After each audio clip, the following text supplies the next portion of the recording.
Price lord. ಆತ್ಮನ ಸಾನ್ನಿಧ್ಯಕ್ಕಾಗಿ ಬಹಳ ಪ್ರಾರ್ಥಿಸ್ತಾ ಇರಿ. ಪವಿತ್ರಾತ್ಮನ ಸಾನ್ನಿಧ್ಯಕ್ಕೋಸ್ಕರವಾಗಿ,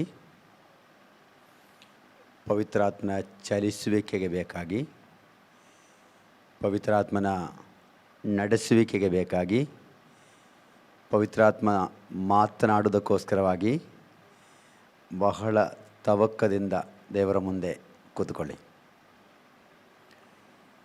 ಈ ಪವಿತ್ರಾತ್ಮ ಎಂಬುದು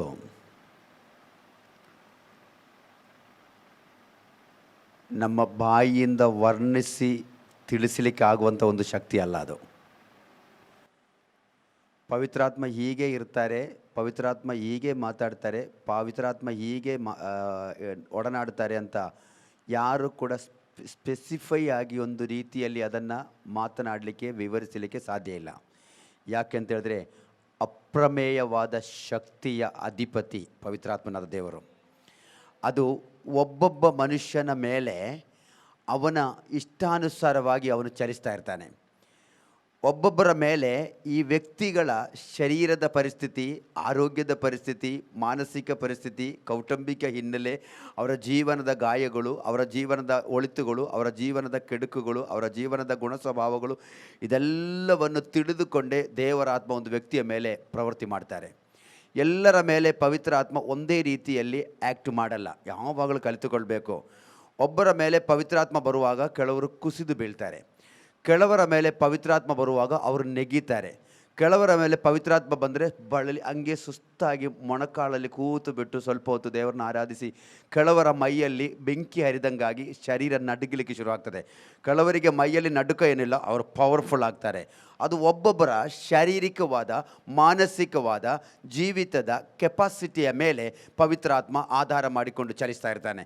ಯಾಕೆ ಒಬ್ಬರ ಮೇಲೆ ಬಂದಾಗ ಅವರು ಇಲ್ಲಿಂದ ದೇವರು ಎತ್ತು ಬಿಸಾಕಿದಂಗೆ ಆಗ್ತದೆ. ಕೆಲವರಿಗೆ ಪವಿತ್ರಾತ್ಮ ಕೆಲವರ ಮೇಲೆ ಬರುವಾಗ ಇಲ್ಲಿ ಕೂತು ಆರಾಧನೆ ಮಾಡ್ತಾ ಇದ್ದಂಥ ವ್ಯಕ್ತಿ, ಆ ಪವಿತ್ರಾತ್ಮ ಬಂದು ಅವರ ಮೈ ಮೇಲೆ ಹಿಡಿದ ತಡ ಅವರು ಅಲ್ಲಿ ಬಾಗಿಲ ಹತ್ರ ಹೋಗಿ ಬಿದ್ದಿರ್ತಾರೆ. ಕೆಲವರ ಮೇಲೆ ಪವಿತ್ರಾತ್ಮ ಬಂದರೆ ಅವರು ಕೂಳಾಗಿ ನಿಂತುಕೊಂಡು ಅವರು ಡ್ಯಾನ್ಸ್ ಮಾಡಿಕೊಂಡು ಅನ್ಯ ಭಾಷೆಯಲ್ಲಿ ಆರಾಧನೆ ಮಾಡ್ತಾ ಇರ್ತಾರೆ. ಆಗ ನಿಂತುಕೊಂಡಿರುವವರು ಬಿದ್ದು ಹೋದವ್ರು ನೋಡಿಬಿಟ್ಟು ನನಗೂ ಕೂಡ ನಿನ್ನ ಹಾಗೆ ಬೀಳಬೇಕು ಅಂತ ಆಸೆ ಬಿದ್ದರೆ ಮಾತ್ರ ಪವಿತ್ರಾತ್ಮ ಬರೋದು ಅಂತ ಯಾರು ಕೂಡ ತಪ್ಪು ತಿಳ್ಕೊಳ್ಬಾರ್ದು. ಪವಿತ್ರಾತ್ಮನ ಚಲಿಸುವಿಕೆ ಎಂಬುದು ಅದು ದೇವರ ಪವಿತ್ರಾತ್ಮನ ಅಧಿಕಾರದಲ್ಲಿ ಮಾತ್ರ ಬಿಟ್ಟ ಕಾರ್ಯ. ನೀವು ಬಿದ್ದಿಲ್ಲ, ಹೊರಲಾಡಲಿಲ್ಲ ಅಂತ ಹೇಳಿಬಿಟ್ಟು ಅದರ ಅರ್ಥ ನಿಮ್ಮ ಮೇಲೆ ಪವಿತ್ರಾತ್ಮ ಬರಲಿಲ್ಲ, ಟಚ್ ಮಾಡಲಿಲ್ಲ ಅಂತ ಅರ್ಥ ಅಲ್ಲ. ಪವಿತ್ರಾತ್ಮನನ್ನು ನಿಮ್ಮ ಜೀವಿತದ ಮೇಲೆ ದೇವರು ಕಳಿಸುವಾಗ ನಿಮ್ಮ ಶಾರೀರಿಕವಾದ, ನಿಮ್ಮ ಮಾನಸಿಕವಾದ ಹಿನ್ನೆಲೆಗಳ ಮೇಲೆ ಅವರು ಚಲಿಸ್ತಾ ಇರ್ತಾರೆ. ನೀವು ಹೊಂದಿಕೊಳ್ಳುವುದಕ್ಕೆ, ಸ್ವೀಕರಿಸಿಕೊಳ್ಳುವುದಕ್ಕೆ, ಅಂಗೀಕಾರ ಮಾಡಿಕೊಳ್ಳುವುದಕ್ಕೆ, ಅನುಭವಿಸಿಕೊಳ್ಳುವುದಕ್ಕೆ ನಿಮ್ಮ ಮನಸ್ಸು ಸಿದ್ಧವಾಗಿರಬೇಕು. Hallelujah, hallelujah, hallelujah. ಪವಿತ್ರಾತ್ಮ ಎಂಬುದು ಅವರ್ಣನೀಯವಾದಂಥ ಶಕ್ತಿ. ಪವಿತ್ರಾತ್ಮ ಎಂಬುದು ಅಸಾಧ್ಯಗಳನ್ನು ಸಾಧ್ಯ ಮಾಡುವ ಶಕ್ತಿ. ಪವಿತ್ರಾತ್ಮ ಎಂಬುದು ನಮ್ಮ ಕಣ್ಣುಗಳಿಗೆ ಗೋಚರವಾಗದೇ ಇರುವಂಥ ಕಾರ್ಯಗಳನ್ನು ಗೋಚರಪಡಿಸಲಿಕ್ಕೆ ಸಾಮರ್ಥ್ಯ ಇರುವಂಥ ಶಕ್ತಿಯಾಗಿದೆ. ದೈವಿಕವಾದನ್ನು ತಿಳಿಸಿಕೊಟ್ಟು ಮನುಷ್ಯನೊಳಗಡೆ, ಅಂದರೆ ಮಾನುಷಿಕವಾದವರ ಒಳಗಡೆ ಅಮಾನುಷಿಕವಾದುದನ್ನು ಕೊಡುವವನ ಹೆಸರೇ ಪವಿತ್ರಾತ್ಮನ ದೇವರು. Hallelujah, praise the Lord. ಮಾತಾಡ್ತಿರುವಾಗಲೇ ನಿಮ್ಮ ಒಳಗಡೆ ಚಲಿಸ್ತಾ ಇರಬೇಕು. ಶಬ್ದ ಕೇಳ್ತಾ ಇದ್ದಾಗ ನಿಮ್ಗೆ ಗೊತ್ತಾಗ್ತದೆ, ಇದು ನನ್ನ ವಿಷಯ ದೇವರಾತ್ಮ ಮಾತಾಡ್ತಾ ಇರೋದು, ನನ್ನೊಟ್ಟಿಗೆ ದೇವರಾತ್ಮ ಮಾತಾಡ್ತಾ ಇರೋದು, ನನ್ನ ಶರೀರದಲ್ಲಿ ಈಗ ದೇವರಾತ್ಮ ಚಲಿಸಲಿಕ್ಕೆ ಶುರು ಆಗ್ತಾ ಇದೆ ಎಂಬುದು ನೀವು ಗ್ರಹಿಸಿಕೊಂಡು ಅದಕ್ಕೆ ತಕ್ಕ ಹಾಗೆ ರಿಯಾಕ್ಟ್ ಮಾಡಲಿಕ್ಕೆ ಶುರು ಮಾಡುವಾಗ ದೇವರ ಆತ್ಮನ ಅಸಾಧಾರಣವಾದ ಪ್ರವೃತ್ತಿಗಳು ನಿಮ್ಮ ದೇಹದಲ್ಲಿ, ನಿಮ್ಮ ಮನಸ್ಸಿನಲ್ಲಿ, ನಿಮ್ಮ ಕುಟುಂಬದಲ್ಲಿ, ನಿಮ್ಮ ಪ್ರಾರ್ಥನೆಯಲ್ಲಿ, ನಿಮ್ಮ ಆತ್ಮೀಕತೆಯಲ್ಲಿ, ನಿಮ್ಮ ಸೇವೆಯಲ್ಲಿ ದೇವರು ಮಾಡಲಿಕ್ಕೆ ಶಕ್ತನಾಗಿದ್ದಾನೆ. Price the lord. ಯಾರು ಕೂಡ ದೇವರ ಆತ್ಮನನ್ನು ಅಲ್ಲಗಳಿಬೇಡ್ರಿ. ಯಾರು ಕೂಡ ಪವಿತ್ರಾತ್ಮನಾದ ದೇವರನ್ನು ಅಸಾಲ್ಟಿಯಾಗಿ ಕಾಣಬೇಡ್ರಿ. ದೇವರ ಆತ್ಮನನ್ನು ಅಲ್ಪವಾಗಿ ಯಾರು ಕೂಡ ಕಾಣಬೇಡ್ರಿ. ಶ್ರೇಷ್ಠನಾದವರು, ಉನ್ನತನಾದವನು, ಮಹಿಮೆ ಉಳ್ಳವನು, ಮಹಾ ತೇಜೋಮಯನಾಗಿರುವ ದೇವರ ಜೀವದ ಆತ್ಮವಾಗಿದೆ. Praise the Lord, hallelujah, praise the Lord. ಅದನ್ನು ಮಾತ್ರ, ಅದು ಸುಮ್ಮನೆ ಮಾತಾಡೋಣ. ಒಂದು ಮಾತಾಡಿಕೊಂಡು ಬಂದದಕ್ಕೆ ದೇವರು ಕನೆಕ್ಟ್ ಮಾಡೋದ್ರಿಂದ ಅದನ್ನು ತೆಗಿತಾ ಇದ್ದೇನೆ. ಅದು ಮಾತಾಡಬೇಕಂತ ಪ್ಲಾನಲ್ಲಿ ಬಂದಿದ್ದಲ್ಲ. ಮೊನ್ನೆಲ್ಲ ಹೇಳ್ತಾ ಇದ್ದ ವಿಷಯಗಳು ಅಲ್ಲೇ ಬಾಕಿ ಇದೆ. ಅದೆಲ್ಲ ಎಲ್ಲಿದೆ? ಅಲ್ಲಿದೆ.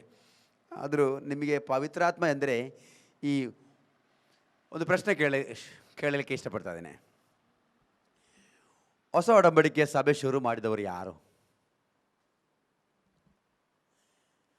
ನ್ಯೂ ಟೆಸ್ಟಮೆಂಟ್ ಚರ್ಚು ಶುರು ಮಾಡಿದವರು ಯಾರು?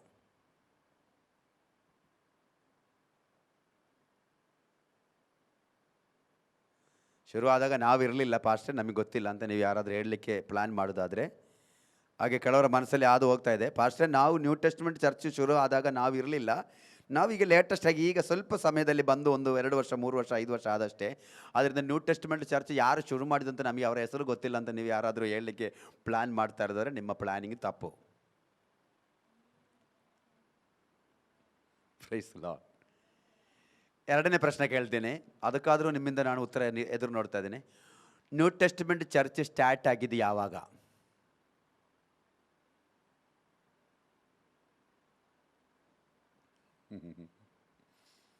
ಪ್ರಶ್ನೆಯಲ್ಲಿ ಏನಾದರೂ ತಪ್ಪುಂಟಾ? ನಾನು ಕೇಳಿದ ಪ್ರಶ್ನೆಯಲ್ಲಿ ಏನಾದರೂ ತಪ್ಪುಂಟಾ? ಉಂಟಾ? ಇಲ್ಲ. ಹಿಂಗೆ ಪ್ರಶ್ನೆ ಕೇಳ್ಬೋದಾ? ಕೇಳಿದ್ರೆ ಅಲ್ವಾ ಕಲಿಯೋಕ್ಕಾಗೋದು. ಕಲಿತರೆ ತಾನೇ ನೀವು ದೃಢವಾಗಿ ನಿಲ್ಲೋದು. ದೃಢವಾಗಿ ನಿಂತರೆ ತಾನೇ ಬೇರೊಬ್ಬರನ್ನು ದೃಢತೆಗೆ ತರಲಿಕ್ಕೆ ಆಗೋದು. ನೀವು ಒಬ್ಬರನ್ನು ದೃಢತೆಗೆ ತಂದರೆ ತಾನೇ ಅವರು ಹೋಗಿ ಬೇರೊಬ್ಬರನ್ನು ದೃಢತೆಗೆ ತರೋದು, ಅವರು ಹೋಗಿ ಇನ್ನೊಬ್ಬರನ್ನು ತರೋದು. ಹಾಗೆ ಅಲ್ವಾ ಲೋಕದ ಕಟ್ಟ ಕಡೆಯವರೆಗೂ ಸುವಾರ್ತೆ ಸಾರೋದು. ಮತ್ತು ಇನ್ನು ಬೇರೆ ಹೆಂಗೆ ಮತ್ತೆ ದೇವರ ಆತ್ಮನ ಹೇಳ್ತಾ ಇರೋದು, ನೀವು ಯೆರೂಸಲೇಮಿನಲ್ಲಿಯೂ ಯೂದಾಯದಲ್ಲಿಯೂ ಶಮರಿಯದಲ್ಲಿಯೂ ಭೂಲೋಕದ ಕಟ್ಟ ಕಡೆಯವರೆಗೂ ನನ್ನ ಸಾಕ್ಷಿಗಳು ಆಗ್ತೀರಿ ಎಂದು ಹೇಳಿದಾಗ, ನೀವು ಇಲ್ಲಿ ಕ್ರಿಸ್ತರನ್ನು ನಂಬಿದ ಮೇಲೆ ನೀವು ಇಲ್ಲಿಂದ ನೀವು ಅಂಟಾರ್ಟಿಕಾಗೆ ಹೋಗಿಬಿಟ್ಟು ನೀವು ಸುವಾರ್ತೆ ಸಾರಲಿಕ್ಕೆ ನಿಮಗೆ ಆಗ್ತದಾ? ನೀವು ಸಾರ್ತೀರಾ? ಬಟ್ ನೀವು ಇಲ್ಲಿ ಕೂತು ನೀವು ಮೊದಲು ನಿಮ್ಮ ಮನೆಯಲ್ಲಿರುವವರಿಗೆ ಸುವಾರ್ತೆ ಸಾರ್ತೀರಿ, 2 ನಿಮ್ಮ ಪಕ್ಕದ ಮನೆಯವರಿಗೆ ಸಾರ್ತೀರಿ, ಆಮೇಲೆ ನೀವು ಯೇಸುಪುರದಲ್ಲಿರುವವರಿಗೆ ಸಾರ್ತೀರಿ, ಆಮೇಲೆ ನೀವು ಶಂಕರಪುರದಲ್ಲಿರುವವರಿಗೆ ಸಾರ್ತೀರಿ, ಆಮೇಲೆ ಅವರು ಹೋಗಿ ಉಡುಪಿ ಪಟ್ಟಣದವರಿಗೆ ಸಾರ್ತೀರಿ, ಅವರು ಹೋಗಿ ಉಡುಪಿ ಆಮೇಲೆ ಜಿಲ್ಲೆಯವರಿಗೆ ಸಾರ್ತೀರಿ, ಅವರು ಹೋಗಿ ಮಂಗಳೂರಿಗೆ ಕನೆಕ್ಟ್ ಮಾಡ್ತಾರೆ, ಅವರು ಹೋಗಿ ಹಾಸನಕ್ಕೆ ಕನೆಕ್ಟ್ ಮಾಡ್ತಾರೆ, ಅವರು ಮಾಡಿ ಬೆಂಗಳೂರಿಗೆ ಕನೆಕ್ಟ್ ಮಾಡ್ತಾರೆ, ಅವರು ಹೋಗಿ ಕೇರಳಕ್ಕೆ ಕನೆಕ್ಟ್ ಮಾಡ್ತಾರೆ, ಅವರು ಹೋಗಿ ತಮಿಳುನಾಡಿಗೆ ಕನೆಕ್ಟ್ ಮಾಡ್ತಾರೆ, ಅವರು ಹೋಗಿ ಭಾರತ ದೇಶದ ನಾರ್ತ್ ಇಂಡಿಯಾಗಳಲ್ಲಿ ಕನೆಕ್ಟ್ ಮಾಡ್ತಾರೆ, ಅವರು ಹೋಗಿ ವಿದೇಶದಲ್ಲಿ ಸೇವೆ ಮಾಡ್ತಾರೆ. ಹಾಗೆ ಕೊನೆಗೆ ಒಬ್ಬನು ಅಂಟಾರ್ಟಿಕಾಗೂ ಹೋಗ್ತಾನೆ. ಹಾಗೆ ನೀನು ಇಲ್ಲಿ ಸಾರಿದ ಸುವಾರ್ತೆ ಲೋಕದ ಕಟ್ಟ ಕಡೆಯವರೆಗೂ ಸಾರ್ತದೆ. ಅಭಿಷೇಕ ಬಂದ ಕೂಡಲೇ ನೀವು ಹೇಳಬೇಕು, ದೇವರೇ ಯೆರೂಸಲೇಮ್ ಯೆರೂಸಲೇಮ್ ಯೂದಾಯ ಶಮರಿಯ ಲೋಕದ ಕಟ್ಟ ಕಡೆ ನಾನು ಹೋಗಲೇಬೇಕು ಅಂತ ಹಠ ಮಾಡಿ ಕೂತ್ಕೊಂಡು ಹೋಗ್ಲಿಕ್ಕೆ ಆಗಿಲ್ಲ ಅಂತ ಮತ್ತೆ ಬೇಜಾರಾಗಬಾರ್ದು. ಪ್ರೈಸ್ ಅಲ್ಲ. ಇಷ್ಟ ಅರ್ಥ ಆಯ್ತಾ? ಲೋಕದ ಕಟ್ಟ ಕಡೆಯವರೆಗೆ ಹೆಂಗೆ ಪಾಸ್ಟೇ ಸುವಾರ್ತೆ ಸಾರಕ್ಕೆ ಆಗ್ತದೆ, ನಮ್ಮಿಂದೆಲ್ಲ ಸಾಮರ್ಥ್ಯ ಉಂಟಾ, ನಮಗೆ ಅಲ್ಲಿ ಕರ್ಕೊಂಡು ಹೋಗ್ತಾರಾ ಅಂತ ಕೇಳಿದ್ರಲ್ಲ, ಹಂಗೆ ಕೇಳಿದವರಿಗೆ ಪ್ರಶ್ನೆ, ನೀನು ಇಲ್ಲಿ ಸುವಾರ್ತೆ ಕೇಳ್ತಿ, ನೀನು ಸುವಾರ್ತೆ ನಂಬುತ್ತಿ, ನೀನು ನಂಬಿದ ಸುವಾರ್ತೆ ನಿನ್ನ ಮನೆಯವರಿಗೆ ತಿಳಿಸ್ತಿ, ನಿನ್ನ ಮನೆಯವರು ಹೋಗಿ ಕೆಲಸದ ಕಡೆಯಲ್ಲಿ ತಿಳಿಸ್ತಾರೆ, ಕೆಲಸದ ಕಡೆಯವರು ಪಕ್ಕದ ಮನೆಯವರು ತಿಳಿಸ್ತಾರೆ, ಅವರು ಹೋಗಿ ಇನ್ನೊಂದು ಮನೆಗೆ ತಿಳಿಸ್ತಾರೆ, ಅವರು ಹೋಗಿ ನಂಟರ ಮನೆಗೆ ಹೋಗಿ ಹೇಳ್ತಾರೆ, ನಂಟರ ಮನೆಯವರು ಅವರ ನಂಟರ ಮನೆಗೆ ಹೋಗ್ತಾರೆ, ಅವರ ನಂಟರು ಇನ್ನೊಬ್ಬರ ನಂಟರ ಮನೆಗೆ ಹೋಗ್ತಾರೆ, ಕೊನೆಗೆ ಅಂಟಾರ್ಟಿಕಾವರೆಗೆ ಹೋಗ್ತದೆ. ಇದರ ಹೆಸರೇ ಕಟ್ಟ ಕಡೆಯವರೆಗೂ ನನ್ನ ಸಾಕ್ಷಿಗಳಾಗೋದು ಅಂತ ಹೇಳಿದರೆ. ಒಂದನೇ ಪ್ರಶ್ನೆಗೆ ನೀವು ಉತ್ತರ ಕೊಡಲಿಲ್ಲ, ನಾನು ಕೇಳಿದ ಎರಡನೇ ಪ್ರಶ್ನೆಗೂ ನೀವು ಉತ್ತರ ಕೊಡಲಿಲ್ಲ, ಮತ್ತು ಇನ್ನು ನಾನು ಪ್ರಶ್ನೆ ಕೇಳೋದು? ಸುಮ್ಮನೆ ನಾನೇ ಪ್ರಶ್ನೆ ಕೇಳಿ ನಾನೇ ಉತ್ತರ ಹೇಳಲಿಕ್ಕಾದ್ರೆ ಮತ್ತೆ ನಾನು ಪ್ರಶ್ನೆ ಕೇಳದೆ ಉತ್ತರ ಹೇಳಿಬಿಟ್ರೆ ಸಾಕಲ್ಲ. ಇಲ್ಲೇ ಇದ್ದೀರಾ? ಸಂತೋಷ ಇದೆಯಾ?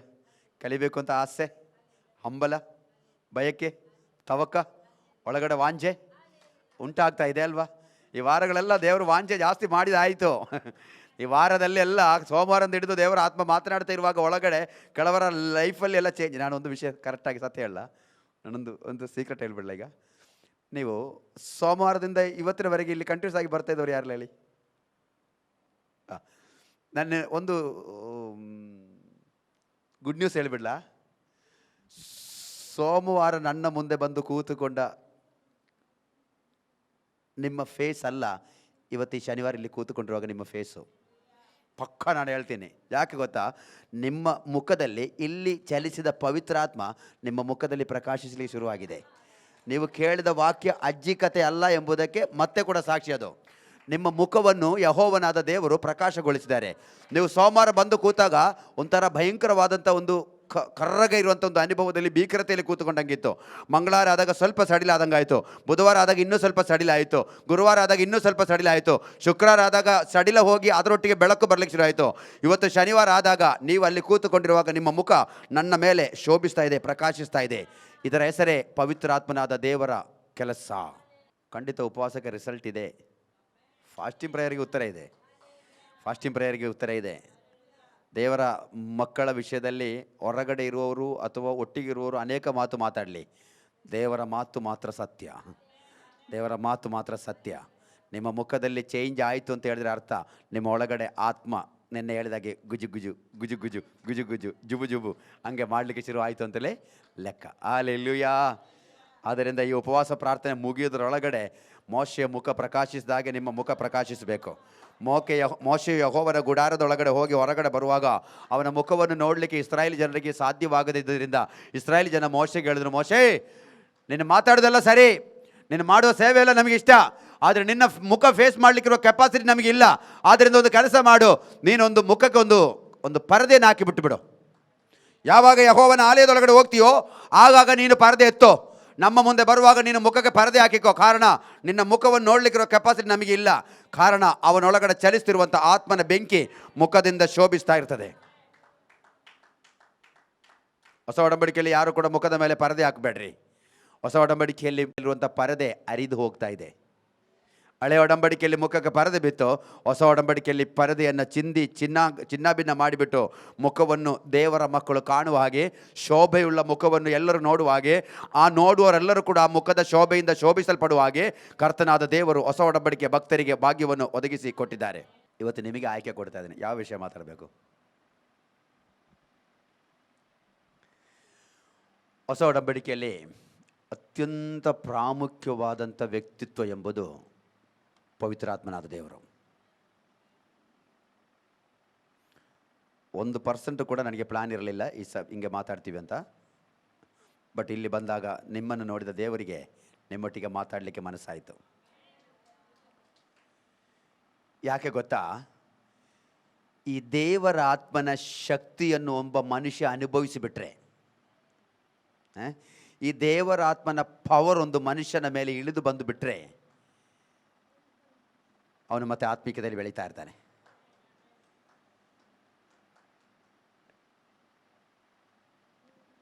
ಎರಡನೇ ಮಾತು, ಹೊಸ ಒಡಂಬಡಿಕೆ ಆರಾಧನೆ ಎಂಬುದು ಶರೀರದ ಆರಾಧನೆ ಅಲ್ಲ.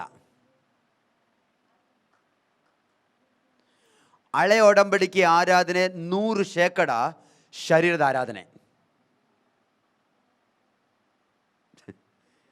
ಇದೆಲ್ಲ ಮಾತಾಡಿ ಯಾವಾಗ ಮುಗಿಸ್ತೀನಿ ನಾನು?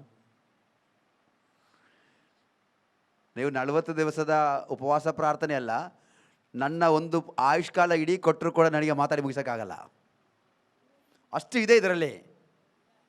ನನ್ನ ಒಂದು ಆಯುಷ್ ಇಡೀ ನೀವು ನನ್ನನ್ನು ಇಲ್ಲೇ ನಿಲ್ಲಿಸಿಬಿಟ್ಟು ಪಾಸ್ಟರ್ ದಿನ ಮಾತಾಡಿ ಅಂತ ಹೇಳಿದ್ರು ಕೂಡ ಈ ಸಮುದ್ರದೊಳಗಿಂದ ಎತ್ತಿಕೊಂಡು ಬರುವುದು ಮುಗಿಯಲ್ಲ. ಈ ಸಮುದ್ರದೊಳಗಡೆ ಅಷ್ಟು ಉಂಟು ಅಗಾಧವಾದಂಥ ರಹಸ್ಯಗಳು. ಅದು ಒಂದೊಂದು ಕೂಡ ಮನುಷ್ಯನ ಆತ್ಮೀಕತೆಯ ಜೀವನಾಡಿಗಳಾಗಿದೆ. ಅದರಿಂದ ಏನು ತಗೊಂಡು ಬಂದು ತಿಂದರೂ ಕೂಡ ಅದು ವಿಷಕರವಾದ್ದಲ್ಲ. ಅದರಿಂದ ತಗೊಂಡು ಬಂದು ತಿನ್ನುವಂಥ ಒಂದೊಂದು ಮತ್ಸ್ಯ ಮಾಂಸಗಳು ಕೂಡ ಸರ್ವಶಕ್ತನಾದ ದೇವರೊಟ್ಟಿಗೆ ನಮ್ಮನ್ನು ಅಂಟಿಸುವಂಥದ್ದಾಗಿದೆ, ದೇವರೊಟ್ಟಿಗೆ ನಮ್ಮನ್ನು ಸೇರಿಸುವಂಥದ್ದಾಗಿದೆ, ದೇವರೊಟ್ಟಿಗೆ ನಮ್ಮನ್ನು ಬೆಳೆಸುವಂಥದ್ದಾಗಿದೆ, ದೇವರ ಶಬ್ದಕ್ಕೆ ನಮ್ಮನ್ನು ಕರ್ಕೊಂಡು ಹೋಗುವಂಥದ್ದಾಗಿದೆ, ದೇವರ ಆಲೋಚನೆಗಳಲ್ಲಿ ನಮ್ಮನ್ನು ತುಂಬಿಸುವಂಥದ್ದಾಗಿದೆ, ದೇವರ ಇಷ್ಟ ಅನಿಷ್ಟಗಳು ನಮಗೆ ಪ್ರಕಟಪಡಿಸಿಕೊಡುವಂಥದ್ದಾಗಿದೆ. ಅವನ ನೆರಳಲ್ಲಿ ನಾವು ತಂಗುವಂಥ ಸೇವೆಯಾಗಿರ್ತದೆ. ಹಳೆ ಒಡಂಬಡಿಕೆಯ ಆರಾಧನೆ ಶರೀರದ ಆರಾಧನೆ, ಹೊಸ ಒಡಂಬಡಿಕೆಯ ಆರಾಧನೆ ಶರೀರದ ಆರಾಧನೆ ಅಲ್ಲ. ನನ್ನನ್ನು ಕೇಳುತ್ತಿರುವಂಥ ಎಲ್ಲರೂ ಕೂಡ ಈ ವಿಷಯ ಆಳವಾಗಿ ಗ್ರಹಿಸಿಕೊಳ್ಬೇಕು. ನನ್ನನ್ನು ಕೇಳುತ್ತಿರುವ ಪ್ರತಿಯೊಬ್ಬರು ಹೊಸ ಒಡಂಬಡಿಕೆಯ ಭಕ್ತರಾಗಿ ಬದುಕಲಿಕ್ಕೆ ಬಯಸುತ್ತಿರುವ ಪ್ರತಿಯೊಬ್ಬರು ಕೂಡ ಈಗ ನಾನು ಮಾತನಾಡುವ ಸಬ್ಜೆಕ್ಟನ್ನು ಅಥವಾ ನಾನೀಗ ಮಾತಾಡ್ತಿರುವಂಥ ಈ ವಿಷಯವನ್ನು ಬಹಳ ಆಳವಾಗಿ ತಿಳ್ಕೊಂಡಿರಬೇಕು. ನೀವು ಅದನ್ನು ಸ್ವೀಕರಿಸಿಕೊಳ್ಬೇಕು. ಕಾರಣ ನಿಮ್ಮ ದೇಹದಲ್ಲಿ ಆರಾಧನೆ ಮಾಡುವಾಗ, ಯಾಕೆ ಹಳೆ ಒಡಂಬಡಿಕೆ ಆರಾಧನೆ ಮತ್ತು ಹೊಸ ಒಡಂಬಡಿಕೆ ಆರಾಧನೆಗೆ ವಿಭಿನ್ನತೆ ಬಂದಿದ್ದಕ್ಕೆ ಕಾರಣ ಏನು? ಇನ್ನೊಂದು ಮಾತಲ್ಲಿಗೆ ಹೇಳ್ತೀನಿ. ಹಳೆ ಒಡಂಬಡಿಕೆ ಆರಾಧನೆಯಲ್ಲಿ ಏನಿತ್ತು? ಆರಾಧನಾಲಯ ಇತ್ತು. ಆರಾಧನಾಲಯದಲ್ಲಿ ಏನೆಲ್ಲ ಇತ್ತು? ಮೊದಲನೇ ದಿವಸನ ಎರಡನೇ ದಿವಸನ ಮಾತಾಡಿದೆ ನಾನು. ಸೋಮವಾರನ ಮಂಗಳವಾರನ ದೇವರಾತ್ಮ ಈ ವಿಷಯ ಮಾತಾಡಿದ್ದು. ದೇವರ ಆತ್ಮ ಮಾತನಾಡುವಾಗ ನೀವು ಕೇಳಿಸಿಕೊಂಡಿದ್ದೀರಲ್ಲ, ಕೇಳಿಸಿಕೊಂಡಿದ್ದನ್ನು ಮನೆಗೆ ಹೋಗುವಾಗ ಆಲಯದಲ್ಲಿ ಬಿಟ್ಟು ಹೋಗಿದ್ದೀರಲ್ಲ, ಇವಾಗ ತಿರುಗಿ ಆಲಯಕ್ಕೆ ಬಂದಿದ್ದೀರಲ್ಲ, ಈಗಾದರೂ ಅದೊಂದು ಸ್ವಲ್ಪ ಎಕ್ಕಿ ಕೂಡಿಸಿ ತಗೊಂಡು ಓದಿ ನೋಡ್ರಿ. ಸೋಮವಾರನ ಮಂಗಳವಾರ ನಾನು ಮಾತಾಡಿದಲ್ಲಿ ನೆನಪುಂಟ ನಿಮಗೆ? ನಾನು ಮಾತಾಡಿದಲ್ಲ, ದೇವರಾತ್ಮ ಮಾತಾಡಿದ ನೆನಪುಂಟ ನಿಮಗೆ? ಹಳೆ ಒಡಂಬಡಿಕೆ ಆರಾಧನೆಯು ಶರೀರದ ಆರಾಧನೆ ಆಗಿರಲಿಕ್ಕೆ ಕಾರಣ ಏನು?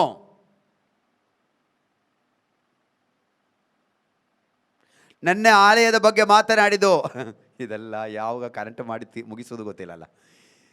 ಬೇಗ ಬೇಗ ಮಾತಾಡಿಕೊಂಡು ಏನಾದರೂ ಇವತ್ತಾದರೂ ಒಂದು ಕನ್ಕ್ಲೂಷನ್ಗೆ ಬರಬೇಕು ನಮಗೆ. ಯಾವಾಗಲೂ ಅಲ್ಲಿ ಇಲ್ಲಿ ಮುಟ್ಟಿಕೊಂಡು ಹೋದರೆ ಸರಿಯಾಗಕ್ಕಿಲ್ಲ, ಒಂದು ತೀರ್ಮಾನಕ್ಕೆ ಬರಬೇಕು ನಾವು ಇವತ್ತು.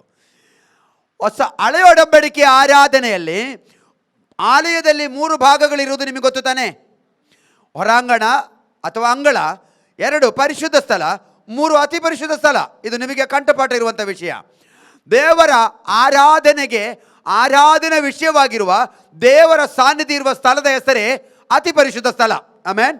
ಈ ಅತಿ ಪರಿಶುದ್ಧ ಸ್ಥಳದಲ್ಲಿ ಕಣ್ಣಿಗೆ ಕಾಣಲಿಕ್ಕೆ ಒಂದು ವಿಷಯ ಇತ್ತು. ಯಾವುದಿತ್ತು ಅಲ್ಲಿ? ಯಾವುದಿತ್ತು?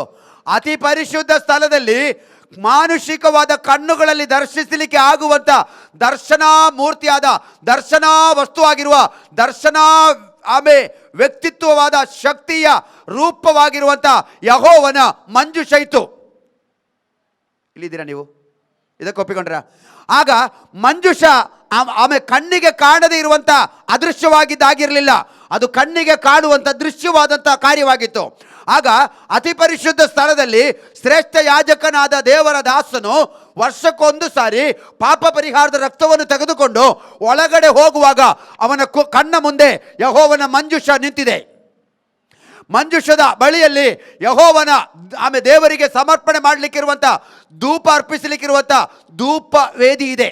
ಧೂಪ ಪೀಠದ ಮುಂದೆ ಅವನು ಹೋಗಿ ನಿಂತುಕೊಳ್ಳುವಾಗ, ಅದರಲ್ಲಿ ಧೂಪವನ್ನು ಅರ್ಪಿಸುವಾಗ ಅದರಿಂದ ತೇಜಸ್ಸಿನ ದೇವರ ಸನ್ನಿಧಿಗೆ ಹೊಗೆಯು ಹೋಗ್ತಾ ಇರೋದು ಕಣ್ಣುಗಳಿಗೆ ದೃಶ್ಯವಾಗಿ ಕಾಣುವಂಥದ್ದಾಗಿದೆ. ಇದೆಲ್ಲವೂ ಕೂಡ ದೇಹದಲ್ಲಿ ಮಾಡುವಂಥ ಆರಾಧನೆ. ಆದರೆ ಹೊಸ ಒಡಂಬಡಿಕೆ ಆರಾಧನೆ ಆಲಯದಲ್ಲಿ, ಈಗ ಕಾಣುತ್ತಿರುವಂಥ ಆಲಯದಲ್ಲಿ, ನೀವು ಆರಾಧನೆ ಮಾಡುತ್ತಿರುವಂಥ ಆರಾಧನಾಲಯದಲ್ಲಿ ದೃಶ್ಯವಾದಂಥ ಯಾವುದೂ ಇಲ್ಲ. ಅಂದರೆ ಅರ್ಥ, ಮೂರ್ತಿ ಇಲ್ಲ, ಮಂಜೂಷ ಇಲ್ಲ, ಫೋಟೋ ಇಲ್ಲ, ಶಿಲುಬೆ ಇಲ್ಲ, ಮಣಿ ಇಲ್ಲ, ಗಂಟೆ ಇಲ್ಲ, ಕ್ಯಾಂಡ್ಲ್ ಇಲ್ಲ, ಬೆಳಕು ಇಲ್ಲ, ದೀಪ ಇಲ್ಲ, ಹೂ ಇಲ್ಲ, ಹಾರ ಇಲ್ಲ. ಯಾತಕ್ಕೆ ಹೇಳ್ತೀರಾ? ಯಾಜಕನು ಹಾಕುವಂಥ ವಸ್ತ್ರ ಕೂಡ ನೀವು ಆರಾಧನೆ ಮಾಡುವ ಆಲಯದಲ್ಲಿ ಕಾಡ್ತಾ ಇಲ್ಲ. ಇಲ್ಲಿವರೆಗೆ ನನ್ನೊಟ್ಟಿಗೆ ಬಂದಿದ್ದೀರಾ? ಇಲ್ಲಿವರೆಗೆ ನನ್ನೊಟ್ಟಿಗೆ ಬಂದಿದ್ದೀರಾ? ಇಲ್ಲ ಹಳೆ ಒಡಂಬಡಿಕೆ ಆರಾಧನೆ ಈಗಲೂ ನಿಂತಿದ್ದೀರಾ? ಇಲ್ಲ, ನನ್ನೊಟ್ಟಿಗೆ ಇಲ್ಲಿವರೆಗೆ ಬಂದಿದ್ದೀರಿ. ಈಗ ನಾನು ಬೇಗ ಬೇಗ ಮುಂದುವರಿಸಿಕೊಂಡು ಹೋಗೋಣ. ಬೇಗ ನನ್ನೊಟ್ಟಿಗೆ ಬಂದರೆ ಬೇಗ ಹೋಗ್ಬೋದು. ನೀವು ಸ್ಲೋ ಮಾಡಿಕೊಂಡು ಬಂದರೆ ನಾನು ಮತ್ತೆ ಅದನ್ನು ರಿಪೀಟ್ ಮಾಡಿ ಮತ್ತೆ ಒಂದು ಸಲ ಕಣಕಿ ಆಮೇಲೆ ಮತ್ತೊಂದು ಕ್ವಶನ್ ಕೇಳಿ ಆಮೇಲೆ ಟೈಮ್ ಫಾಸ್ಟ್ ತುಂಬ ಹೋಗ್ತಾ ಇರ್ತದೆ. ಟೈಮ್ ಮಾತ್ರ ಹೋಗ್ತದೆ, ವಾಕ್ಯ ಮುಗಿಸಿಕೊಳ್ಳೋಕೆ ಬರೋಕ್ಕಾಗಲ್ಲ. ಫಾಸ್ಟಾಗಿ ಓಡ್ತಾ ಇರ್ತದೆ ಟೈಮು. ನಮಗೆ ಕೊಟ್ಟ ಟೈಮಲ್ಲಿ ನಾವು ಕೂತ್ಕೊಳ್ಬೇಕು. ಇಲ್ಲಿವರೆಗೆ ನನ್ನೊಟ್ಟಿಗೆ ಓಡಿ ಬಂದಿದ್ದೀರಿ ನೀವು. ಇಲ್ಲಿವರೆಗೆ ನೀವು ನನ್ನೊಟ್ಟಿಗೆ ಓಡಿಕೊಂಡು ಬಂದಿರಿ. ಈಗ ಮತ್ತೆ ಇನ್ನೂ ನಮಗೆ ಓಡಿಕೊಂಡೇ ಹೋಗೋಣ. ಯಾಕೆಂದರೆ ಕಾಲನ್ನು ಜಿಂಕೆ ಕಾಲಂತೆ ಮಾಡುವ ದೇವರು ನಮ್ಮೊಟ್ಟಿಗಿದ್ದಾನೆ. ಕಾಲನ್ನು ಜಿಂಕೆ ಕಾಲಂತೆ ಮಾಡುವ ದೇವರು ನಮ್ಮೊಟ್ಟಿಗಿದ್ದಾನೆ. ಜಿಂಕೆ ಓಡೋದು ಮೆಲ್ಲ ಅಲ್ವಾ? ಆಮೆ ಓಡಿದಂಗೆ ಓಡ್ತದಲ್ಲ? ಜಿಂಕೆ ಹೆಂಗೆ ಓಡ್ತದೆ? ಅವನೊಂದು ನೆಗೆದರೆ, ಇಲ್ಲಿಂದ ನೆಗೆದರೆ ಅಲ್ಲಿ ಹೋಗಿರ್ತದೆ. ಅವನ ಕಾಲು ನೋಡಿದ್ರೆ ಹಿಂಗೆ ಇರ್ತದೆ, ಕಡ್ಡಿ. ನೋಡಿದ್ರೆ ಜಿಂಕೆ ಕಾಲು ಗೊತ್ತಾ ನಿಮಗೆ? ಜಿಂಕೆ ಕಾಲು ಹೆಂಗಿರ್ತದೆ ಗೊತ್ತಾ? ಕಡ್ಡಿ ಥರ ಇರ್ತದೆ. ಅದು ಒಂದು ಜಿಗಿದ್ರೆ ಚೀಟ ಯಾವುದು ಚಿರತೆ ಓಡಿಸುವಾಗ ಇವನು ಕುಣಿದು ಓಡುದು ನೋಡಬೇಕು. ಒಂದು ನೆಗೆದರೆ ಆಕಾಶದಲ್ಲಿ ಹಂಗೆ ಹೋಗಿ ಅವರು 1 ಕಿಲೋಮೀಟರ್ ಆ ಕಡೆ ಹೋಗಿ ಕಾಲು ನೆಲಕ್ಕೆ ಬರ್ತದೆ. ಅಷ್ಟು ಪವರು. ಅದಕ್ಕೆ ಹೇಳೋದು, ಯೆಹೋವನು ನಮ್ಮ ಕಾಲುಗಳನ್ನು ಜಿಂಕೆ ಕಾಲಂತೆ ಮಾಡುವಾತನಾಗಿದ್ದಾನೆ. ನಿನಗೆ ಶರೀರದಲ್ಲಿ ಸಾಮರ್ಥ್ಯ ಇಲ್ಲದೇ ಇರಬಹುದು, ನಿನ್ನ ದೇಹದಲ್ಲಿ ಬಲ ಇಲ್ಲದೇ ಇರಬಹುದು. ಆತ್ಮ ನಿನ್ನ ಒಳಗಡೆ ಬರುವಾಗ ನಿನಗೆ ಜಿಂಕೆ ಕಾಲಂತೆ ಕಾಲುಗಳು ಬರ್ತದೆ. ನೀನು ಜಿಂಕೆ ನೆಗೆಯುತ್ತದೆ, ಜಿಂಕೆ ಜಿಗಿಯುತ್ತದೆ. ನಿನ್ನನ್ನು ಶತ್ರುಗಳ ಕೈಗಳಿಂದ ಬಿಡಿಸಲಿಕ್ಕೆ ಸಾಮರ್ಥ್ಯ ಇರುವ ಯೆಹೋವನಾದ ದೇವರು ಜಿಂಕೆಯ ಮೇಲೆ ಕೊಟ್ಟಂತ ಪವರ್ ನಿನ್ನ ಕಾಲುಗಳಿಗೆ, ನಿನ್ನ ಮನಸ್ಸುಗಳಿಗೆ, ನಿನ್ನ ಕುಟುಂಬಗಳಿಗೆ, ನಿನ್ನ ಸೇವೆಗೆ ದೇವರು ಹಾಕುವಾತನಾಗಿದ್ದಾನೆ. ಪರಿಶುದ್ಧಾತ್ಮನ ಹೆಂಗೆ ವರ್ಣಿಸಬೇಕಂತ ಗೊತ್ತಾಗ್ತಾ ಇಲ್ಲ. ಯಾವ ಸೈಡ್ ತಗೊಂಡು ಬಂದು ಮಾತಾಡಲಿ ಅವರದು? ಯಾವುದಾದ್ರೂ ಒಂದು ಅಂಶ ಮಾತನಾಡಿ ಮುಗಿಸಲಿಕ್ಕೆ ಆಗ್ತದ ಪರಿಶುದ್ಧಾತ್ಮನನ್ನ? ಯಾವುದಾದ್ರೂ ಅವರ ಒಂದು ಸೈಡ್ ಆದರೂ ಮಾತನಾಡಿ ಈ ಪುರುಷಾಯುಷ್ಯದಲ್ಲಿ ಮಾತಾಡಿ ಮುಗಿಸಲಿಕ್ಕೆ ಆಗ್ತದ? ಅದು ಅಷ್ಟೊಂದು ಶಕ್ತನಾದ ದೇವರವರು. ಅವರ ಶಕ್ತಿಯನ್ನು ಯಾರು ಕೂಡ ಈ ಬುರುಡೆಯೊಳಗಡೆ ಲೆಕ್ಕಾಚಾರ ಮಾಡಲಿಕ್ಕೆ ಆಗೋದಿಲ್ಲ. ನಮ್ಮ ಈ ಮಾನುಷಿಕವಾದ ತಲೆಯೊಳಗಡೆ ತೇಜೋಮಯನಾದ ದೇವರು ನಮಗೆ ಭೂಲೋಕಕ್ಕೆ ಕಳಿಸಿಕೊಟ್ಟಂಥ ಸತ್ಯವುಳ್ಳ ದೇವರ ಆತ್ಮನ ಶಕ್ತಿಯನ್ನು, ಪ್ರವೃತ್ತಿಯನ್ನು, ಅದನ್ನು ವರ್ಣಿಸಿ ಮುಗಿಸಲಿಕ್ಕೆ ಯಾರಿದ್ರೂ ಸಾಧ್ಯ ಇಲ್ಲ. ಆದರೆ ಅನುಭವಿಸಿ ಮುಗಿಸ್ಬೋದು. ಹಲ್ಲೆಲೂಯಾ. ಮಾತಾಡಲಿಕ್ಕೆ ಮಾತುಗಳು ಸಾಲದು, ಆದರೆ ಅನುಭವಿಸುವ ಭಕ್ತನಿಗೆ ಸಾಯುವವರೆಗೆ ಆ ಪವಿತ್ರಾತ್ಮನ ಕೃಪೆಯನ್ನು, ಆ ಪವಿತ್ರಾತ್ಮನ ನಡೆಸುವಿಕೆಯನ್ನು, ಆ ಪವಿತ್ರಾತ್ಮನ ಸಾನ್ನಿಧ್ಯವನ್ನು, ಆ ಪವಿತ್ರಾತ್ಮನ ಪ್ರೀತಿಯನ್ನು, ಆ ಪವಿತ್ರಾತ್ಮನ ಅನ್ಯೋನ್ಯತೆಯನ್ನು, ಆ ಪವಿತ್ರಾತ್ಮನ ಆಲೋಚನೆಗಳನ್ನು ಕೇಳಿ ನಡೆದು ಅನುಭವಿಸಿ ಆಮೇಲೆ ಪ್ರೀತಿಸಿ ಕರ್ತನ ಬರೋಣದ ಸಮಯದಲ್ಲಿ ಎತ್ತಲ್ಪಡ್ತಾ ಇರಬೇಕು. ಇಲ್ಲ ಆಯುಷ್ಯ ಮುಗಿದೋಯ್ತಾ, ಕಣ್ಣು ಮುಚ್ಚುವರೊಳಗಡೆ ಇದೆಲ್ಲ ಅನುಭವಿಸಿ ಅನುಭವಿಸಿ ಅನುಭವಿಸಿ ಅನುಭವಿಸಿ ನೆಕ್ಸ್ಟ್ ಬರುವ ಜನರೇಷನ್ಗೆ ಒಂದು ಸಾಕ್ಷಿಯಾಗಿ ನೀನು ಹೋಗಬೇಕು. ನೀನು ಸತ್ತು ಹೋದ ಮೇಲೆ ನಿನ್ನ ನೆಕ್ಸ್ಟ್ ಜನರೇಷನ್ ಹೇಳಬೇಕು, ಒಂದು ಮನುಷ್ಯ ಪವಿತ್ರಾತ್ಮನಿಂದ ನಡೆಸಲ್ಪಡುವುದು ಅಂತ ಹೇಳಿದ್ರೆ, ನೋಡಿ ಆ ತೀರೋದ್ರಲ್ಲ ಆ ಆಂಟಿಯನ್ನು ನೋಡಿ ಕಲಿಬೇಕು ಅಂತ ಹೇಳಬೇಕು. ಆವಾಗ ನೀನು ಲೀಡ್ ಮಾಡಿದ ಲೈಫು, ನಿನ್ನ ಜೀವನದಲ್ಲಿ ನೀನು ನಡೆಸಿಕೊಂಡು ಬಂದ ಆತ್ಮಿಕ ಜೀವಿತ ಉಂಟಲ್ಲ, ಸಾರ್ಥಕ ಆಗ್ತದೆ. ಆ ಪಾಸ್ಟರ್ ನೋಡಿ ಕಲೀರಿ ನೀವು. ಒಂದು ಆತ್ಮದಲ್ಲಿ ಒಂದು ಮನುಷ್ಯ ಬದುಕುವುದು ಹೇಗೆ ಅಂತ ನೀವು ಆ ಸೇವಕರು ನೋಡಿ ಅಂತ ನಿನ್ನ ಮೇಲೆ ಯಾರಾದರೂ ಒಬ್ಬರು ಬೆರಳು ತೋರಿಸಿ ಹೇಳಲಿಕ್ಕೆ ಸಾಧ್ಯ ಆದರೆ ನಿನ್ನ ಜೀವನ ಸಾರ್ಥಕ ಆಯಿತು.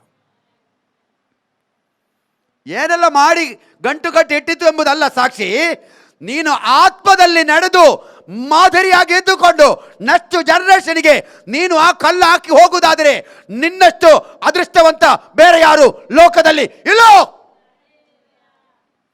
ನೀನು ಮದುವೆ ಮಾಡಿ ಮಕ್ಕಳು ಮಾಡಿ ಮಕ್ಕಳಿಗೆ ಓದು ಕೊಟ್ಟು ಅವರಿಗೆ ಒಳ್ಳೆ ಮದುವೆ ಮಾಡಿ ಅವ್ರನ್ನ ಒಳ್ಳೆ ಸ್ಥಳದಲ್ಲಿ ಕರ್ಕೊಂಡೋಗಿ ಬಿಟ್ಟು ಸೇರಿಸಿ ನೀನು ಆಯಾಗಿ ನೀನು ಕಣ್ಣು ಮುಚ್ಚಿ ಹೋದಾಗ ಜನ ಹೇಳ್ತಾರೆ, ಪಾಪ ಎಷ್ಟಾದರೂ ನೋಡಿ ಮಕ್ಕಳಿಗೋಸ್ಕರ ದುಡಿದ್ರು, ಪಾಪ ಮಕ್ಕಳನ್ನು ಒಳ್ಳೆ ಹಂತಕ್ಕೆ ತಂದರು, ಅವರು ಯೇಸು ಸ್ವಾಮಿಯನ್ನು ನಂಬಿದರೆ ಏನು ಲಾಸ್ ಆಗಲಿಲ್ಲ, ಭೂಲೋಕದಲ್ಲಿ ಆಸ್ತಿ ಜಮೀನು ಮನೆ ಮಠ ಮಾಮೆ ಎಲ್ಲ ಕಟ್ಟಿಬಿಟ್ರು ಅಂತ ಹೇಳ್ಬೋದು ಅಷ್ಟೇ.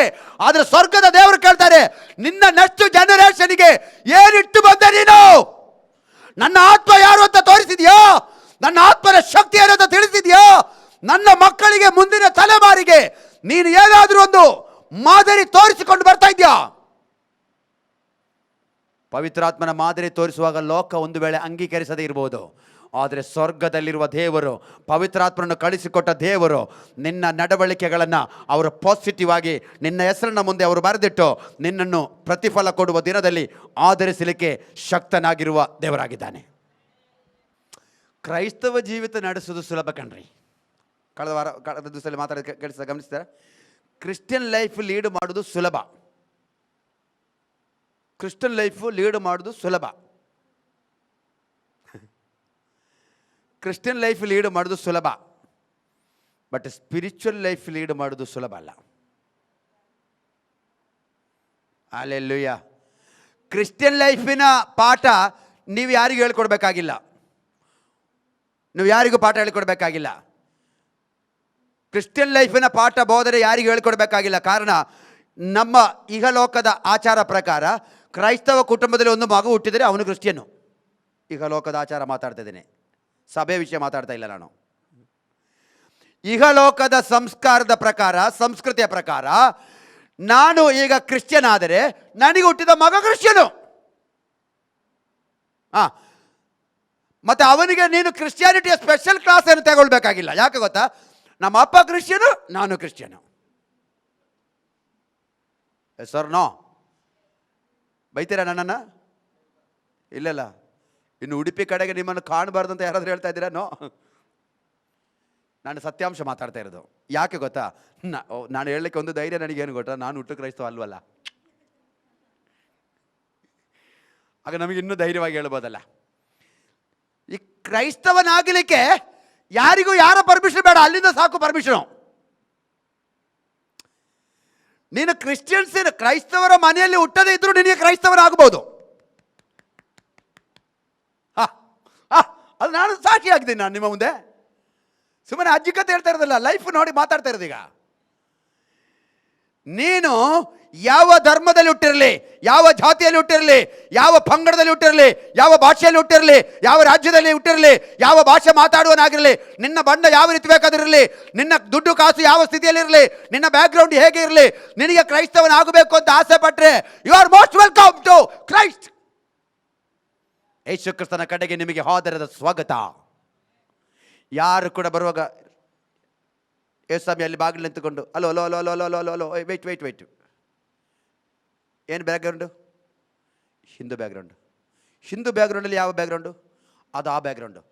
ನಿನ್ನ ಕುಟುಂಬದಲ್ಲಿ ಯಾರಿದ್ದಾರೆ? ಅವರಿದ್ದಾರೆ, ಇವರಿದ್ದಾರೆ. ಇದು ನಮಗೆ ಸರಿ ಕಾಣ್ತಾ ಇಲ್ಲ, ನೀನು ಆ ಕಡೆ ನಿಂತುಕೋ. ಯೇಸುಸ್ವಾಮಿ ಹೇಳ್ತಾರೇನ್ರಿ? ಹೇಳ್ತಾರೇನ್ರಿ? ಯೇಸುಸ್ವಾಮಿ ಅಲ್ಲಿ ಬಾಗಿಲಲ್ಲಿ ಬಂದ ಕೂಡಲೇ ದಾರಿ ತಪ್ಪಿ ಹೋದ ಮಗನನ್ನು ಕಾಯ್ತಾ ಇರುವ ಒಂದು ತಂದೆಯ ಚರಿತ್ರೆಯನ್ನು ನೀವು ಆಮೇಲೆ ಲೂಕನ ಸುವಾರ್ತೆಯಲ್ಲಿ ನೀವು ಓದಿರಬಹುದು. ದಾರಿ ತಪ್ಪಿ ಹೋದ ಮಗನು ಅಪ್ಪನ ಆಸ್ತಿ ಎಲ್ಲವನ್ನು ತಗೊಂಡು ಹೋಗಿಬಿಟ್ಟು ಎಲ್ಲವನ್ನು ಹಾಳು ಮಾಡಿಬಿಟ್ಟು ಊಟಕ್ಕೆ ಗತಿ ಇಲ್ಲದೆ ಹಂದಿ ಮೇಯಿಸಲಿಕ್ಕೆ ಹೋಗಿ ಹಂದಿಗೆ ಹಾಕಿದ ಆಹಾರವನ್ನು ತಿಂದು ಒಂದು ದಿವಸ ಕಣ್ಣಲ್ಲಿ ನೀರು ಬಂದು ಕೂತುಕೊಂಡು ಹೇಳ್ತಾ ಇದ್ದಾನೆ, ಅಯ್ಯೋ ನನ್ನ ಅಪ್ಪನ ಮನೆಯಲ್ಲಿ ಎಷ್ಟು ಜನ ಬಾಳಿ ಬದುಕುತ್ತಾ ಇದ್ದಾರೆ, ನಾನಾದರೂ ಊಟಕ್ಕೆ ಗತಿ ಇಲ್ಲದವರಾಗಿ ಇಲ್ಲಿ ಬಿದ್ದಿದ್ದೀರಲ್ಲ. ಆಯ್ತು, ಅಪ್ಪನಿಗೆ ಹೋಗಿ ಮಗ ಅಂತ ಹೇಳಕ್ಕೆ ಅವಕಾಶ ಬೇಡ, ಅಪ್ಪನ ಮನೆಯಲ್ಲಿ ಒಂದು ಕೂಲಿ ಕೆಲಸವನ್ನಾಗಿ ಆದರೂ ಇರಬೇಕು, ನಾನು ಹೋಗಿ ಹೊಟ್ಟೆ ತುಂಬ ಊಟ ಆದರೂ ತಿನ್ಬಹುದಲ್ಲ ಅಂತ ಅವನು ತಿರುಗಿ ಬರ್ತಾ ಇರಬೇಕಾದ್ರೆ ಆಮೇಲೆ ದೂರದಿಂದಲೇ ಮಗನನ್ನು ನೋಡಿದ ಅಪ್ಪ ಓಡಿ ಹೋಗಿ, ನೀನು ಎಲ್ಲಿಂದ ಬಂದೆ, ಆಸ್ತಿ ಏನಾದರೂ ಉಳಿಸಿದ್ಯಾ, ಏನಾದರೂ ಸಂಪಾದನೆ ಮಾಡಿದ್ಯಾ, ನೀನು ನನ್ನ ದುಡ್ಡು ಇಸ್ಕೊಂಡು ಹೋಗಿ ಏನು ಮಾಡಿದೆ, ನಿನಗೆ ಯಾಕೆ ಈಗ ನೆನಪಾಯಿತು, ನೀನೊಂದು ಕೆಲಸ ಮಾಡು, 3 ದಿವಸ ಫಾಸ್ಟಿಂಗ್ ಪ್ರೇಯರ್ ತೆಗಿ, ಆಮೇಲೆ ಒಳಗಡೆ ಬಾ ಹೇಳಿದ್ರೆ ಯೇಸು ಸ್ವಾಮಿ.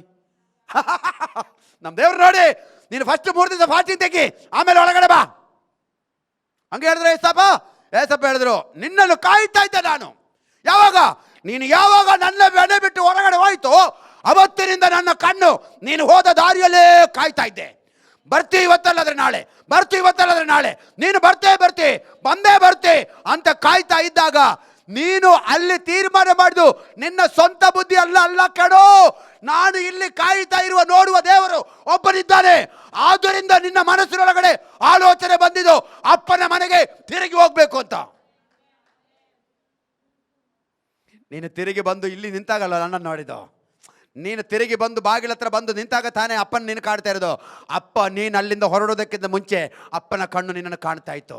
ಆ ಅಪ್ಪನ ಹೆಸರೇ ಒಳ್ಳೆಯ ತಂದೆಯಾದ ದೇವರು. ಆ ಅಪ್ಪನ ಹೆಸರೇ ಏಸಪ್ಪ. ಆ ದೇವರು ನೀನು ಆಲಯಕ್ಕೆ ಬಂದಾಗ ಅಲ್ಲ ನಿನ್ನ ನೋಡಿದ್ದು, ನೀನು ಇಲ್ಲಿ ಬಂದು ಸ್ತೋತ್ರ ಮಾಡಲಿಕ್ಕೆ ಶುರು ಮಾಡಿದಾಗ ಅಲ್ಲ ಯೇಸು ಸ್ವಾಮಿ ನಿನ್ನ ನೋಡಿದ್ದು.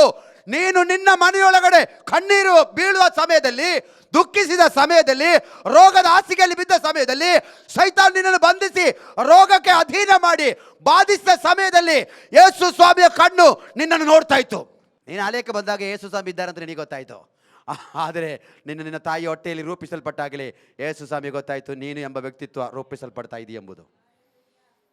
ಇಷ್ಟೊಂದು ಒಳ್ಳೆಯ ದೇವರು ಎಲ್ರಿ ಸಿಗ್ತಾರೆ? ಇಂಥ ಒಳ್ಳೆಯ ದೇವರು ಎಲ್ಲಿ ಹೋಗಿ ಹುಡುಕ್ತಿರ್ರಿ ನೀವು? ಇಂಥ ಒಳ್ಳೆಯ ದೇವರು ನಿನ್ನ ಮನೆಯ ಬಾಗಿಲಲ್ಲಿ ಬಂದು ನಿನ್ನನ್ನು ಕರೆಯುವಾಗ ಯಾತಕ್ಕಾಗಿ ಓಡ್ತಾ ಇದೆಯೋ? ಬಾ ತಿರುಗಿ ದೇವರ ಕಡೆಗೆ. ಇವತ್ತು ಕೂಡ ಯೇಸು ನಿನ್ನನ್ನು ಪ್ರೀತಿಸ್ತಾ ಇದ್ದಾನೆ. ಈ ಕೆಲವು ಸಹೋದರರು ಸಾಂಬಾರು ಮಾಡುವಾಗ ಸಾರು ಖಾರ ಜಾಸ್ತಿ ಆಗ್ತದೆ. ಆಗ ಮನೆಯಲ್ಲಿ ಒಂದು ಹೊತ್ತು ಸಾಂಬಾರು ತಿಂದವರು ಹೇಳ್ತಾರೆ, ಅಯ್ಯೋ ಖಾರ ತುಂಬ ಜಾಸ್ತಿ ಆಯಿತು. ಒಳ್ಳೆ ಮನೆಯಲ್ಲಿ ಆದರೆ ಹಂಗೆ ಹೇಳ್ತಾರೆ. ಒಳ್ಳೆ ಮನೆಯಲ್ಲಿ ಆದರೆ ಸಾಂಬಾರಿಗೆ ಸ್ವಲ್ಪ ಖಾರ ಜಾಸ್ತಿ ಇದೆ ಅಂತ ಹೇಳ್ತಾರೆ. ಇನ್ನೂ ಸ್ವಲ್ಪ ಒಳ್ಳೆಯ ಮನೆ ಆದರೆ ಸಾಂಬಾರು ತಟ್ಟೆ ಆಕಾಶದಲ್ಲಿ ತೇಲ್ತಾ ಇರ್ತದೆ. ಒಳ್ಳೆ ಮನೆಯಲ್ಲಿ ಹೇಳ್ತಾರೆ, ಏನ ಮಾಡಿದ ಇವತ್ತು ಸಾಂಬಾರಿಗೆ ಖಾರ ಸ್ವಲ್ಪ ಜಾಸ್ತಿ ಹಾಕಿಬಿಟ್ಟಲ್ಲ, ತಾಳ್ಮೇಲೆ ಗಂಡ ಹೇಳ್ತಾರೆ, ಒಳ್ಳೆಯ ಗಂಡ ಪಾಪ. ಆವಾಗ ಇನ್ನು ಸಾಂಬಾರು ತೆಗೆದು ಬಿಸಾಕ್ತೀರಾ ನೀವು? ಖಾರ ಜಾಸ್ತಿ ಆಯಿತು ಅಂತ ಸಾಂಬಾರು ತೆಗೆದು ಬಿಸಾಕ್ತೀರಾ? 2 ಹೊತ್ತಿಗೆ ಸಾಂಬಾರು ಮಾಡಿದ್ದು, 1 ಹೊತ್ತು ಊಟ ಮಾಡೋಕ್ಕೆ ಬಂದು ಕೂತಾಗ 1 ಹೊತ್ತಿದ್ದು ಖಾಲಿ ಆಗಿಲ್ಲ, ಖಾರ ಸ್ವಲ್ಪ ಜಾಸ್ತಿ ಆಗಿದ್ರೆ ಯಜಮಾನರು ಮಕ್ಕಳಿಗೆ ಇಷ್ಟ ಆಗಲಿಲ್ಲ, ಬೇಜಾರಾಯಿತು, ಖಾರ ಆಯಿತು ಅಂತ ಹೇಳಿಬಿಟ್ಟು ಸ್ವಲ್ಪ ಬಿಟ್ಟರೆ ಹೇಳಿದ್ರು ಖಾರ ಜಾಸ್ತಿ ಆಯಿತು ಅಂತ. ಆವಾಗ ನೀವು ಖಾರ ಕಡಿಮೆ ಮಾಡಲಿಕ್ಕೆ ಒಂದು ಸಜೆಷನ್ ಮಾಡ್ತೀರಿ. ಏನು ಗೊತ್ತಾ ನಿಮಗೆ? ಈ ಕಡೆ ಸೈಡ್ ಆದರೆ ಹೇಳಿ, ಇಲ್ಲಾಂದರೆ ನಾನು ಇವರ ಕೈಯಿಂದ ಹೇಳ್ತೀನಿ. ನಿಮಗೆ ಅವಮಾನ ಆಗ್ತದೆ. ಅಡುಗೆ ಮನೆಯಲ್ಲಿ ಅಡುಗೆ ಕೆಲಸ ಮಾಡುವ ನಿಮಗೆ ನೀವು ಹೇಳಿಲ್ಲ ಅಂದರೆ ನಾನು ಇವರ ಕೈಲಿ ಹೇಳಿಸಿದ್ರೆ ನಿಮಗೆ ಅವಮಾನ, ನನಗೇನು ಬೇಜಾರಿಲ್ಲ. ಆಮೇಲೆ ನೀವು ಹೇಳ್ತೀರಿ, ಅಯ್ಯೋ ನಮಗೆ ಇಷ್ಟು ಕೂಡ ಗೊತ್ತಿಲ್ಲ, ನಮ್ಮ ಗಂಡಸರಿಗೆ ಇಷ್ಟು ಗೊತ್ತಿತ್ತಲ್ಲ ಅಂತ ಮತ್ತೆ ಹೇಳ್ಬೇಕಾಗ್ತದೆ. ಏನು ಮಾಡ್ತೀರಿ ನೀವೊಂದು ಐಡಿಯಾ ಮಾಡ್ತೀರಿ, ತೆಗೆದು ಬಿಸಾಕ್ತೀರಾ? ಇಲ್ಲ, ಕಷ್ಟಪಟ್ಟು ಕೆಲಸ ಮಾಡಿ ದುಡ್ಡಿದ್ದು ತಂದ ಹಣದಿಂದ ತಂದ ತರಕಾರಿಯನ್ನು ಆಮೇಲೆ ತಂದು ಅದು ಸಾಂಬಾರು ಮಾಡಿ ಸ್ವಲ್ಪ ಬೈ ಮಿಸ್ಟೇಕ್ ಏನೋ ಖಾರ ಜಾಸ್ತಿ ಆಯಿತು. ಖಾರ ಜಾಸ್ತಿ ಆದ ಕೂಡಲೇ ಅದನ್ನು ತೆಗೆದು ಬಿಸಾಡಲಿಕ್ಕಿರುವಷ್ಟು ಮನಸ್ಥಿತಿ ಎಲ್ಲ ನಮಗಿಲ್ಲ. ನಾವು ಹೇಗಾದರೂ ಅದನ್ನು ಬಳಸಿಕೊಳ್ಳಲಿಕ್ಕೆ ಬೇಕಾಗಿ ಪ್ರಯತ್ನ ಮಾಡ್ತೀವಿ. ಅದಕ್ಕೆ ನೀವು ಅದಕ್ಕೆ ಒಂದು ಮಾರ್ಗವನ್ನು ಅಪ್ಲೈ ಮಾಡ್ತೀರಿ. ಏನದು? ಸ್ವಲ್ಪ ತೆಂಗಿನಕಾಯಿ ತುರಿದು ಬಿಟ್ಟು ಚೆನ್ನಾಗಿ ರುಬ್ಬಿಬಿಟ್ಟು ಸಾಂಬಾರಿಗೆ ಹಾಕಿಬಿಟ್ಟು ಆಮೇಲೆ ಒಂದು ಸಲ ಕುದಿಸ್ತೀರಿ. ನನ್ನೊಟ್ಟಿಗಿದ್ದೀರಾ? ನನ್ನ ಬಾಯಲ್ಲಿ ನೀವೆಲ್ಲ ಕೇಳಿಸ್ಬೇಕಾಗಿ ಬಂತಲ್ರಿ. ನೀವು ನನಗೆ ಹೇಳಿಕೊಡ್ಬೇಕಾದ ಮೆಡಿಸಿನು ನಾನು ನಿಮಗೆ ಹೇಳಬೇಕಾಗಿ ಬಂತಲ್ಲ. ಈಗ ಏನಂತೆ, ಖಾರ ಕಡಿಮೆ ಮಾಡಲಿಕ್ಕಿರುವಂಥ ಒಂದು ಮೆಡಿಸಿನು ತೆಂಗಿನಕಾಯಿ ರುಬ್ಬಿ ಹಾಕಿದರೆ ಖಾರ ಕಡಿಮೆ ಆಗ್ತದೆ. ಹಾಗೆ ನಾನು ಮಾತನಾಡುವ ಮಾತು ಖಾರ ಜಾಸ್ತಿ ಆಗ್ತಾ ಇದೆ ಆದರೆ ನೀವು ಮನೆಯಲ್ಲಿ ಹೋಗಿಬಿಟ್ಟು ಸ್ವಲ್ಪ ಕಾಯಿಯೆಲ್ಲ ರುಬ್ಬಿ ಹಾಕಿಬಿಟ್ಟು ಶಾಂತಚಿತ್ತರಾಗಿ ಕೂತುಕೊಂಡು ದೇವರೊಟ್ಟಿಗೆ ಕೇಳಿಸಿ, ದೇವರೇ, ಆ ಸೇವಕರ ಬಾಯಿಂದ ನೀನು ಯಾಕೆ ಅಷ್ಟು ಖಾರವಾಗಿ ಮಾತಾಡಿದು, ನಮ್ಮ ಮೇಲೆ ನಿನಗೆ ಪ್ರೀತಿ ಜಾಸ್ತಿ ಇರೋದರಿಂದ ಅಲ್ವೋ ಅಂತ ಆಗ ನಿಮಗೆ ಗೊತ್ತಾಗ್ತದೆ. ಅಲ್ಲೆಲ್ಲೂಯ್ಯ. ಎಲ್ಲಿದ್ದೇವೆ ನಾವೀಗ? ಚರ್ಚ್ ಒಳಗಡೆ ಇದ್ದೀವಿ. ಎಲ್ಲಿದ್ದೀವಿ?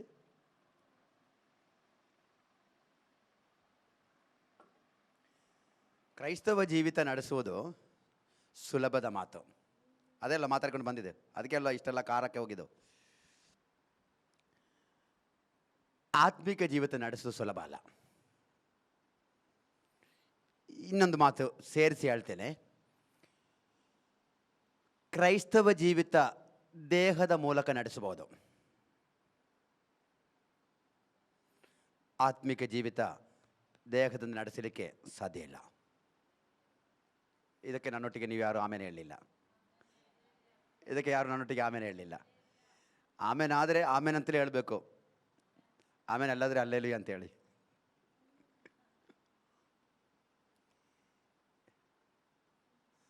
ಅಲ್ಲಿ ದೇವಾಲಯಕ್ಕೆ ಕರ್ಕೊಂಡು ಹೋಗಲಿಲ್ಲ, ಅಲ್ಲೇ ಇದ್ದೀವಿ. ಎಲ್ಲಿ? ಮಂಜುಷದ ಮುಂದೆ ನಿಂತಿದ್ದೀವಿ ನಾವು. ಯಾವ ಆರಾಧನೆ? ಯಾವ ಆರಾಧನೆ? ಓಲ್ಡ್ ಟೆಸ್ಟಮೆಂಟ್ ಆರಾಧನೆ. ಯಾವ ಆರಾಧನೆ? ಹಳೆ ಒಡಂಬಡಿಕೆ ಆರಾಧನೆಯಲ್ಲಿ ಯೆಹೋವನ ಅತಿ ಪರಿಶುದ್ಧವಾದ ಸ್ಥಳದೊಳಗಡೆ ಯೆಹೋವನ ಮಂಜೂಷ ಇದೆ. ಯಾವ ಮನುಷ್ಯನು ನೋಡಿದರೂ ಕೂಡ ಕಣ್ಣಿಗೆ ಅದು ವಿಸಿಬಲ್ ಆಗಿದೆ.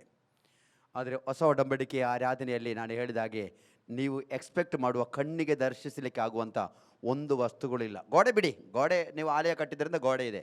ಗೋಡೆ ಮುಂದೆ ಬೇಕಾದರೆ ಇದೊಂದು ಡಿಸೈನ್ ಮಾಡಿದಿರಿ, ಇಲ್ಲಿ ಡಿವೈನ್ ಜನರೇಷನ್ ಮಿನಿಸ್ಟ್ರೀಸ್ ಬೆಥೇಲ್ ಅಂತ ಬರೆದಿದ್ದೀರಿ.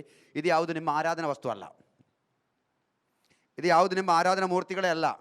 ನೀವು ಅದನ್ನು ನೋಡಿಬಿಟ್ಟು ಓ ಡಿವೈನ್ ಜನರೇಷನ್ ಮಿನಿಸ್ಟ್ರಿ ನಿನಗೆ ಆರಾಧನೆ ಹಂಗೆ ಆಡ್ತಾರೆ. ನೀವು ಯಾರಾದರೂ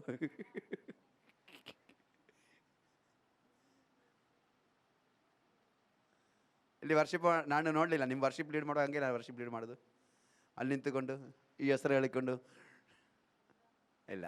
ಇಲ್ಲಿ ನಿಂತುಕೊಂಡು ನಾವು ಯಾರ ಹೆಸರು ಹೇಳಿ ಆರಾಧನೆ ಮಾಡೋದು? ಯೇಸು ಸ್ವಾಮಿ ಹೆಸರು ಹೇಳಿಕೊಂಡು ನಾವು ಇಲ್ಲಿ ಆರಾಧನೆ ಮಾಡ್ತೀವಿ. ನಿನಗೆ ಯೇಸು ಸ್ವಾಮಿಯ ಯಾವುದಾದ್ರೊಂದು ರೂಪ ಸಾದೃಶ್ಯ ಇಲ್ಲಿ ತೋರಿಸ್ಲಿಕ್ಕೆ ಉಂಟಾ ನಿಮಗೆ? ಇಲ್ಲ.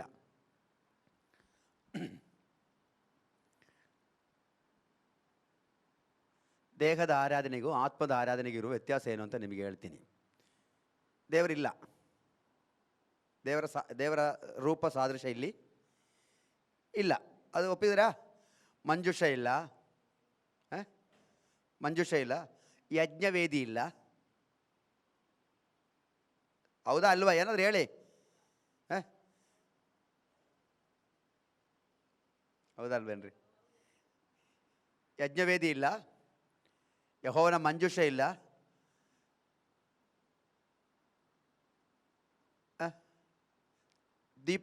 ದೀಪಸ್ತಂಭ ಇಲ್ಲ,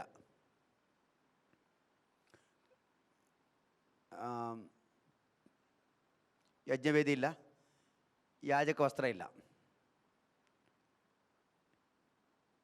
ಯಾಜಕ ವಸ್ತ್ರ ಇಲ್ಲ. ಯಾಜಕರಿದ್ದಾರಾ?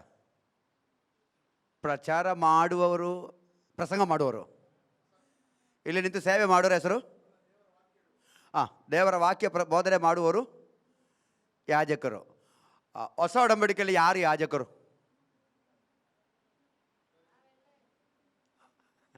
ಆಗ ನೀವು ಹೇಳಿ ತಪ್ಪಾಯ್ತಲ್ಲ. ಈಗ ಪ್ರಸಂಗ ಮಾಡುವವರು ಮಾತ್ರ ಯಾಜಕರಾದರೆ ಹೊಸ ಒಡಂಬಡಿಕೆಯಲ್ಲಿ ಪೇತ್ರನು ಬರೀತಾ ಇರೋದು ನೀವೆಲ್ಲರೂ ಕೂಡ ಆರಿಸಲ್ಪಟ್ಟವರು, ಯಾಜಕ ವರ್ಗದವರು ಅಂತ. ಹಂಗೆ ಒಂದು ವಾಕ್ಯ ಇದೆಯೇನ್ರಿ? ನೆನ್ನೆ ಓದುವಾಗ ಬಂದಿತ್ತಲ್ಲೇನ್ರಿ ಅದು?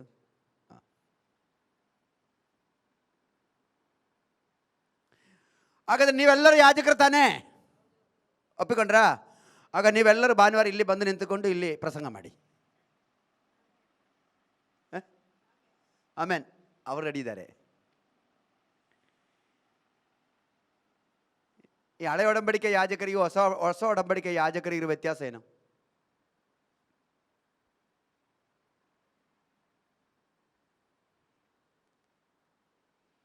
ದೇವರೇ, ನಾನು ಹೇಗೆ ಕಲಿಸಲಿಯಪ್ಪ ಇವರನ್ನೆಲ್ಲರನ್ನ?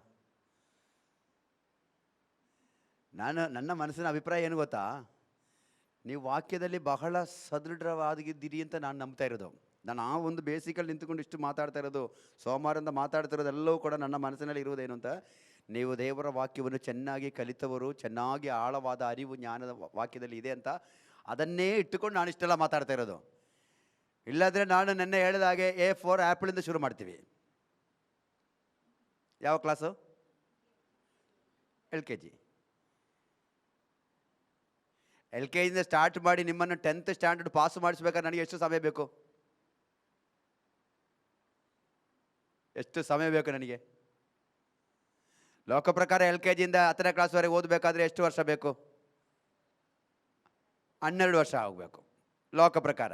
ನಿಮ್ಮನ್ನು ಆತ್ಮೀಕತೆ LKGಯಿಂದ ನಿಮ್ಮನ್ನು 10th ಸ್ಟ್ಯಾಂಡರ್ಡ್ ಮುಟ್ಟಿಸಬೇಕಾದ್ರೆ ನನಗೆ ಎಷ್ಟು ಸಮಯ ಬೇಕು? ನಾನೊಂದು ವಿಷಯ ನಿಮಗೆ ಹೇಳ್ತೇನೆ, 12 ವರ್ಷದಿಂದ ಮಾಡಲಿಕ್ಕೆ ಆಗದಿರುವ ಪ್ರವೃತ್ತಿ ದೇವರ ಪವಿತ್ರಾತ್ಮ ಇಳಿದು ಬಂದಾಗ 1 ದಿವಸದಲ್ಲಿ ಮಾಡಿ ಮುಗಿಸ್ತಾನೆ. ಮನುಷ್ಯ ನಿಂತುಕೊಂಡು 12 ವರ್ಷ ಕ್ಲಾಸು ತೆಗೆದರೂ ಕಲಿಸಲಿಕ್ಕೆ ಆಗದೇ ಇರುವಂಥ ಸಬ್ಜೆಕ್ಟನ್ನು ದೇವರ ಆತ್ಮನು ಇಳಿದು ನಿನ್ನ ಮೇಲೆ ಬರುವಾಗ ನೀನು ಒಂದೇ ದಿವಸದಲ್ಲಿ ಯೆಹೋವನ ವಾಕ್ಯದ ರಹಸ್ಯಗಳ ಆಳವನ್ನು ಕಲಿತು ನಿನ್ನ PhDಗೆ ಹೋಗ್ತೀರಿ. ಆತ್ಮಿಕತೆಯಲ್ಲಿ PhD ಇದೆಯೇನ್ರಿ? ಆತ್ಮಿಕತೆಯಲ್ಲಿ PhD ಇದೆಯಾ ಇಲ್ವಾ? ಲೋಕದ ಎಜುಕೇಷನಲ್ಲಿ ಲಾಸ್ಟ್ ಗ್ರೇಡ್ ಯಾವುದು? ಲೋಕದ ವಿದ್ಯಾಭ್ಯಾಸದಲ್ಲಿ ಲಾಸ್ಟ್ದು ಕಲಿವಿಕೆ ಯಾವುದು? ಅದರ ನಂತರ ಮತ್ತೊಂದು ಕಲಿವಿಕೆ ಇಲ್ಲ, ಯಾವುದು? ಜೋರಾಗಿ ಹೇಳ್ರಿ, ತಪ್ಪು ಸರಿ ಆಮೇಲೆ ಸರಿ ಮಾಡೋಣ. PhD correct ಅಲ್ವೇನ್ರಿ? ಡಾಕ್ಟರೇಟ್ ತೆಗಿಲಿಕ್ಕೆ ಅವ್ರು ಕಲಿಯೋದ್ರ ಹೆಸರೇನು? PhD ಆದ ಮೇಲೆ ಅದರ ಮೇಲೆ ಏನಾದರೂ ಹೈಯರ್ ಸ್ಟಡೀಸ್ ಉಂಟು ಅಂಕಲ್? ನೀವೆಲ್ಲಾದ್ರೂ ಕೇಳಿದಿರಾ ನೀವೆಲ್ಲಾದರೂ? ಇಲ್ಲ. ಬೇಕಾದರೆ ಒಬ್ಬರಿಗೆ 1, 2, 3, 4 PhD ತೆಗಿಬೋದು. Yes or no? ಒಬ್ಬನಿಗೆ ಆಸೆ ಆದರೆ ಕಲಿಬೇಕು, ಇನ್ನೂ ಕಲಿಬೇಕಾದ್ರೆ 4, 5, 6 ಸಬ್ಜೆಕ್ಟ್ಗಳಲ್ಲಿ ಅವನಿಗೆ 5, 6 PhD ತೆಗಿಬೋದು. ಆದರೆ PhDಯ ಮೇಲೆ ಮತ್ತೊಂದು ಕೋರ್ಸ್ ಇಲ್ಲ. ಹೌದಾ ಅಲ್ವಾ? ನೀವೇನಾದ್ರೂ ಒಂದು ಹೇಳಿಯಪ್ಪ. ಹೌದಾ? ಹಾಗಾದರೆ ಆತ್ಮಿಕ ಕಲಿವಿಕೆಯಲ್ಲಿ ಕೂಡ ಲಾಸ್ಟ್ ಸ್ಟೇಜ್ ಯಾವುದು? ಯಾವುದು? PhDನೇ. ಅದು ಯಾವುದು PhD?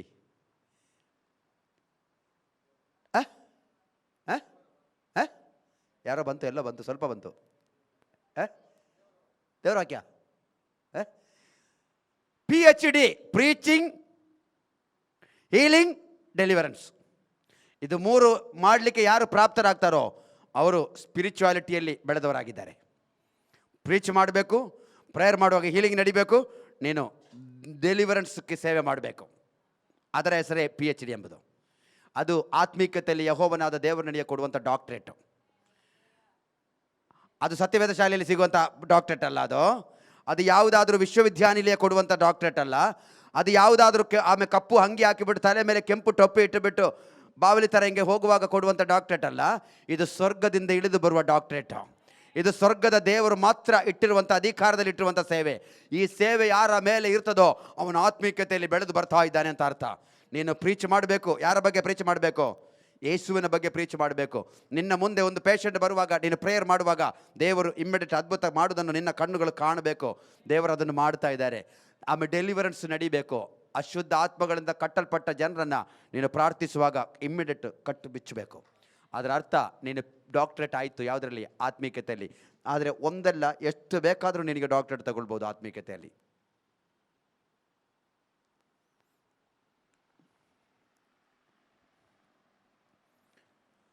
ಮಾರ್ಕನು ಬರೆದ ಸುವಾರ್ತೆ. ಪಾಸ್ಟ್ರಿಗೆ ಅನ್ನ ಇದು? ಈ ಪ್ರೀಚಿಂಗ್, ಹೀಲಿಂಗ್, ಡೆಲಿವರೆನ್ಸ್ ಪಾಸ್ಟರ್ ಮಾಡಲಿಕ್ಕೆ ಇರೋದಂತ ನೀವು ಯಾರಾದರೂ ಹೇಳ್ತಾ ಇದ್ದೀರಾ? ಅಲ್ಲ.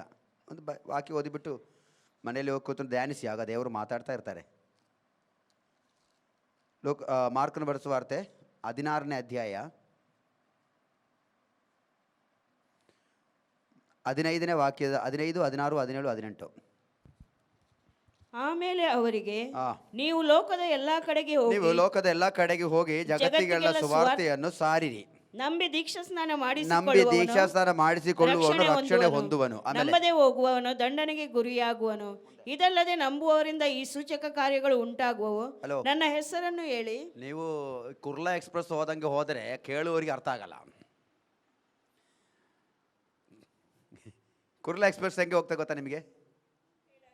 ಭಯಂಕರ ಸ್ಪೀಡು, ಬುಲೆಟ್ ಟ್ರೈನಿಗಿಂತ ಸ್ಪೀಡಾಗಿ ಹೋಗ್ತದೆ. ಆಗ ಈ ಟ್ರೈನ್ ನೋಡಲಿಕ್ಕೆ ದಾರಿಯಲ್ಲಿ ಯಾರೋ ನಿಂತಿರ್ತಾರೆ. ಈ ಮಕ್ಕಳಿಗೆಲ್ಲ ಒಂಥರ ಈ ನೆಂಟರ ಮನೆಗೆ, ಈ ಮನೆಯ ಬಾಗಿಲಲ್ಲಿ ಯಾವಾಗ ಟ್ರೈನ್ ಹೋಗ್ತೇವರಿಗೆ ಟ್ರೈನ್ ಹೋದ್ರೂ ಕೂಡ ಅವ್ರಿಗೆ ಗೊತ್ತಾಗಲ್ಲ. ಕರೆಕ್ಟ್ ಇಲ್ವೇನ್ರಿ? ಫಸ್ಟ್ ದಿವಸ ಬರುವಾಗ ಟ್ರೈನ್ ಸೌಂಡ್ ಕೇಳುವಾಗ ಅಯ್ಯೋ ಅಯ್ಯೋ ಅನಿಸ್ತದೆ. 3 ದಿವಸ ಅದೇ ಮನೆಯಲ್ಲಿ ನೀವು ಆಗಿದ್ದು ಬಿಟ್ಟು ನೀವು ರಾತ್ರಿ ಮಲಗಿರುವಾಗ ನಿಮ್ಮ ತಲೆಯ ಬುರುಡೆ ಒಳಗಡೆಯಿಂದ ಇದು ಹಾದು ಹೋಗ್ತಾಯಿದ್ರು ಕೂಡ ನಿಮಗೆ ಗೊತ್ತಾಗಲ್ಲ. ಈ ನಮ್ಮ ಈ ರೈಲ್ವೆ ಟ್ರ್ಯಾಕ್ ಪಕ್ಕದಲ್ಲಿ ಮನೆ ಇರುವಂಥ ಮನೆಗಳಿಗೆ ಈ ಹಳ್ಳಿ ಕಡೆಯಿಂದ ನೆಂಟರು ಬರ್ತಾರೆ. ಅವರ ಮಕ್ಕಳಿಗೆ ಟ್ರೈನ್ ಅವರು ಕಣ್ಣಲ್ಲಿ ನೋಡಿರೋಕ್ಕಿಲ್ಲ. ಆಗ ಟ್ರೈನ್ ನೋಡಲಿಕ್ಕೆ ಅಂತಲೇ ಅವ್ರು ನೆಂಟರ ಮನೆಗೆ ಬಂದಿರ್ತಾರೆ. ಅವರು ಬಹಳ ಕುತೂಹಲದಿಂದ ಕಾಯ್ತಾ ಇರ್ತಾರೆ. ಆವಾಗ ಕುರ್ಲಾ ಎಕ್ಸ್ಪ್ರೆಸ್ ಹಾದು ಹೋಗ್ತಾ ಇದೆ.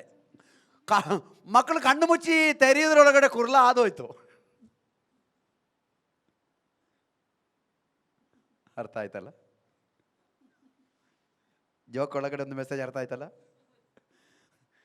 ಈ ಅಕ್ಷರಜ್ಞಾನ ಇಲ್ಲದೆ ಇರೋರು, ಒಬ್ಬರು ಅಕ್ಷರಜ್ಞಾನ ಇರೋರು ಓದುವ ವಾಕ್ಯವನ್ನು ಕೇಳಲಿಕ್ಕೆ ಆಸಕ್ತಿಯಿಂದ ಕಾಯ್ತಾ ಇರ್ತಾರೆ.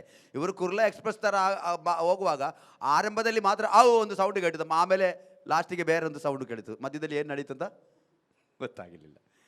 ದೇವರ ವಾಕ್ಯ ಬಹಳ ಸ್ಪಷ್ಟವಾಗಿ ತಾಳ್ಮೆಯಿಂದ ಓದಬೇಕು. ಒಂದೊಂದು ಅಕ್ಷರದಲ್ಲಿ ಕೂಡ ಆತ್ಮಿಕತೆ ಜೀವ ಇರ್ತದೆ. ನಾನು ಯಾವಾಗಲೂ ನಮ್ಮ ಸಭೆಯಲ್ಲಿ ನಾನು ಹೇಳಿಕೊಡುವಂಥ ಒಂದು ಕಾರ್ಯ, ವಾಕ್ಯ ಓದಲಿಕ್ಕೆ ಕಲಿಯುವುದು ಬಹಳ ಇಂಪಾರ್ಟೆಂಟು. ಕಥೆ ಪುಸ್ತಕ, ಕಾದಂಬರಿ ಪುಸ್ತಕ, ನ್ಯೂಸ್ ಪೇಪರ್ ಓದುವಾಗೆ ನಾವು ಕರ್ತನ ಸತ್ಯವೇದ ಗ್ರಂಥ ಓದಬಾರ್ದು. ಅದರಲ್ಲಿ ಒಂದೊಂದು ಅಕ್ಷರದಲ್ಲಿ ಕೂಡ ನಿನ್ನೊಟ್ಟಿಗೆ ದೇವರಿಗೆ ಮಾತಾಡಲಿಕ್ಕೆ ಉಂಟು. ನೀನು ಎಕ್ಸ್ಪ್ರೆಸ್ ಗಾಡಿಯಲ್ಲಿ ಸ್ಟಾರ್ಟ್ ಮಾಡಿ ಹೋದರೆ ದೇವರಿಗೆ ಮಾತಾಡಲಿಕ್ಕಿರೋದು ಮಾತಾಡ್ತಾ ಇರ್ತಾರೆ, ನಿನಗೆ ಕೇಳೋಕ್ಕೆ ಟೈಮ್ ಸಿಗಲ್ಲ. ಫಾಸ್ಟಾಗಿ ಹೋಗ್ಬಿಡ್ತಾ ಇದ್ರಿ. ಬಹಳ ತಾಳ್ಮೆಯಿಂದ ಆಮೇಲೆ ಓದಲಿಕ್ಕೆ ಕಲಿಯಿರಿ. ಈಗ ಓದಿದ್ರಲ್ಲಿ ಮೆಸೇಜ್ ಏನಾದರೂ ಸಿಕ್ಕಿತಾ ನಿಮಗೆ? ಈಗ ಅವರ ಸಿಸ್ಟರ್ ಈಗ 15ನೇ ವಾಕ್ಯ ಓದಿರಲ್ಲ, 15, 16ನೇ ವಾಕ್ಯ ಕೇಳಿದ ನಿಮಗೆ ಏನಾದರೂ ಸಂದೇಶ ಸಿಕ್ಕಿತಾ? ಅದರಲ್ಲಿ ಸಿಕ್ಕಿತಾ ಇಲ್ವ? ಏನಾದರೂ ಒಂದು ಹೇಳಪ್ಪೋ. ನಮ್ಮೂರ ಮಕ್ಕಳೆಲ್ಲ ಚೆನ್ನಾಗಿ ಮಾತಾಡ್ತಾರೆ, ಈ ಊರ ಮಕ್ಕಳವ್ರು ಮಾತಾಡ್ತಾ ಇಲ್ವಲ್ಲ.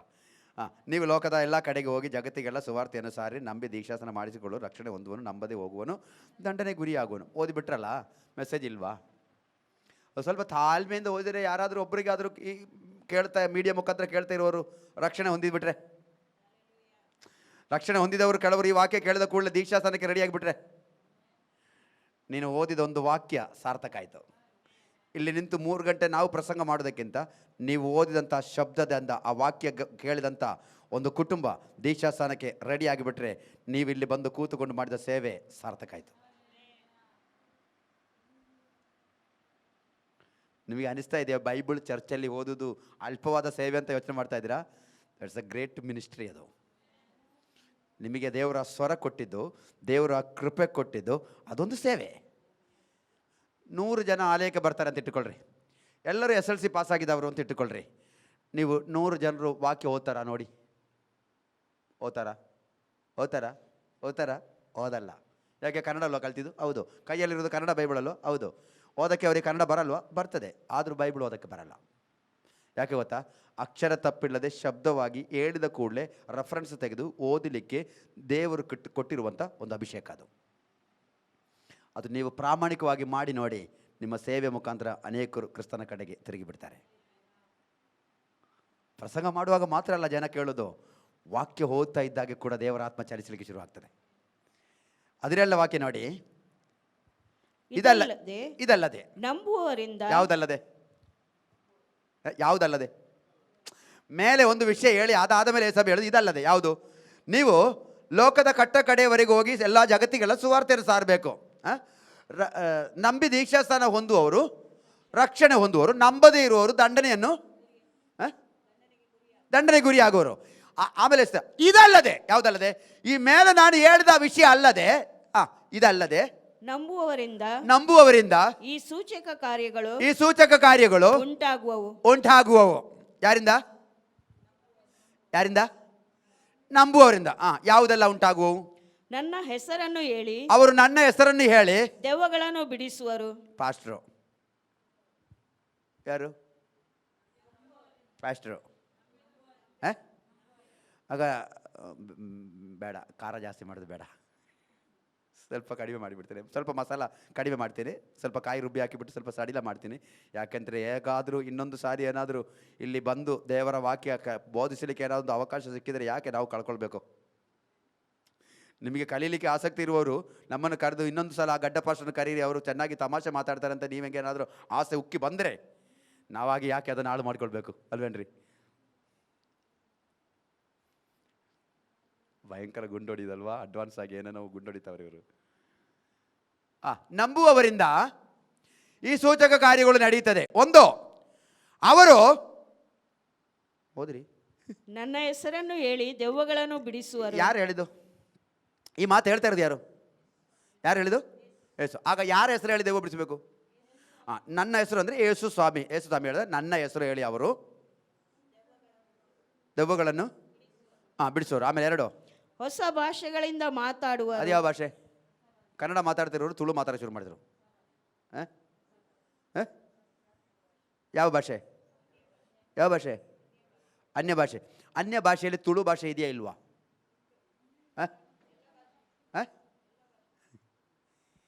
ಈ ನಮಗೆ ಈ ಅನ್ಯ ಭಾಷೆ ಅಂತ ಹೇಳುವಾಗ ಲಬ ಲಬ ಬಲ ಬಲ ಅಂತ ಹೇಳ್ತಾ ಇರ್ತೀವಲ್ಲ ಕೆಲವರು. ನೀವು ತಿಳ್ಕೊಂಡ ಹಾಗೆ ಲೋಕದಲ್ಲಿ ಎಲ್ಲೋ ಒಂದು ಮೂಲೆಯಲ್ಲಿ ಮಾತಾಡೋ ಭಾಷೆನೇ ನಾವು ಮಾತಾಡೋ ಭಾಷೆ. ಕೇರಳದಲ್ಲಿ ಈಗೆಲ್ಲ ಪ್ರಾಯ ಇರುವಂಥ ಅಜ್ಜಿಯಂದರೆಲ್ಲ ತೀರೋಗಿದ್ದಾರೆ ಕೇರಳದಲ್ಲಿ ಎಲ್ಲ. ಈ ಕೇರಳದಲ್ಲಿ ಈ ಪ್ರಾಯ ಇರುವಂಥ ಅಮ್ಮಚ್ಚಿಯರ ಮೇಲೆ ಅಭಿಷೇಕ ಬಂದು ಅವರು ಅನ್ಯ ಭಾಷೆಯಲ್ಲಿ ಮಾತಾಡ್ತಾರೆ. ಈ ಕೇರಳದ ಸ್ಪಿರಿಚುವಾಲಿಟಿ ನಿಮಗೆ ಗೊತ್ತಾ? ಕೇರಳದ ಜನರ ಆತ್ಮೀಕತೆ ಸ್ಟೈಲ್ ಗೊತ್ತಾ ನಿಮಗೆ? ನಮ್ಮ ಕನ್ನಡ ಸ್ಟೈಲ್ ಅಲ್ಲ ಅವರ ಆತ್ಮೀಕತೆ ಸ್ಟೈಲು. ಅವರು ಅಂತ ಹೇಳಿದ್ರೆ ಅದರಲ್ಲಿ ಮುಳುಗಿ ಬಿಡ್ತಾರೆ. ಕರೆಕ್ಟಾ? ನಿಮ್ಗೆ ಗೊತ್ತಾ? ಅವರು ಅದು ಕೂಡ ವಿದ್ಯಾಭ್ಯಾಸ ಇಲ್ಲದಿರುವಂಥ ತಾಯಂದಿರಿಗೆ ಯೇಸು ಸ್ವಾಮಿ ಆತ್ಮನ ಸಾನ್ನಿಧ್ಯ ಅವರು ಅನುಭವಿಸಿಬಿಟ್ರೆ ಮತ್ತೆ ಅವರು ಹೋಗುವಾಗಲೂ ಅನ್ಯ ಭಾಷೆ, ಬರುವಾಗಲೂ ಅನ್ಯ ಭಾಷೆ, ಮಲಗಿರುವಾಗಲೂ ಅನ್ಯ ಭಾಷೆ, ಊಟಕ್ಕೆ ಕೂತಾಗಲೂ ಅನ್ಯ ಭಾಷೆ, ಅವರ ಗಂಡನೊಟ್ಟಿಗೆ ಮಾತಾಡಲು ಅನ್ಯ ಭಾಷೆ ಮಾತಾಡ್ತಾರೆ ಅವರು. ಒಂದು ಅಜ್ಜಿ ಇದ್ದರು. ಆ ತಾಯಿ ಏನು ಮಾಡ್ತಾರೆ ಗೊತ್ತಾ? ಅವರು ಆರಾಧನಾಲಯದಲ್ಲಿ ಬಂದು ಆರಾಧನೆ ಶುರು ಮಾಡಿದ ಕೂಡಲೇ ಅವರು ಅನ್ಯ ಭಾಷೆ ಮಾತಾಡ್ತಾರೆ. ಅವರು ಸ್ಕೂಲ್ ಬಾಗಿಲು ನೋಡಿದವರಲ್ಲ, ಸ್ಕೂಲಲ್ಲಿ ABCD ಕಲಿತವರಲ್ಲ, ಅವರಿಗೆ ಮಲಯಾಳ ಭಾಷೆ ಕೂಡ ಬರೆಯೋಕ್ಕೆ ಬರಲ್ಲ, ಓದೋಕ್ಕೆ ಬರಲ್ಲ. ಅವರು ಮಾತನಾಡೋದು ಅಮೇರಿಕನ್ ಆ್ಯಸೆಂಟಲ್ಲಿ ಇಂಗ್ಲೀಷ್ ಮಾತಾಡ್ತಾರೆ. Can you believe? Can you believe? ನಿಮಗೆ ನಂಬಲಿಕ್ಕೆ ಸಾಧ್ಯ ಉಂಟಾ? ಭೂಲೋಕದಲ್ಲಿ ಎಲ್ಲ ವಿಶ್ವಾಸಿಗಳು ಮಾತಾಡುವಂಥ ಅನ್ಯ ಭಾಷೆ ಪ್ರಪಂಚದ ಯಾವುದಾದ್ರೂ ಮೂಲೆಯಲ್ಲಿರುವಂಥ ಭಾಷೆ ಆಗಿರ್ತದೆ. ಪಂಚಶತಮ ದಿವಸದಂದು ಆಮೇಲೆ ಮಾರ್ಕನ ಮೇಲಂತಸ್ತಿನಲ್ಲಿ ಪರಿಶುದ್ಧಾತ್ಮನ ಬೆಂಕಿ ಇಳಿದು ಬಂದಾಗ ಅವರೆಲ್ಲರ ನಾಲಿಗೆಗಳ ಮೇಲೆ ಬೆಂಕಿ ಬಂದು ಬಿದ್ದಾಗ ಅವರೆಲ್ಲರೂ ಕೂಡ ಅನ್ಯ ಭಾಷೆಯಲ್ಲಿ ಮಾತಾಡಲಿಕ್ಕೆ ಶುರು ಮಾಡಿದರು. ಆಗ ಲೋಕದಿಂದ ಅನೇಕ ಕಡೆಗಳಿಂದ, ಗಲಿಲಾಯದಿಂದ ಬಂದವರು, ಆಮೇಲೆ ಗ್ರೀಕ್ ರಾಜ್ಯದಿಂದ ಬಂದವರು, ಆಮೇಲೆ ಅರಬ್ ರಾಜ್ಯದಿಂದ ಬಂದವರು, ಆಮೇಲೆ ಆಫ್ರಿಕಾ ಖಂಡದಿಂದ ಬಂದವರು, ಇವರೆಲ್ಲ ಕೇಳ್ತಾ ಇದ್ದಾರೆ, ಇವರನ್ನು ನಮ್ಮ ಭಾಷೆಯಲ್ಲಿ ಮಾತಾಡ್ತಾ ಇದ್ದಾರಲ್ಲ, ಇವರೆಲ್ಲರೂ ಕೂಡ ಗಲಿಲಾಯದವರು, ಇವರೆಲ್ಲ ನಮ್ಮ ಭಾಷೆಯಲ್ಲಿ ಯಾಕೆ ಮಾತಾಡ್ತಾ ಇದ್ದಾರೆ ಅಂದರೆ ಅಲ್ಲಿ ಬಂದಂಥ ಎಲ್ಲ ರಾಜ್ಯದ ಭಾಷೆಗಳು ಒಬ್ಬೊಬ್ಬರ ಬಾಯಿಯಲ್ಲಿ ದೇವರು ಮಾತಾಡ್ತಾ ಇದ್ದರು. ಅನ್ಯ ಭಾಷೆ ಎಂಬುದರ ಬಗ್ಗೆ ಜನರಿಗೆ ತುಂಬ ತಪ್ಪಾದ ಅಭಿಪ್ರಾಯ ಇದೆ. ಇದೆಲ್ಲ ಕಲಿಸಲಿಕ್ಕೆ ತುಂಬ ಸಮಯ ಬೇಕು. ಇದೆಲ್ಲ ಈ ಸೆಕ್ಷನಲ್ಲಿ ನಮಗೆ ಆಗಲ್ಲ. ಕೆಲವರಿಗೆ ಅನ್ಯ ಭಾಷೆ ಅಂತ ಹೇಳಿದ್ರೆ ಅದೇನ್ರಿ ಅವರು ಹಂಗೆ ಮಾತಾಡ್ತಾರು. ಅನ್ಯ ಭಾಷೆ ಮಾತಾಡಲಿಕ್ಕೆ ವರ ಸಿಗುವುದು ಶ್ರೇಷ್ಠವಾದ ಭಾಗ್ಯ.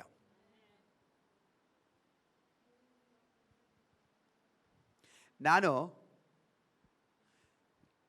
ಹಿಂದುತ್ವದಲ್ಲಿ ಹುಟ್ಟಿ ಹಿಂದುತ್ವದಲ್ಲಿ ಬೆಳೆದು ಕನ್ನಡ ನಾಡಿನಲ್ಲಿ ಕನ್ನಡ ಶಾಲೆಯಲ್ಲಿ ಹೋಗಿ ಕಲಿತು ಕನ್ನಡ ಭಾಷೆ ಮಾತಾಡಿ, ಕನ್ನಡ ಭಾಷೆಯೊಟ್ಟಿಗೆ ನಮ್ಮ ತಂದೆ ತಾಯಿಯವರು ಮಲಯಾಳಿ ಆದ್ದರಿಂದ ಮಲಯಾಳ ಕೂಡ ಮಾತಾಡಿ, ಕನ್ನಡದಲ್ಲಿ ಬರೀತೇನೆ, ಮಲಯಾಳದಲ್ಲಿಯೂ ಬರೀತೀವಿ, ಓದ್ತೀವಿ.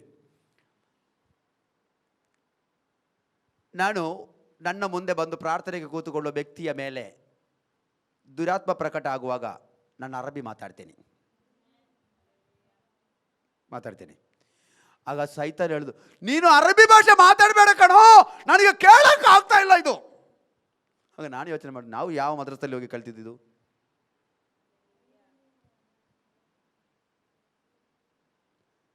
ವಿವಿಧ ವಾಣಿಗಳನ್ನು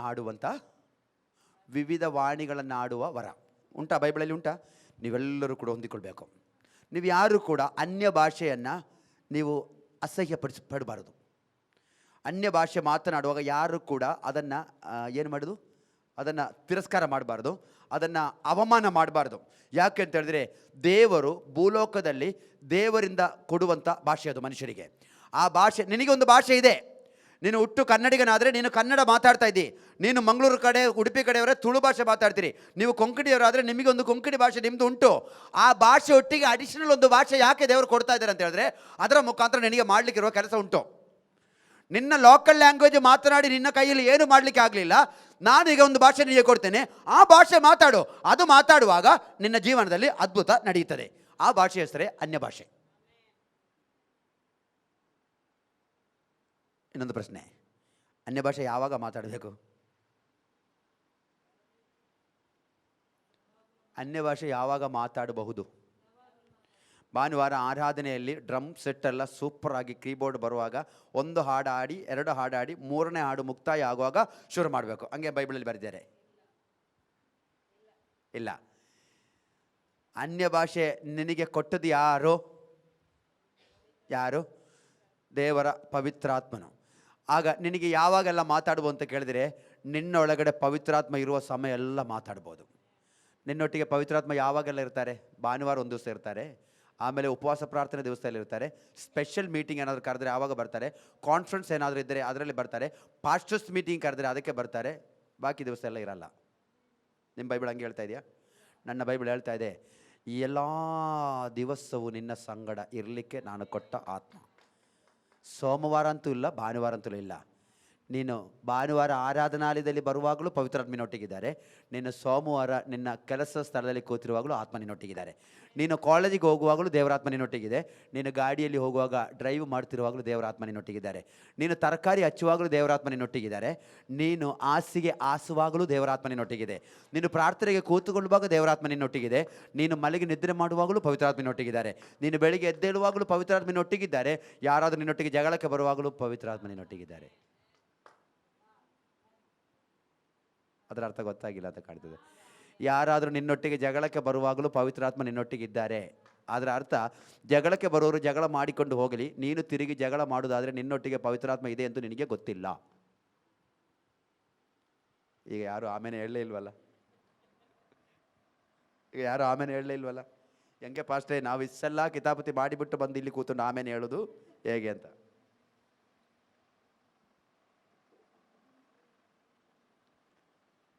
ಅಲ್ಲ, ನಮ್ಮ ಸಬ್ಜೆಕ್ಟ್ ಏನಿವತ್ತು? ನಿಮ್ಗೆ ಯಾರಿಗಾದರೂ ನೆನಪುಂಟ? ನಮ್ಮ ಇವತ್ತು ಮಾತಾಡ್ತಿರೋ ಸಬ್ಜೆಕ್ಟ್ ಯಾವುದೀಗ?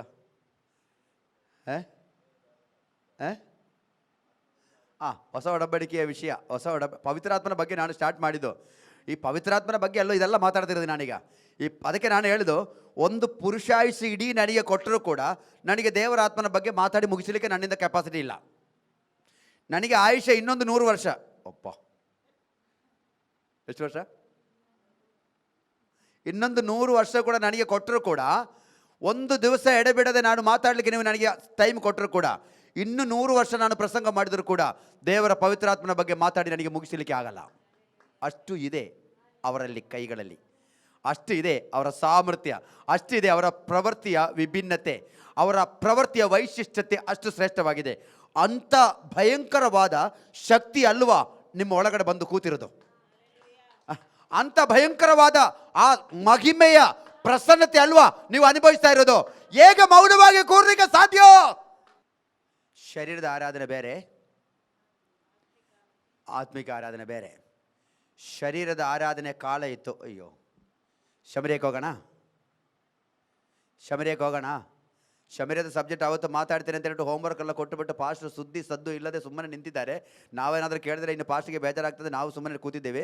ಅವರಿಗೆ ದೇವರಾತ್ಮ ತಿಳಿಸಿಕೊಟ್ಟಿದ್ರೆ ಸಾಕಾಗ್ತಿತ್ತು. ನಾವು 3 ದಿವಸ ಹೋಮ್ವರ್ಕ್ ಮಾಡಿಕೊಂಡು ಬಂದಿದ್ದೇವೆ. ಈಗ ಕೇಳ್ತಾನೇ ಇಲ್ಲ ಪಾಸ್ಟ್ರು, ಹೋಮ್ವರ್ಕ್ ಮಾಡಿದ್ರಾ ಅಂತ. ಫಸ್ಟ್ ಒಂದು ದಿವಸ ಕೇಳಿದ್ದು, ಅವತ್ತು ನಾವು ಮಾಡಿಕೊಂಡು ಬಂದಿರಲಿಲ್ಲ. ಆಮೇಲೆ ನಾವು 2-3 ದಿವಸ, ಸೋಮವಾರ ಬಿಟ್ಟು ಮಂಗಳವಾರ ರಾತ್ರಿ, ಬುಧವಾರ ರಾತ್ರಿ, ಗುರುವಾರ ರಾತ್ರಿ, ಶುಕ್ರವಾರ ರಾತ್ರಿ ನಾವು ಹೋಮ್ವರ್ಕ್ ಮಾಡಿಕೊಂಡು ಬಂದೆ. ಪಾಸ್ಟ್ ಅದನ್ನು ಕೇಳ್ತಾನೇ ಇಲ್ಲ. ಈಗ ದೇವರು ಕೇಳೋ ಹಾಗೆ ಮಾಡಿಬಿಟ್ರು. ನೀವು ಮಾಡೋ ಹೋಮ್ವರ್ಕ್ ಯಾವತ್ತೂ ವ್ಯರ್ಥ ಅಲ್ಲ ಎಂಬುದಕ್ಕೆ ಈಗ ಪುನಃ ದೃಷ್ಟಾಂತವನ್ನು ದೇವರು ತೋರಿಸ್ತಾ ಇದ್ದಾರೆ. ಶಮರಿಯಕ್ಕೆ ಹೋಗೋಣ, ಸುಕಾರ್ ಬಾವಿ ಕಟ್ಟೆಗೆ ಹೋಗೋಣ. ಯಾಕೋಬನು ತನ್ನ ಮಕ್ಕಳಿಗೋಸ್ಕರ ತೋಡಿದಂಥ ಬಾವಿ, ಆ ಬಾವಿಯಿಂದ ಅನೇಕ ತಲೆಮಾರುಗಳಿಂದ ಆಮೇಲೆ ಯಾಕೋಬನ ಸಂತತಿಯವರು, ಅವರ ದನಕರುಗಳು, ಅವರ ಒಂಟೆ ಕತ್ತೆಗಳು, ಅವರ ಪ್ರಾಣಿ ಪಕ್ಷಿಗಳು ಈ ಬಾವಿಯಿಂದ ನೀರು ಕುಡಿತಾ ಇತ್ತು. ಆ ಬಾವಿ ಹತ್ತಿರಕ್ಕೆ ಒಬ್ಬರು ಬಂದು ಕೂತಿದ್ದಾರೆ. ಆತನ ಹೆಸರೇ ಬಾವಿಯಲ್ಲಿ ನೀರು ಉಕ್ಕುವಂತೆ ಮಾಡುವಂಥ ತೇಜೋಮಯನಾದ ದೇವರು ಯೇಸು. ನನಗೆ ಸಂತೋಷ ಜಾಸ್ತಿ ಆಗಿಬಿಟ್ಟು ಮಾತಾಡ್ತಾ ಇದ್ದೀನಿ, ಕುಣಿತಾ ಇದ್ದೀವಿ ನಾವಿಲ್ಲಿ, ನಿಲ್ಲಕ್ಕಾಗ್ತಾ ಇಲ್ಲ. ಬಟ್ ಜಾಸ್ತಿ ಕುಡಿದ್ರೆ ನೀವು ಯೋಚನೆ ಮಾಡ್ತಾರಲ್ಲ, ಇವ್ರಿಗೆ ಏನೋ ಆಗಿಬಿಟ್ಟಿರ್ತಾರೆ, ಇವ್ರನ್ನ ಕರಿಬೇಡ್ರಿ ಸುಮ್ಮನೆ ಅಂತ ಯೋಚನೆ ಮಾಡ್ತೀರಿ. ಅದಕ್ಕೆ ಸುಮ್ಮನೆ ಸೈಲೆಂಟಾಗಿ ನಿಂತಿದ್ದೀನಿ ನಾನು. ನನಗೆ ದೇವರ ಆತ್ಮ ಹಂಗೆ ನನಗೆ ಆನಂದ ತುಂಬಿಸ್ತಾ ಇದ್ದಾರೆ ಒಳಗಡೆ. ಅದು ಅನುಭವಿಸಿದ್ರೆ ಗೊತ್ತು, ಕೂರಕ್ಕಾಗಲ್ಲ. ಆತ್ಮನ ಸಾನ್ನಿಧ್ಯ ಅನುಭವಿಸಿದ್ರೆ ಗೊತ್ತಾಗ್ತದೆ ನಿಮಗೆ. ಮತ್ತು ಅದರ ಇನ್ನೊಂದು ಸೈಡು ಬೇರೆ ನಾನು ಇನ್ನು ಹೇಳ್ತೇನೆ, ನಿಮಗೆ ಯಾರಿಗೂ ನೋವು ಆಗಬಾರ್ದು. ಯಾಕೆ ಗೊತ್ತಾ, ಪವಿತ್ರಾತ್ಮ ಬರುವವರೆಗೆ ನಾವು ಇಲ್ಲಿ ನಿಂತುಕೊಂಡು ಪಾಸ್ಟ್ಗಳು ಎಷ್ಟೆಲ್ಲ ನಿಮ್ಮನ್ನು ಆತ್ಮದಲ್ಲಿ ಆರಾಧನೆ ಮಾಡಿ ಅಂತ ನಿಮಗೆ ಎಷ್ಟು ಹೇಳಿದ್ರು ಕೂಡ ನಿಮಗೆ ಆಗಲ್ಲ. ಅದಕ್ಕೆ ನಿಮ್ಮ ತಪ್ಪಲ್ಲ, ಅದು ನಿಮ್ಮ ತಪ್ಪಲ್ಲ. ನಿಮ್ಮ ಮೇಲೆ ಪವಿತ್ರಾತ್ಮ ಬಂದು ನಿಮ್ಮ ಮೇಲೆ ಇಳಿಯುವವರೆಗೆ ನಾವು ಇಲ್ಲಿ ನಿಂತುಕೊಂಡು ಮಾಡುವಂಥ ಈ ಆರಾಧನೆ, ನಾವು ಮಾತಾಡುವಂಥ ಈ ಕಾರ್ಯಗಳೆಲ್ಲ ನಿಮ್ಮ ಲೈಫಲ್ಲಿ ನಿಮಗೆ ಅಪ್ಲೈ ಮಾಡಲಿಕ್ಕೆ ಆಗೋದಿಲ್ಲ. ಎಲ್ಲರಿಗೂ ಬರುವಂಥ ಪ್ರಾಬ್ಲಮ್ ಅದು. ನಿಮ್ಮ ಮೇಲೆ ಪವಿತ್ರಾತ್ಮ ಬರದೇ ಇದ್ದ ಕೂಡಲೇ ನೀವು ಯೋಚನೆ ಮಾಡೋದು, ದೇವರು ನಮ್ಮನ್ನು ಮರೆತು ಬಿಟ್ಟಿದ್ದಾರೆ, ದೇವರಿಗೆ ನಮ್ಮ ಮೇಲೆ ಪ್ರೀತಿ ಇಲ್ಲ, ನಾನು ಭೂಲೋಕದಲ್ಲಿ ಎಲ್ಲರಿಗಿಂತ ದೊಡ್ಡ ಪಾಪಿ ಅಂತೆಲ್ಲ ತಿಳ್ಕೊಂಡು ನೀವು ತಲೆ ಕೆಡಿಸಿಕೊಂಡು ಕೂತ್ಕೊಳ್ಬಾರ್ದು. ನೀವು ದೇವರಿಗೆ ಬೇಕಾದವರು ಎಂಬುದಕ್ಕೆ ಅತ್ಯಂತ ದೊಡ್ಡ ದೃಷ್ಟಾಂತ ನೀವು ಈ ಆಲಯದೊಳಗಡೆ ಕೂತಿರೋದು. ಈಗ ಅದು ಸಮಾಧಾನ ಆಯಿತಾ? ಸ್ವಲ್ಪ ಅದ್ರ ಸಮಾಧಾನ ಆಯಿತಾ? ಸ್ವಲ್ಪ ಮಸಾಲ ಹಾಕಿ ತೆಂಗಿನಕಾಯಿ ರುಬ್ಬಿದಂಗೆ ಆಗಿಲ್ವ? ಈಗ ಖಾರ ಸ್ವಲ್ಪ ಕಡಿಮೆ ಆದಂಗೆ ಆಗಿಲ್ವಾ? ಕಾಯಿ ರುಬ್ಬಿಬಿಟ್ಟು ಮಸಾಲೆ ಹಾಕಿ ಆಮೇಲೆ ಖಾರ ಕಡಿಮೆ ಮಾಡ್ತಾ ಇರೋದಲ್ಲ, ನಾನು ವಾಸ್ತವವಾದ ವಿಷಯ ಮಾತಾಡ್ತಾರೋ. ಕೆಲವೊಂದು ಜನ ನಮ್ಮ ಆಲಯದಲ್ಲಿ ಬಂದು ಕೂತ್ಕೊಳ್ಳುವಾಗ ಒಂದು ಗುಂಪು ಜನ ಆತ್ಮದಲ್ಲಿ ತುಂಬಿ ಆರಾಧಿಸ್ತಾ ಇರ್ತಾರೆ, ಇನ್ನೊಂದು ಗುಂಪು ಜನ ಅವರಿಗೆ ಆರಾಧಿಸಬೇಕು ಅಂತ ಉಂಟು, ಆಗ್ತಾ ಇಲ್ಲ. ಅವರು ಈ ಕಡೆ ನೋಡ್ತಾರೆ, ನಮ್ಮನ್ನು ನೋಡ್ತಾರೆ, ಮುಖ ಒಂಥರ ವೇದನೆಯಲ್ಲಿ ನಿರಾಶೆಯಲ್ಲಿ ಕೂತಿರ್ತಾರೆ. ನಾವು ಇದೆಲ್ಲ ನಮ್ಮ ಜೀವನದಲ್ಲಿ ಕಾಣುವಂಥ ಕಾರ್ಯಗಳು. ಆಗ ನಿಮಗೆ ಯಾಕೆ ಅವರು ಆರಾಧನೆ ಮಾಡಿದಂಗೆ ಆರಾಧನೆ ಮಾಡೋಕ್ಕಾಗಲ್ಲ, ನಿಮ್ಗೆ ಏನಾಯ್ತು ರೀ ಅಂತ ಕೇಳಿಬಿಟ್ರೆ ಅವರು ಮುಂದಿನ ವಾರ ಚರ್ಚ್ಗೆ ಬರಲ್ಲ. ಬರ್ತಾರ? ಅವರಿಗೆ ಕೇಳಿದ್ರೆ ಅವರು ಹೇಳ್ತಾರೆ, ಭಾಷೆ ನಮಗೂ ಕೂಡ ಅವರಾಗೆ ಕುಣಿಬೇಕಂತ ಆಗ್ತಾ ಇಲ್ವಲ್ಲ ಇಲ್ಲಿ ನಮಗೆ, ನಮ್ಮ ಕಷ್ಟ ನಮ್ಮ ಮನಸ್ಸು ನಿಮಗೆ ಅರ್ಥ ಆಗ್ತಾ ಇಲ್ವಾ? ಅದು ಅರ್ಥ ಮಾಡಿಕೊಂಡು ಮಾತಾಡ್ತಾ ಇದ್ದೇನೆ. ನಿಮ್ಮ ಮೇಲೆ ಪವಿತ್ರಾತ್ಮ ಬರುವವರೆಗೆ ಇವರು ಕುಣಿಯುವಾಗ ನೀವೇ ಕುಣಿಯೋಕ್ಕಾಗಲ್ಲ. ಆದರೆ ನಿಮ್ಮ ಮೇಲೆ ಪವಿತ್ರಾತ್ಮ ಬರಲಿಕ್ಕೆ ತಡೆಯಾಗ್ತಾ ಇರುವುದು ನೀವು ಅತ್ಯಂತ ಘೋರ ಪಾಪಿ ಆಗಿರುವುದರಿಂದ ಅಲ್ಲ ತಡೆಯಾಗ್ತಾ ಇರೋದು. ಅಂದರೆ ಪಾಪ ಇಟ್ಟುಕೊಂಡು ಬಂದರೆ ಪವಿತ್ರಾತ್ಮ ಕೊಡ್ತಾರೆ ಅಂತಲ್ಲ ನಾನು ಮಾತಾಡಿದ ವಾಕ್ಯದ ಅರ್ಥ. ಇನ್ನು ಹಾಗೆ ತಪ್ಪು ತಿಳ್ಕೊಂಡು ಕೆಲವರು ಡ್ರಿಂಕ್ಸ್ ಮಾಡಿಬಿಟ್ಟು ದೇವರಾತ್ಮ ಇವತ್ತು ಬರ್ತಾರೆ ಅಂತ ಹೇಳ್ಬಿಟ್ಟು ಇನ್ನು ಸ್ವಲ್ಪ ಎಣ್ಣೆಲ್ಲ ಹಾಕಿಕೊಂಡು ಆಲಯದೊಳಗಡೆ ಬಂದುಬಿಟ್ಟು ಕುಣಿಯೋಕ್ಕೆ ರೆಡಿ ಮಾಡಿಬಿಟ್ರೆ. ಹಾಸನದ ಒಬ್ಬರು ಗಡ್ಡ ಪಾಸ್ಟರ್ ಬಂದಿದ್ದರು, ಅವರು ಬಂದು ಹೇಳಿದರು ಪಾಪ ಇದ್ದವರಿಗೂ ಪರಿಶುದ್ಧಾತ್ಮ ಕೊಡ್ತಾರೆ ಅಂತ ಅವರು ಪ್ರಸಂಗ ಮಾಡಿ ಹೋಗಿದ್ದಾರೆ. ಆದ್ದರಿಂದ ಇವತ್ತು ಸ್ವಲ್ಪ ಕುಣಿಲಿಕ್ಕೆ ಸ್ವಲ್ಪ ಹುಮ್ಮಸ್ಸು ಬರಬೇಕಲ್ಲ, ಅದಕ್ಕೆ ಒಂದು ಸ್ಮಾಲ್ ಹೊಡ್ಕೊಂಡು ಬರ್ತೀವಿ ಅಂತ ಹೇಳ್ಬಿಟ್ಟು ಬೆಳಿಗ್ಗೆ ಆರಾಧನೆಗೆ ಬರುವಾಗ ದಾರಿಯಲ್ಲಿ ಬಾರಿಗೆ ಹೋಗಿ ಕುಡ್ಕೊಂಡು ಬಂದರೆ ಮತ್ತೆ ನಮ್ಮನ್ನು ಭೂಲೋಕದಲ್ಲಿ ಇಡ್ತಾರೆ. ಇವರೆಲ್ಲ ಸೇರಿಕೊಂಡು ನಮ್ಮನ್ನು ಓಡಿಸಿಬಿಡ್ತಾರೆ ಊರಿಂದ. ಆಮೇಲೆ ಪಾಪಿ ಆದ ಮನುಷ್ಯನನ್ನು ಪರಿಶುದ್ಧ ಮಾಡುವ ಸ್ಥಳ ಯೆಹೋವನ ಆಲಯ. ಆಮೇಲೆ ಅದು ದೇವರ ಸಾನ್ನಿಧ್ಯ ಇಳಿಯುವಾಗ ನಿನಗೆ ಪಾಪದ ಬಗ್ಗೆ ಅರಿವು ಉಂಟಾಗ್ತದೆ. ಆಗ ಅಭಿಷೇಕ ಬರಲಿಲ್ಲ, ಪಾಪದ ಬಗ್ಗೆ ನಿನಗೆ ಅರಿವು ಉಂಟಾಗ್ತದೆ. ಅರಿವು ಉಂಟಾದ ಕೂಡಲೇ ನಿನ್ನ ಕಣ್ಣು ತುಂಬಿ ಅರಿಲಿಕ್ಕೆ ಶುರು ಆಗ್ತದೆ. ಅಯ್ಯೋ ನಾನು ಎಷ್ಟೆಲ್ಲ ತಪ್ಪು ಮಾಡಿಬಿಟ್ಟಪ್ಪ. ಮೊದಲು ಪಾಪ ಮಾಡುವಾಗ ಖುಷಿ ಆಗ್ತಾ ಇತ್ತು, ಇಷ್ಟೇ ಅಲ್ವಾ ಮಾಡಿದ್ದು, ಇನ್ನೂ ಮಾಡಬೇಕು ಅಂತ ಸಾಗಸದಲ್ಲಿ ಹುಮ್ಮಸ್ಸಲ್ಲಿ ಓಡ್ತಾ ಇದ್ದು. ಪಾಪದ ಮೇಲೆ ಪಾಪ, ಪಾಪದ ಮೇಲೆ ಪಾಪ, ಪಾಪದ ಮೇಲೆ ಪಾಪ. ಕೊಡ ತುಂಬಿ ತುಳುಕಿದ್ರು ಇನ್ನೂ ಅದರ ಮೇಲೆ ಬೇರೊಂದು ಕೊಡ ಇಟ್ಟುಬಿಟ್ಟು ಅದನ್ನು ತುಂಬಿಸ್ತಾ ಇತ್ತು. ಆದರೆ ಯಾವಾಗ ಪವಿತ್ರಾತ್ಮನ ಪ್ರೇರಣೆ ಒಳಗಡೆ ಬರಲಿಕ್ಕೆ ಶುರು ಆಯಿತೋ, ಪಾಪದ ಬಗ್ಗೆ ಅರಿವು ಹುಟ್ಟಾಯಿತೋ, ಆಗ ಯಾರು ಏನು ಪ್ರಸಂಗ ಮಾಡ್ತಾ ಇಲ್ಲ, ಯಾರು ಏನು ಸ್ತೋತ್ರ ಹೇಳ್ತಾ ಇಲ್ಲ, ನಮ್ಮ ಕಣ್ಣು ಹರಿತಾ ಇದೆ, ತುಂಬಿ ಹರಿತಾ ಇದೆ. ಯಾಕೆ ಅಂತ ಗೊತ್ತಿಲ್ಲ, ಭಯಂಕರ ಸಂಕಟ ಆಗ್ತಾ ಇದೆ, ಮನಸ್ಸಿನೊಳಗೆ ಭಯಂಕರ ದುಃಖ ಆಗ್ತದೆ. ಪಾಸ್ಟರ್ ನನಗೆ ಸ್ವಲ್ಪ ಅಳಬೇಕು ಅಂತ ಅನಿಸ್ತಾ ಇದೆ. ನೀನು ಕೂತುಕೊಂಡು ಅಲ್ಲೇ ಕೂತುಕೊಂಡು ಗಂಟೆಗಟ್ಟಲೆ ಹತ್ತು ಬಿಡಬೇಕು. ಅದು ಅಳುತ್ತಾ ಇರುವ ಹಾಗೆ ನಿನ್ನ ಪಾಪದ ಭಾರ ಕರ್ತನ ತೊಳೆಯುತ್ತಾ ಇರ್ತಾನೆ. ಆರಾಧನಾ ಆಲಯದೊಳಗಡೆ ಕಣ್ಣೀರು ಬಂದರೆ ಯಾವತ್ತೂ ಕೂಡ ನಷ್ಟ ಅಲ್ಲ. ಅದನ್ನು ಯಾರು ನೋಡಿಬಿಟ್ಟು ಗೇಲಿ ಮಾಡಬಾರ್ದು. ಆರಾಧನಾ ಆಲಯದೊಳಗಡೆ ಒಬ್ಬ ಭಕ್ತ ಬಂದು ಕಣ್ಣೀರು ಹಾಕಿದರೆ ಅದಕ್ಕೆ ಎರಡು ಕಾರಣ. ಒಂದು ದುಃಖದ ಕಣ್ಣೀರು, ಇನ್ನೊಂದು ಆನಂದದ ಕಣ್ಣೀರು. ಒಂದು ಪಾಪ ಭಾರ ಹೊತ್ತಿರುವ ಕಣ್ಣೀರು, ಇನ್ನೊಂದು ಆತ್ಮಭಾರ ಹೊತ್ತಿರುವ ಕಣ್ಣೀರು. ಇದೆರಡು ಆಲಯದೊಳಗಡೆ ನಡೀತದೆ. ಒಂದು ಪಾಪ ಭಾರದ ಕಣ್ಣೀರು, ಇನ್ನೊಂದು ಆತ್ಮಭಾರದ ಕಣ್ಣೀರು.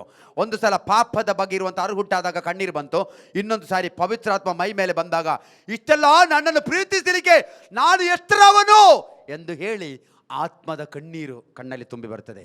ಇದೆರಡು ಆಲಯದೊಳಗಡೆ ಬಿದ್ದರೂ ಕೂಡ ನಿನಗೆ ಅಶುಭ ಅಲ್ಲ, ನಿನ್ನ ಕುಟುಂಬಕ್ಕೆ ಶುಭವಾಗಿರ್ತದೆ. ಆಲಯದೊಳಗಡೆ ಕಣ್ಣೀರು ಬಿದ್ದರೆ ಯಾವತ್ತೂ ಕೂಡ ನಷ್ಟ ಅಲ್ಲ. ಅದು ಪರಿಶುದ್ಧಾತ್ಮನು ಬುದ್ಧಿಲಿಯಲ್ಲಿ ತೆಗೆದಿಟ್ಟುಕೊಂಡು ನಿನ್ನ ಹೆಸರು ಬರೆದಿಟ್ಟು ನಿನ್ನನ್ನು ಆಶೀರ್ವಾದ ಮಾಡಲಿಕ್ಕೆ ನಂಬಿಗಸ್ತನಾಗಿದ್ದಾನೆ. ನಿಮ್ಮ ಶರೀರದಲ್ಲಿ ದೇವರ ಆತ್ಮ ಚಲಿಸಲಿಕ್ಕೆ ಬಿಡದ ಹಾಗೆ ತಡೆಯುವಂಥ ಕೆಲವು ಶಕ್ತಿಗಳುಂಟು, ತಿಳ್ಕೊಳ್ಬೇಕು. ನಿಮಗೆ ಆತ್ಮದಲ್ಲಿ ತುಂಬಲಿಕ್ಕೆ ಆಸೆ ಉಂಟು, ಎಲ್ಲರೂ ಆತ್ಮದಲ್ಲಿ ಅನ್ಯ ಭಾಷೆಯಲ್ಲಿ ಆರಾಧನೆ ಮಾಡುವಾಗ ನಿನ್ನ ಹೃದಯದಲ್ಲಿ ತವಕ ಇದೆ, ನನಗೂ ಕೂಡ ಅನ್ಯ ಭಾಷೆಯಲ್ಲಿ ಆರಾಧನೆ ಮಾಡಬೇಕು, ನನ್ನ ಬಾಯಲ್ಲಿ ಕೂಡ ಹೊಸ ಭಾಷೆ ಮಾತಾಡಬೇಕು, ನಾನು ಕೂಡ ಇವರು ಆಮೇಲೆ ಸಂತೋಷವಾಗಿ ಆಲಯದಲ್ಲಿ ಆನಂದಿಸಬೇಕು ಅಂತ ನಿಮಗೆ ಆಸೆ ಇದೆ. ಆದರೆ ಆಗ್ತಾ ಇಲ್ಲ. ಅದರ ಅರ್ಥ ನಿನ್ನ ಮೇಲೆ ಪವಿತ್ರಾತ್ಮನನ್ನು ಕೊಡಲಿಕ್ಕೆ ದೇವರಿಗೆ ಮನಸ್ಸಿಲ್ಲದೆ ದೇವರು ನಿನ್ನನ್ನು ತಳ್ಳಿ ದೂರ ಇಟ್ಟಿರೋದಲ್ಲ, ನಿನ್ನ ಮೇಲೆ ಪವಿತ್ರಾತ್ಮ ಚಲಿಸಲಿಕ್ಕೆ ಬಿಡದ ಹಾಗೆ. ಒಂದು ವೇಳೆ ಪವಿತ್ರಾತ್ಮ ನಿನ್ನ ಮೇಲೆ ಚಲಿಸಿದರೂ ಕೂಡ ನಿನಗೆ ಅದು ರೆಕಗ್ನೈಸ್ ಆಗದ ಹಾಗೆ, ಅದು ನಿನಗೆ ಅರಿವಾಗದ ಹಾಗೆ, ಅದು ನಿನಗೆ ತಿಳುವಳಿಕೆ ಆಗದ ಹಾಗೆ, ಅದು ನಿನಗೆ ಮನವರಿಕೆ ಆಗದ ಹಾಗೆ ನಿನ್ನ ಮನಸ್ಸನ್ನು ತಡೆಯುವಂಥ ಒಂದು ಶಕ್ತಿ ಇದೆ. ಆ ಶಕ್ತಿಯ ಹೆಸರೇ ಇಹಲೋಕದ ಅಂಧಕಾರದ ಶಕ್ತಿ. ಆ ಶಕ್ತಿಯನ್ನು ಗದರಿಸಬೇಕು. ದೇವರ ಆತ್ಮ ನಿನ್ನ ಮನಸ್ಸು ಓಪನ್ ಮಾಡ್ತದೆ, ನಿನ್ನ ಕಿವಿ ಓಪನ್ ಮಾಡ್ತದೆ, ನಿನ್ನ ಹೃದಯ ಓಪನ್ ಮಾಡ್ತದೆ, ನಿನ್ನ ಶರೀರ ಓಪನ್ ಮಾಡ್ತದೆ. ಆತ್ಮ ಬಂದು ನಿನ್ನ ಮೇಲೆ ಬಿದ್ದ ಕೂಡಲೇ ನೀನು ಬೆಂಕಿ ಒಳಗಡೆ ಬಿದ್ದ ಹಾಗೆ ಆಗ್ತದೆ. ಆತ್ಮಿಕ ಸ್ವಾತಂತ್ರ್ಯ ನಿನ್ನ ಜೀವನದಲ್ಲಿ ಪ್ರಕಟ ಆಗಿ ಬರ್ತದೆ.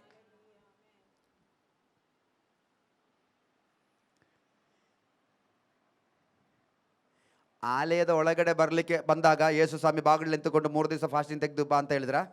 ಇಲ್ಲ. ಬಟ್ ಅಭಿಷೇಕ ಮೈ ಮೇಲೆ ಇಳಿಬೇಕಾದ್ರೆ ಏನು ಏನು ಬೇಕು? ಫಾಸ್ಟಿಂಗ್ ಎಲ್ಲ ಅನಿವಾರ್ಯವಾಗಿದೆ. ಇನ್ನೊಂದು ಸಾರಿ ಹೇಳ್ತೀನಿ, ಆಲಯದ ಒಳಗಡೆ ಬರಲಿಕ್ಕೆ ನಿನಗೆ ಫಾಸ್ಟಿಂಗ್ ಪ್ರೇಯರ್ ಬೇಡ. ಬಾಗಿಲಲ್ಲಿ ಯೇಸುಸ್ವಾಮಿ ನಿಂತುಕೊಂಡು ನೀನು 3 ದಿವಸ ಹೊರಗಡೆ ಕೂತ್ಕೊಂಡು ಫಾಸ್ಟಿಂಗ್ ತೆಗೆದುಬಿಟ್ಟು ಎಲ್ಲ ಪಾಪ ತೊಳೆದು ಶುದ್ಧಿ ಮಾಡಿ ಒಳಗಡೆ ಬಾ ಅಂತ ಯೇಸುಸ್ವಾಮಿ ಹೇಳಲ್ಲ. ಯಾರು ಬಂದರೂ ಕೂಡ ಎಲೆ ಕಷ್ಟಪಡೋರು ಹೊರೆ ಹೊತ್ತವರೇ ನೀವೆಲ್ಲರೂ ಬನ್ನಿ ಒಳಗಡೆ, ನಾನು ವಿಶ್ರಾಂತಿ ಕೊಡ್ತೀನಿ. ನನ್ನ ಆತ್ಮ ನಿನ್ನ ಮೇಲೆ ಸುರಿಸಲ್ಪಡಬೇಕಾದರೆ ನೀನು ಪ್ರಿಪೇರ್ ಆಗಬೇಕು, ನೀನು ತಯಾರಿ ಆಗಬೇಕು, ನೀನು ಸಿದ್ಧರಾಗಬೇಕು. ನಿನ್ನ ಆತ್ಮನಿಂದ ನಿನ್ನ ಶರೀರವನ್ನು ಪ್ರಾಣವನ್ನು ಯೇಸುಸ್ವಾಮಿಯ ರಕ್ತದಿಂದ ತೊಳೆದು ಶುದ್ಧೀಕರಿಸಲ್ಪಡಬೇಕು. ಅದಕ್ಕೋಸ್ಕರ ದೇವರ ಆಲಯದಲ್ಲಿ ಕಳೆಯುವಂಥ ಸಮಯದ ಹೆಸರೇ ಉಪವಾಸದ ಪ್ರಾರ್ಥನೆ. ನಿನ್ನ ದೇಹವನ್ನು ಪವಿತ್ರಾತ್ಮನಿಗೆ ಚಲಿಸಲಿಕ್ಕೆ ಯೋಗ್ಯವಾಗಿ ಮಾಡಿಕೊಡ್ಲಿಕ್ಕಿರುವಂಥ ಸಿದ್ಧತೆಯ ಕಾಲದ ಹೆಸರೇ ಉಪವಾಸದ ಪ್ರಾರ್ಥನೆ. ಉಪವಾಸದಲ್ಲಿ ಕೂತುಕೊಳ್ಳುವಾಗ ಒಂದು, ನಿನ್ನ ಶರೀರವನ್ನು ನೀನು ಕುಂದಿಸ್ತಾ ಇರ್ತಿ. ಉಪವಾಸದಲ್ಲಿ ಕೂರುವಾಗ ನಿನ್ನ ಶರೀರವನ್ನು ಕುಂದಿಸ್ತಿ. ಶರೀರ ಹೇಳ್ತದೆ ಊಟ ಬೇಕು, ನೀನು ಹೇಳ್ತಿ ಊಟ ಕೊಡಲ್ಲ. ಯಾಕೆ? ನನಗೆ ಆತ್ಮನ ಅಭಿಷೇಕ ಬೇಕು. ಶರೀರ ಹೇಳ್ತದೆ ನಿನಗೆ ನನ್ನನ್ನು ಇಷ್ಟು ದಿವಸ ನೀನು ಸಮಯಕ್ಕೆ ಊಟ ಕೊಟ್ಟು ನನ್ನನ್ನು ಪೋಷಿಸಿದೆಯಲ್ಲ, ಇವತ್ತು ಯಾಕೆ ನೀನು ನನ್ನನ್ನು ಪೋಷಿಸ್ತಾ ಇಲ್ಲ, ಯಾಕೆ ನನ್ನ ಕಡೆ ಗಮನ ಹರಿಸ್ತಾ ಇಲ್ಲ? ಆಗ ನೀನು ಹೇಳ್ತಿ ನನಗೆ ನಿನಗಿಂತ ಶ್ರೇಷ್ಠವಾದ ಒಂದು ಬೇಕು, ಅದಕ್ಕೋಸ್ಕರ ನಾನು ಕಾಯ್ತಾ ಇದ್ದೀನಿ. ಆಗ ಅದೇ ಹೇಳ್ತದೆ ನನ್ನನ್ನು ಬಿಟ್ಟರೆ ನಿನಗೆ ಕಷ್ಟ, ನಾನೇನಾದರೂ ಎಡವಟ್ಟು ಮಾಡಿದರೆ ನಿನಗೆ ಕಷ್ಟ. ಆಗ ನೀನು ಹೇಳ್ತಿ ಏನು ಎಡವಟ್ಟು ಮಾಡಿದರೂ ಕೂಡ ನಾನು ಕಾಯ್ತಾ ಇರುವ ಪವಿತ್ರಾತ್ಮ ನನ್ನ ಮೇಲೆ ಬರುವಾಗ ನಿನ್ನ ಎಡವಟ್ಟೆಲ್ಲ ಕಂಟ್ರೋಲ್ ಆಗ್ತದೆ, ಮತ್ತೆ ನನ್ನನ್ನು ನಡೆಸಲಿಕ್ಕೆ ಪವಿತ್ರಾತ್ಮ ಇದ್ದಾನೆ.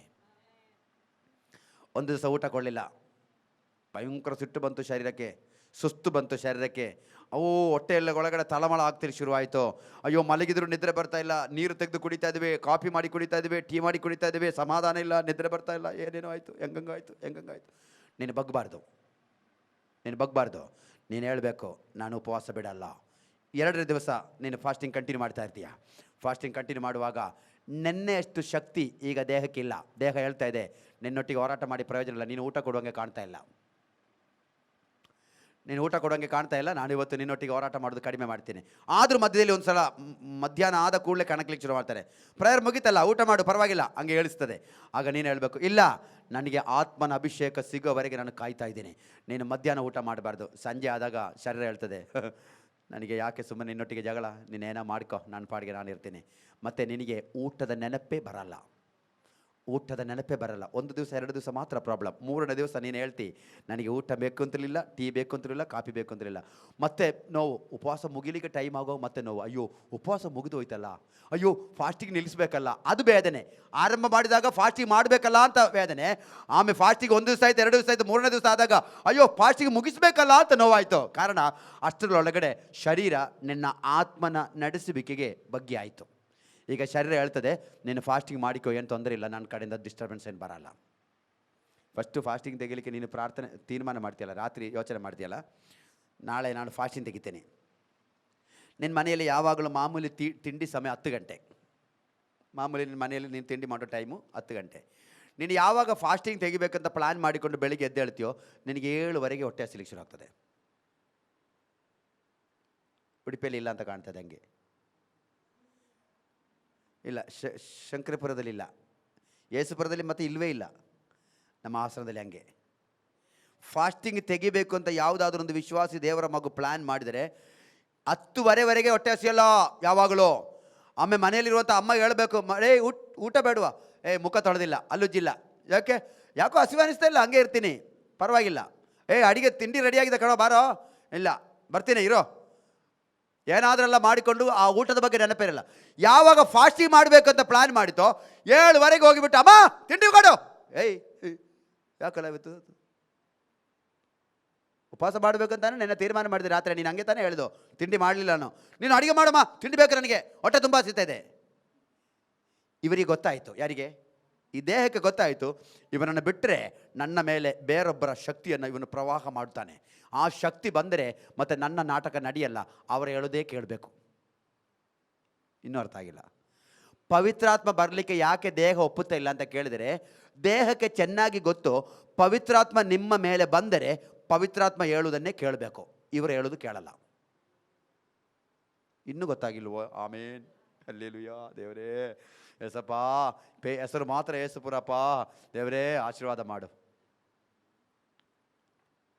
ಹೆಸರು ಮಾತ್ರ ಏಸುಪುರ, ಇರುವುದು ಮಾತ್ರ ಶಂಕರಪುರದಲ್ಲಿ. ಆಗಲೂ ಗೊತ್ತಾಗಿಲ್ಲ. ಇವು ಎಲ್ಲ ಹೇಳೋಕ್ಕಾಗಲ್ಲ, ಕ್ಯಾಮ್ರಾ ಮುಂದೆ ನಿಂತಿದೆಯಲ್ಲ, ಜಾಗೃತಿ ಆಗಿರಬೇಕು. Praise the lord. ನಾವು ಯಾವ ವಿಷಯದಲ್ಲಿದ್ದೀವಿ? ಶರೀರದ ಆರಾಧನೆ, ಆತ್ಮದ ಆರಾಧನೆ. ಈಗ ನಾವು ಶಮರಿಯಕ್ಕೆ ಹೋಗ್ಲಿಕ್ಕೆ ನೀವು ಕರೆದ್ರೆ ಬಂದ್ರೆ, ನೀವು ಯಾರಾದ್ರೂ ನನ್ನೊಟ್ಟಿಗೆ ಬಂದಿದ್ದೀರಾ? ಎಲ್ಲಿದ್ದೀರಿ? ಸುಕಾರ ಹತ್ರ ಇದ್ದೀರಾ? ಸುಕಾರ ಹತ್ರ ಬಂದರೆ ಬಹಳ ಇಂಪಾರ್ಟೆಂಟ್. ನನಗೆ ಆ್ಯಕ್ಚುಲಿ ಆ ಸಬ್ಜೆಕ್ಟ್ ನಾಳೆ ಮಾತಾಡಬೇಕು ಅಂತ ನನಗೆ ಕಾಣ್ತಾ ಇದೆ. ನಾಳೆ ಸಂಡೇ ವರ್ಷಿಪಲ್ಲಿ ಆ ಮೆಸೇಜ್ ಮಾತಾಡಬೇಕಂತ ನನಗೆ ಅನಿಸ್ತಾ ಇದೆ. ಅದಕ್ಕೆ ನೀನು ತೀರ್ಮಾನ ಮಾಡೋದು, ದೇವ್ರ ತಾನು ತೀರ್ಮಾನ ಮಾಡೋದು, ಸಂಡೇ ಬೇಕಾ ಇವತ್ತು ಬೇಕಂತ ಅಲ್ವಾ? ದೇವ್ರು ನಮಗೆ ಕಳೆದು ಸರಿ. ಹೇಗಾದರೂ ಈಗ ಸುಕಾರಿಗೆ ಕರ್ಕೊಂಡು ಹೋದ್ರಲ್ಲ ನಾವು ನಿಮ್ಮನ್ನು, ಮತ್ತೆ ಬೇಜಾರು ಮಾಡಿ ಕರ್ಕೊಂಡು ಅಲ್ಲಿ ಬಂದುಬಿಟ್ಟು ಆಯ್ತಾಯ್ತು ಹೋಗಿ ಮನೆಗೆ ಅಂತ ಹೇಳಿದ್ರೆ ನಿಮಗೆ ಬೇಜಾರಾಗ್ತದೆ. ಅದಕ್ಕೆ ಓದೋಣ. 22 4ನೇ ಅಧ್ಯಾಯ 22, 23, 24, 25ನೇ ವಾಕ್ಯ ಓದಿರಿ. ಬರಬೇಕಾದ ರಕ್ಷಣೆಯು ಯಹೂದ್ಯರೊಳಗಿಂದ ಬರುತ್ತದಷ್ಟೇ, ಆದುದರಿಂದ 19ನೇ ವಾಕ್ಯದಿಂದ ಒಂದು ಸಲ ಸುಮ್ಮನೆ ಶುರು ಮಾಡಿ. ಆ ಹೆಂಗಸು ಆತನಿಗೆ, ಅಯ್ಯ, ನೀನು ಪ್ರವಾದಿ ಎಂದು ನನಗೆ ಕಾಣುತ್ತದೆ. ಅಯ್ಯ, ನೀನು ಪ್ರವಾದಿ ಎಂದು ನನಗೆ ಕಾಣುತ್ತದೆ. ಎಲ್ಲ ಹೇಳೋಕ್ಕೆ ಸಮಯ ಇಲ್ಲ. ಈಗ ಯಾರು ಹೇಳ್ತಾ ಇರೋದು? ಯಾಕೋಬಿನ ಬಾವಿಯಿಂದ ನೀರು ಸೇದಲಿಕ್ಕೆ ಬಂದಂಥ ಸಿಸ್ಟ್ರು. ಯಾರ ಬಾವಿಯಿಂದ? ಯಾರ ಬಾವಿಯಿಂದ? ಯಾರ ಬಾವಿಯಿಂದ? ಅದು ಯಾಕೆ ನಾನು ಹಂಗೆ ಹೇಳಿದಕ್ಕೆ ಕಾರಣ ನಿಮ್ಗೆ ಗೊತ್ತಾಯ್ತಾ? ಯಾಕೆ ಗೊತ್ತಾಯ್ತಾ? ನಾನು ಹಂಗೆ ಹೇಳಿದ ಕಾರಣ ಗೊತ್ತಾಯ್ತಾ ನಿಮಗೆ? ಯಾಕೋಬ ಯಾರೋ? ಯಾಕೋಬ ಯಾರೋ? ಈ ಮಾತಾಡ್ತಿರುವಂಥ ಈ ಸಿಸ್ಟ್ರ ತಂದೆಯ ತಂದೆಯ ತಂದೆಯ ತಂದೆಯ ತಂದೆಯ ತಾತನ ತಾತನ ತಾತನ ತಾತನ ಮುತ್ತಾತನ ಮುತ್ತಾತನ ತಾತ.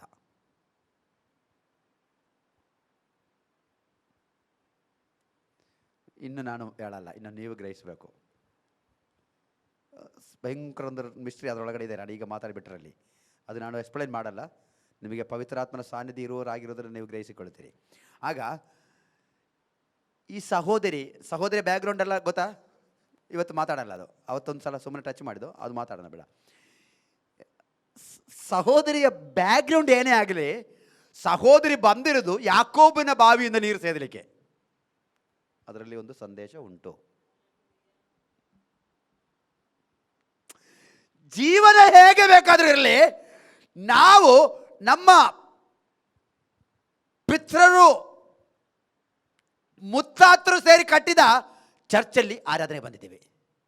ಈಗಾದರೂ ಸ್ವಲ್ಪ ಅರ್ಥ ಆಯ್ತೋ ಏನೋ? ಇನ್ನೂ ಗೊತ್ತಾಗಿಲ್ಲ. ಇದರ ಹೆಸರೇ ಪಾರಂಪರ್ಯ. ಇದರ ಹೆಸರೇ ಪಾರಂಪರ್ಯ. ಕೆಲವರು ಹೇಳ್ತಾರಲ್ಲ ಪಾರಂಪರ್ಯ. ನಮ್ಮ ಫ್ಯಾಮಿಲಿಯಲ್ಲಿ ಫಾದರ್ ಇದ್ದಾರೆ, ನಮ್ಮ ಫ್ಯಾಮಿಲಿಯಲ್ಲಿ ಬಿಷಪ್ ಇದ್ದಾರೆ, ನಮ್ಮ ಫ್ಯಾಮಿಲಿಯಲ್ಲಿ ಮೆತ್ರಪೊಲಿತಾ ಇದ್ದಾರೆ, ನಮ್ಮ ಫ್ಯಾಮಿಲಿಯಲ್ಲಿ ಸಿಸ್ಟರ್ಗಳಿದ್ದಾರೆ, ನಮ್ಮ ಹಿರಿಯ ಅಣ್ಣನ ಕಿರಿಯ ಅಣ್ಣನ ಭಾವನ ಮಗನ ತಾತನ ಅವರು ಆಶ್ರಮವಾಸಿಯಾಗಿದ್ದಾರೆ. ಇದರ ಹೆಸರು ಪಾರಂಪರ್ಯ. ಯಾವುದು? ಪಾರಂಪರ್ಯ. ಆಗ ಈ ಪಾರಂಪರ್ಯ ಇದ್ದಂಥ ಈ ಸಹೋದರಿ ಪಾರಂಪರ್ಯದಿಂದ ನೀರು ಸೇದಕ್ಕೆ ಬಂದಾಗ ಪಾರಂಪರ್ಯ ಇಲ್ಲದೆ ಇರುವಂಥ ಒಬ್ಬ ವ್ಯಕ್ತಿ ಅಲ್ಲಿ ನಿಂತುಕೊಂಡು ಮಾತಾಡ್ತಾ ಇದ್ದಾನೆ. ಓಹ್, ಇದೆಲ್ಲ ಹೇಗೆ ವರ್ಣಿಸಲಿ ಅಂಕಲ್ ನಾನು? ಏನಾದರೂ ಅರ್ಥ ಆಗ್ತಾ ಉಂಟು? ಪಾರಂಪರ್ಯವನ್ನು ತಲೆಯೊಳಗಡೆ ತುಂಬಿಸಿಕೊಂಡು ಪಾರಂಪರ್ಯದಲ್ಲಿ ಬೆಳೆದುಕೊಂಡು ಪಾರಂಪರ್ಯದ ಬಾವಿಯಿಂದ ಪಾರಂಪರ್ಯದ ನೀರನ್ನು ಸೇದಲಿಕ್ಕೆ ಬಂದು ನಿಂತುಕೊಂಡಾಗ ಅಗೋ ಬಾವಿ ಕಟ್ಟೆಯ ಬಳಿಯಲ್ಲಿ ಒಂದು ದಿನದ ಪಾರಂಪರ್ಯ ಕೂಡ ಇಲ್ಲದೆ ಇರುವಂತ ಒಬ್ಬರು ನಿಂತಿದ್ದಾನೆ. ಆತನ ಹೆಸರೇ ನಸರೇತಿನ ಯೇಸು.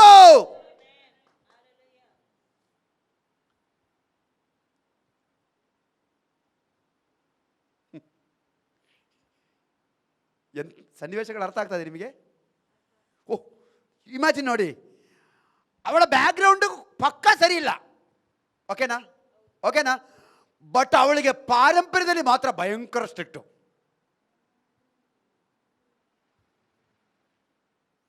ಎಲ್ಲೆಲ್ಲ ಹೋಗ್ತಾ ಇದೆಯೋ, ಹೇಗೆ ಹೋಗ್ತಾ ಇದೆಯೋ, ಯಾರಿಗೆಲ್ಲ ನಾಟುತ್ತಾ ಇದೆಯೋ, ಯಾರಿಗೆಲ್ಲ ತಾಗ್ತಾ ಇದೆಯೋ, ಯಾರಿಗೆಲ್ಲ ಗಾಯ ಆಗ್ತದೆಯೋ, ಯಾರಿಗೆಲ್ಲ ಅರ್ಥ ಆಗ್ತದೆಯೋ, ಅದೆಲ್ಲ ನಿಮ್ಮ ಜೀವನದಲ್ಲಿ ದೇವರ ಆತ್ಮ ನಿಮ್ಮೊಟ್ಟಿಗೆ ಇರುವಾಗ ನಿಮಗೆ ಅರ್ಥ ಆಗಲಿ. ಇದೆಲ್ಲ ಸಂದೇಶ, ಇದೆಲ್ಲ ಮೆಸೇಜು.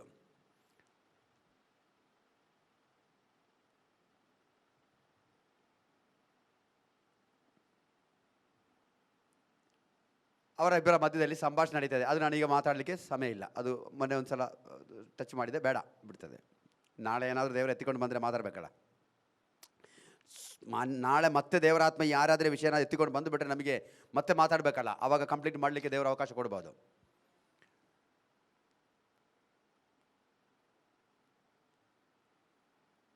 ಮಾತು ಸಂಭಾಷಣೆ ಎಲ್ಲ ಏನು ಸಣ್ಣ ಪುಟ್ಟ ವಿಷಯ ಎಲ್ಲ ಮಾತಾಡ್ತಿರೋದು, ಸಣ್ಣ ಪುಟ್ಟ ವಿಷಯ ಅಲ್ಲ, ಅಲ್ಲಿ ಕಾನ್ವರ್ಸೇಷನ್ ನಡೀತಾ ಇರೋದು. ಅಲೋ, ಇವಳಿಗೆ ಯಾಕೋಬನ ಬಾವಿಯ ನೀರು ಇವಳಿಗೆ ಮಾತಾಡ್ಲಿಕ್ಕೆ ಇರಬಹುದು, ಆದರೆ ಅಲ್ಲಿ ಬಂದು ನಿಂತುಕೊಂಡವನಿಗೆ ಪಾರಂಪರ್ಯ ಇಲ್ಲ, ಅವನಿಗೆ ಮಾತಾಡ್ಲಿಕ್ಕೆ ಇರೋದು ಯಾಕೋಬನ ಬಾವಿಯ ನೀರಲ್ಲ.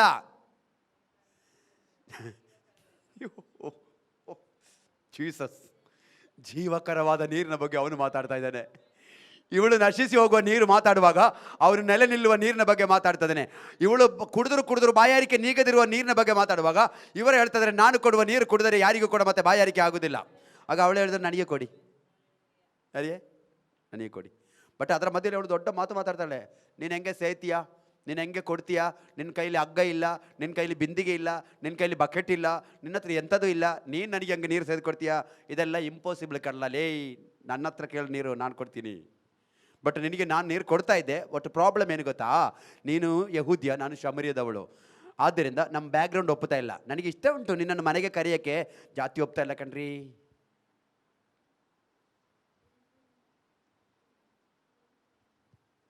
ಮೇಳು ಜಾತಿ ಕೀಳು ಜಾತಿ, ಆ ಬಣ್ಣ ಈ ಬಣ್ಣ, ಅವರನ್ನ ನೀರು ಸವರ್ಣ ನೀರು, ಏನೆಲ್ಲ ಪ್ರಪಂಚದ ಸೃಷ್ಟಿಯಲ್ಲಿ ಯೆಹೋವನಾದ ದೇವರು, ಕರ್ತನಾದ ದೇವರಿಗೆ ಅವರ್ಣನಿನೂ ಇಲ್ಲ ಸವರ್ಣನಿನೂ ಇಲ್ಲ, ಎಲ್ಲರನ್ನು ಕೂಡ ಬರ್ರಿ ನೀವೆಲ್ಲರೂ ನನ್ನ ಹತ್ರ.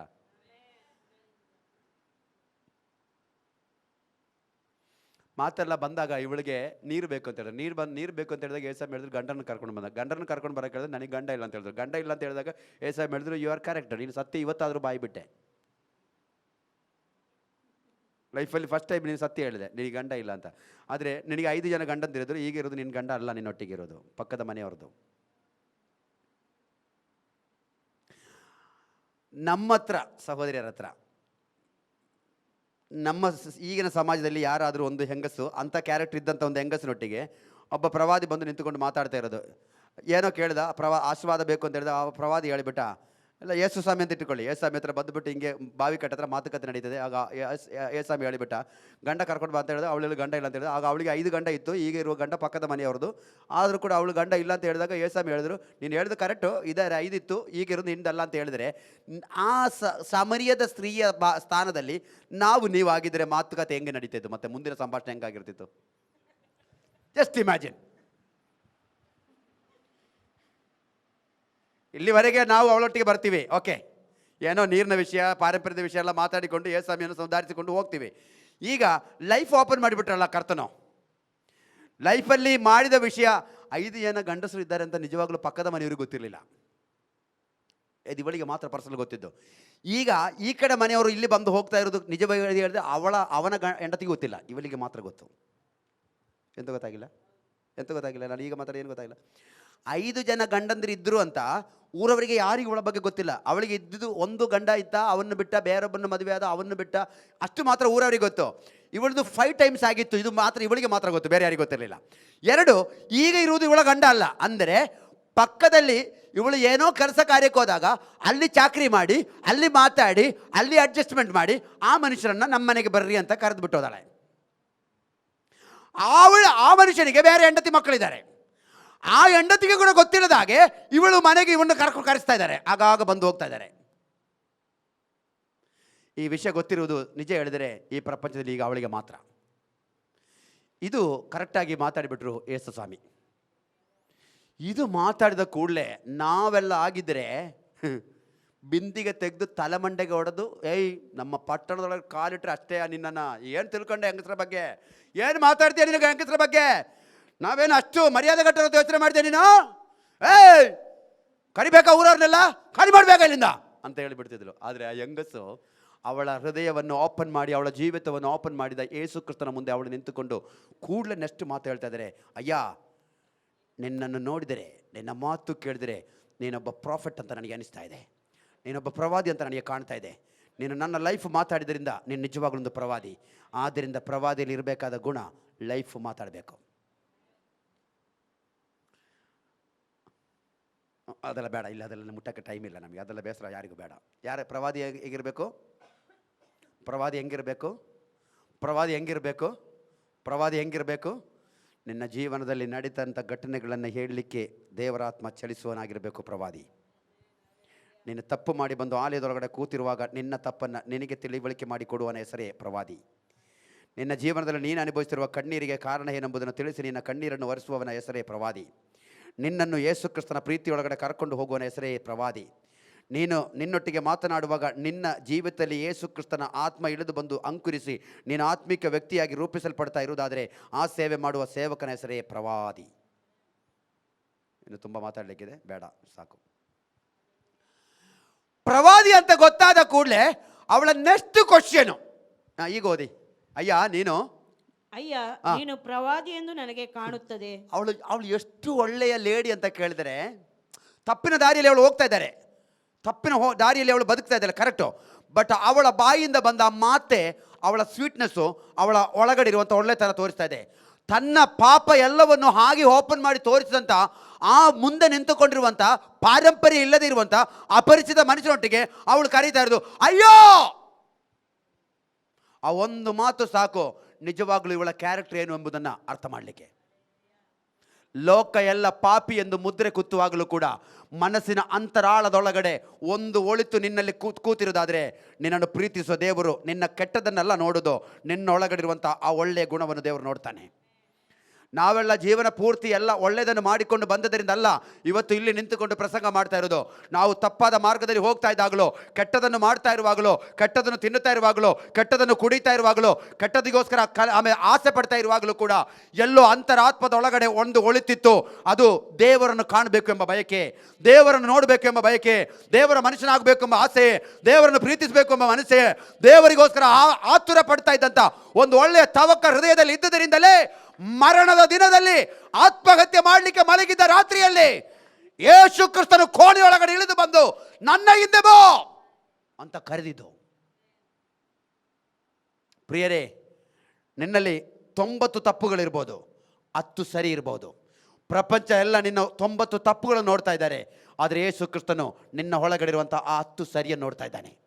ಆದ್ದರಿಂದಲೇ ದೇವರು ನಿಮ್ಮನ್ನು ಪ್ರೀತಿಸಲಿಕ್ಕೆ ಕಾರಣ. ಕ್ರಿಸ್ತನ ಸನ್ನಿಧಿಗೆ ಬರುವಂಥ ಒಬ್ಬರು ಕೂಡ ನಿರಾಶರಾಗಿ ಕುಗ್ಗಿ ಹೋಗಬಾರ್ದು. ಯಾರು ಕೂಡ ಕರ್ತನನ್ನು ಬಿಟ್ಟು ಹೋಗಬಾರ್ದು.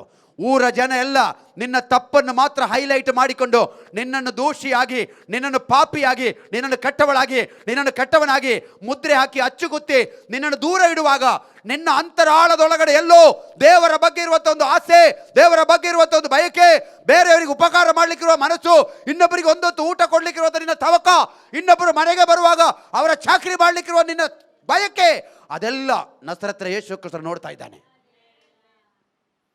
ನೀನು ಮಾಡುವ ಸೇವೆ ಮನುಷ್ಯರು ಕಂಡರಿಯದೇ ಇದ್ದರೂ ಕೂಡ ನಿನ್ನನ್ನು ಪ್ರೀತಿಸುವ ದೇವರು ನೋಡ್ತಾ ಇದ್ದಾನೆ. ಟೈಮು ಜಾಸ್ತಿ ಹೋಯ್ತಾ ಇದೆ. ನಮ್ಮ ಸಭೆಯಲ್ಲಿ ಪ್ರಸಂಗ ಮಾಡಲಿಕ್ಕೆ ನಾವು ಶುರು ಮಾಡ್ತೀವ.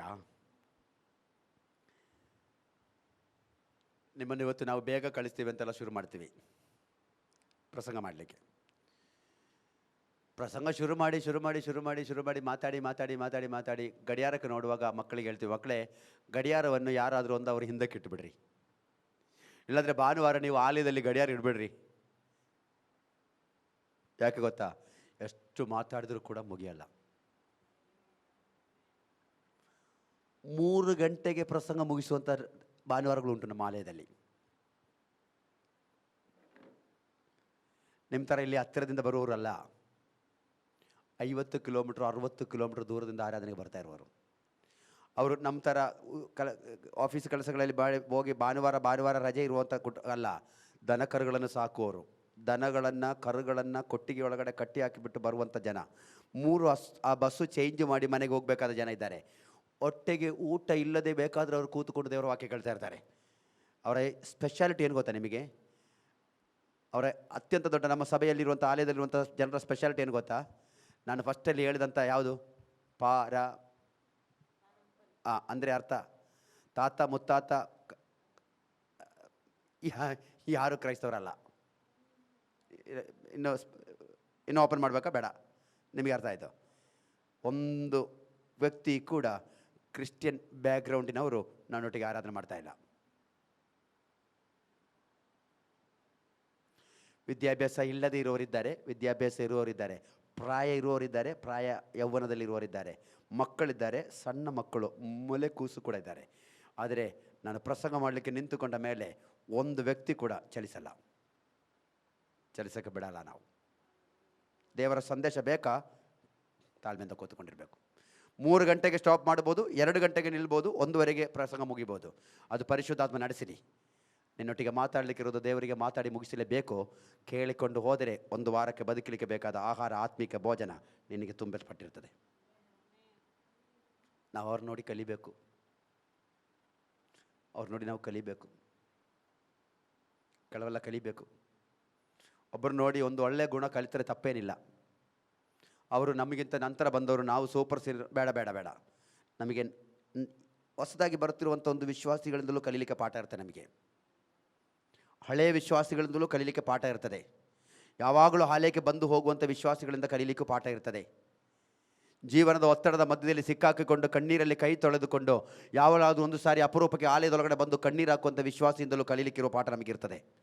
ಯಾವುದನ್ನು ಕೂಡ ಪಾಸಿಟಿವ್ ಆಗಿ ಮಾತ್ರ ತಗೊಳ್ಳಿಕ್ಕೆ ಕಲೀರಿ. ನೆಗೆಟಿವ್ ಥಾಟ್ಸ್ಗಳು ವಿಶ್ವಾಸಿಗಳ ಮನಸ್ಸಿನೊಳಗಡೆ ಯಾವತ್ತೂ ಕೂಡ ಪ್ರವರ್ತಿಸಲಿಕ್ಕೆ ಅವಕಾಶ ಮಾಡಿ ಕೊಡಬೇಡಿ ಎಂದು ನಿಮ್ಮೊಟ್ಟಿಗೆ ಇನ್ನೊಂದು ಸಾರಿ ನಾನು ವಿನಂತಿಸ್ತಾ ಇದ್ದೀನಿ. ಪಾಸಿಟಿವ್ ಆಗಿ ಎಲ್ಲವನ್ನು ತಗೊಳ್ಳಿ, ಆಗ ನಿಮ್ಮ ಜೀವಿತವನ್ನು ದೇವರು ಪಾಸಿಟಿವ್ ಆಗಿ ಮಾಡಿಬಿಡ್ತಾರೆ. ಹಾಲೆಲೂಯ. ಸುಕಾರಲ್ಲೇ ಈಗ ನಮಗೆ ಮುಗಿಸ್ಬೇಕಾ? ನಾನು ಫಸ್ಟು ಓದಲಿಕ್ಕೆ ನಿಮಗೆ ತೆಗೆದ ವಾಕ್ಯ ಯಾವುದು ಗೊತ್ತಾ ನಿಮಗೆ?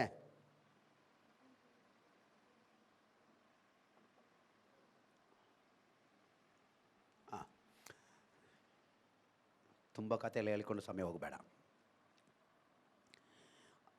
19 ಅಯ್ಯ ನೀನು ಪ್ರವಾದಿ ಎಂದು ನನಗೆ ಕಾಣುತ್ತದೆ. ನಮ್ಮ ಹಿರಿಯರು ಈ ಬೆಟ್ಟದಲ್ಲಿ ದೇವರಾಧನೆ ಮಾಡುತ್ತಿದ್ದರು. ಆದರೆ ಅಕ್ಷರ ತಪ್ಪು ಬಂದಿರಬೇಕಲ್ಲ, ಇನ್ನೊಂದ್ಸಲ ಓದಿ ನೋಡಿ. ನಮ್ಮ ಹಿರಿಯರು ಈ ಬೆಟ್ಟದಲ್ಲಿ ದೇವರಾಧನೆ ಮಾಡುತ್ತಿದ್ದರು. ಆಮೇಲೆ ಆದರೆ ನೀವು ಆರಾಧನೆ ಮಾಡತಕ್ಕ ಸ್ಥಳವು ಯೆರೂಸಲೇಮಿನಲ್ಲಿ ಅದೇ ಅನ್ನುತ್ತೀರಿ ಎಂದು ಹೇಳಿದಾಗ ಯೇಸು ಆಕೆಗೆ ವೆಯ್ಟ್ ಅಲ್ಲಿಗೆ ಹೋಗೋದಕ್ಕಿಂತ ಮುಂಚೆ ಇದರ ಒಂದು ಮೆಸೇಜ್ ಕೊಟ್ಟು ಬಿಡ್ತೀನಿ. ಇವಳ ಜೀವಿತವನ್ನು ಯೇಸು ಸ್ವಾಮಿ ಇದ್ದ ಹಾಗೆ ಹೇಳಿಬಿಟ್ರು. ಕರೆಕ್ಟ್ ತಾನೆ? ಅವಳ ಜೀವನದ ತಪ್ಪು ನಡತೆಗಳ ಬಗ್ಗೆ ಯೇಸು ಸ್ವಾಮಿ ಕರೆಕ್ಟಾಗಿ ಹೇಳಿದರು. ಆಗ ಇವಳಿಗೆ ಹೇಳ್ತಾ ಇದ್ದಾಳೆ, ನೀನು ಪ್ರವಾದಿಯ ಅಂತ ಕಾಣ್ತಾ ಇದೆ ನನಗೆ. ಇಷ್ಟು ಗೊತ್ತಾಯ್ತಾ? ಇಲ್ಲಿವರೆಗೆ ಗೊತ್ತಾಯ್ತಾ? ನೀನು ಪ್ರವಾದಿ ಅಂತ ನನಗೆ ಕಾಣ್ತಾ ಇದೆ ಅಂತ ಹೇಳಿದ ಕೂಡಲೇ ಅವಳು ನೆಕ್ಸ್ಟ್ ಕೇಳಿದ ಕ್ವಶನ್ ಏನು?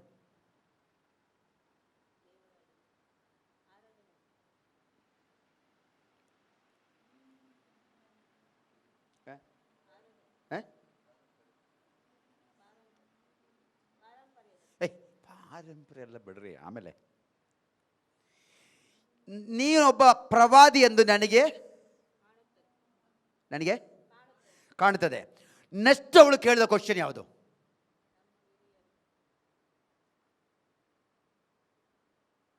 ಈಗ ಓದಿದಲ್ವೇನ್ರಿ ನೀವು? ಇಲ್ಲಿ ಇಲ್ವಾ? ಕೂಡಲೇ ಅವಳು ಯೇಸುವಿನಲ್ಲಿ ಕೇಳಿದ ಪ್ರಶ್ನೆ ಏನು? ನಮ್ಮ ಹಿರಿಯರು ಈ ಬೆಟ್ಟದಲ್ಲಿ ಆರಾಧನೆ ಮಾಡಿಕೊಂಡು ಬರ್ತಾ ಇದ್ದಾರೆ, ಆದರೆ ನೀವು ಯಹೂದ್ಯರು ಹೇಳ್ತಾ ಇದ್ದಾರೆ ಯೆರೂಸಲೇಮಿನಲ್ಲೇ ಆರಾಧನೆ ಮಾಡಬೇಕು. ನಾವು ಎಲ್ಲಿ ಆರಾಧನೆ ಮಾಡಬೇಕು?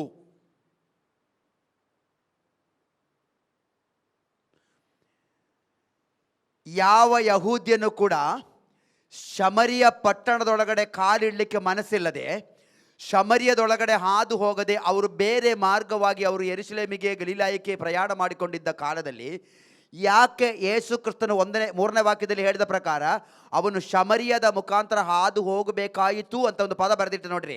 ಅದಕ್ಕೆ ಕಾರಣ ಏನು ಅಂತ ಕೇಳಿದ್ರೆ, ಈಗ ಇವಳು ಮಾತನಾಡಿದ ಮಾತಿನಲ್ಲಿ ಅದರ ಅರ್ಥ ಉಂಟು, ಅದರ ಕಾರಣ ಉಂಟು. ಅರ್ಥವಾಗ್ತಾ ಉಂಟೋ? ಇನ್ನು ಶಮರಿಯದ ಹೆಂಗಸನಲ್ಲಿ ಬಾವಿ ಕಟ್ಟೆ ಹತ್ರ ಕೂರಿಸೋಣ, ನಮ್ಮ ಹತ್ರಕ್ಕೆ ಬರೋಣ. ಈಗ ಅವರಲ್ಲಿ ಬಾವಿ ಕಟ್ಟೆ ಹತ್ರ ಕೂತ್ಕೊಳ್ಳಿ, ಸ್ವಲ್ಪ ಹೊತ್ತು ಸುಧಾರಿಸಿಕೊಳ್ಳಿ. ಅವರಿಗೆ ಯೇಸು ಕ್ರಿಸ್ತನೊಟ್ಟಿಗೆ ಏನಾದರೂ ಮಾತಾಡಲಿಕ್ಕಿರೋದು ಮಾತಾಡಲಿ, ನಾವಿಬ್ಬರಿಗೂ ಸ್ವಲ್ಪ ಮಾತಾಡೋಣ. ಒಂದು ಮನುಷ್ಯ ನಮ್ಮ ಮುಂದೆ ಬಂದು ನಿಂತುಕೊಂಡು ನಮ್ಮ ಲೈಫಲ್ಲಿ ಇರುವುದನ್ನು ಹೇಳಿದಾಗ ಅವನು ಪ್ರವಾದಿ ಅಂತ ನಮಗೆ ಗೊತ್ತಾದರೆ ನಾವು ನೆಕ್ಸ್ಟ್ ಕೇಳುವ ಪ್ರಶ್ನೆ ಏನಾಗಿರ್ಬೋದು?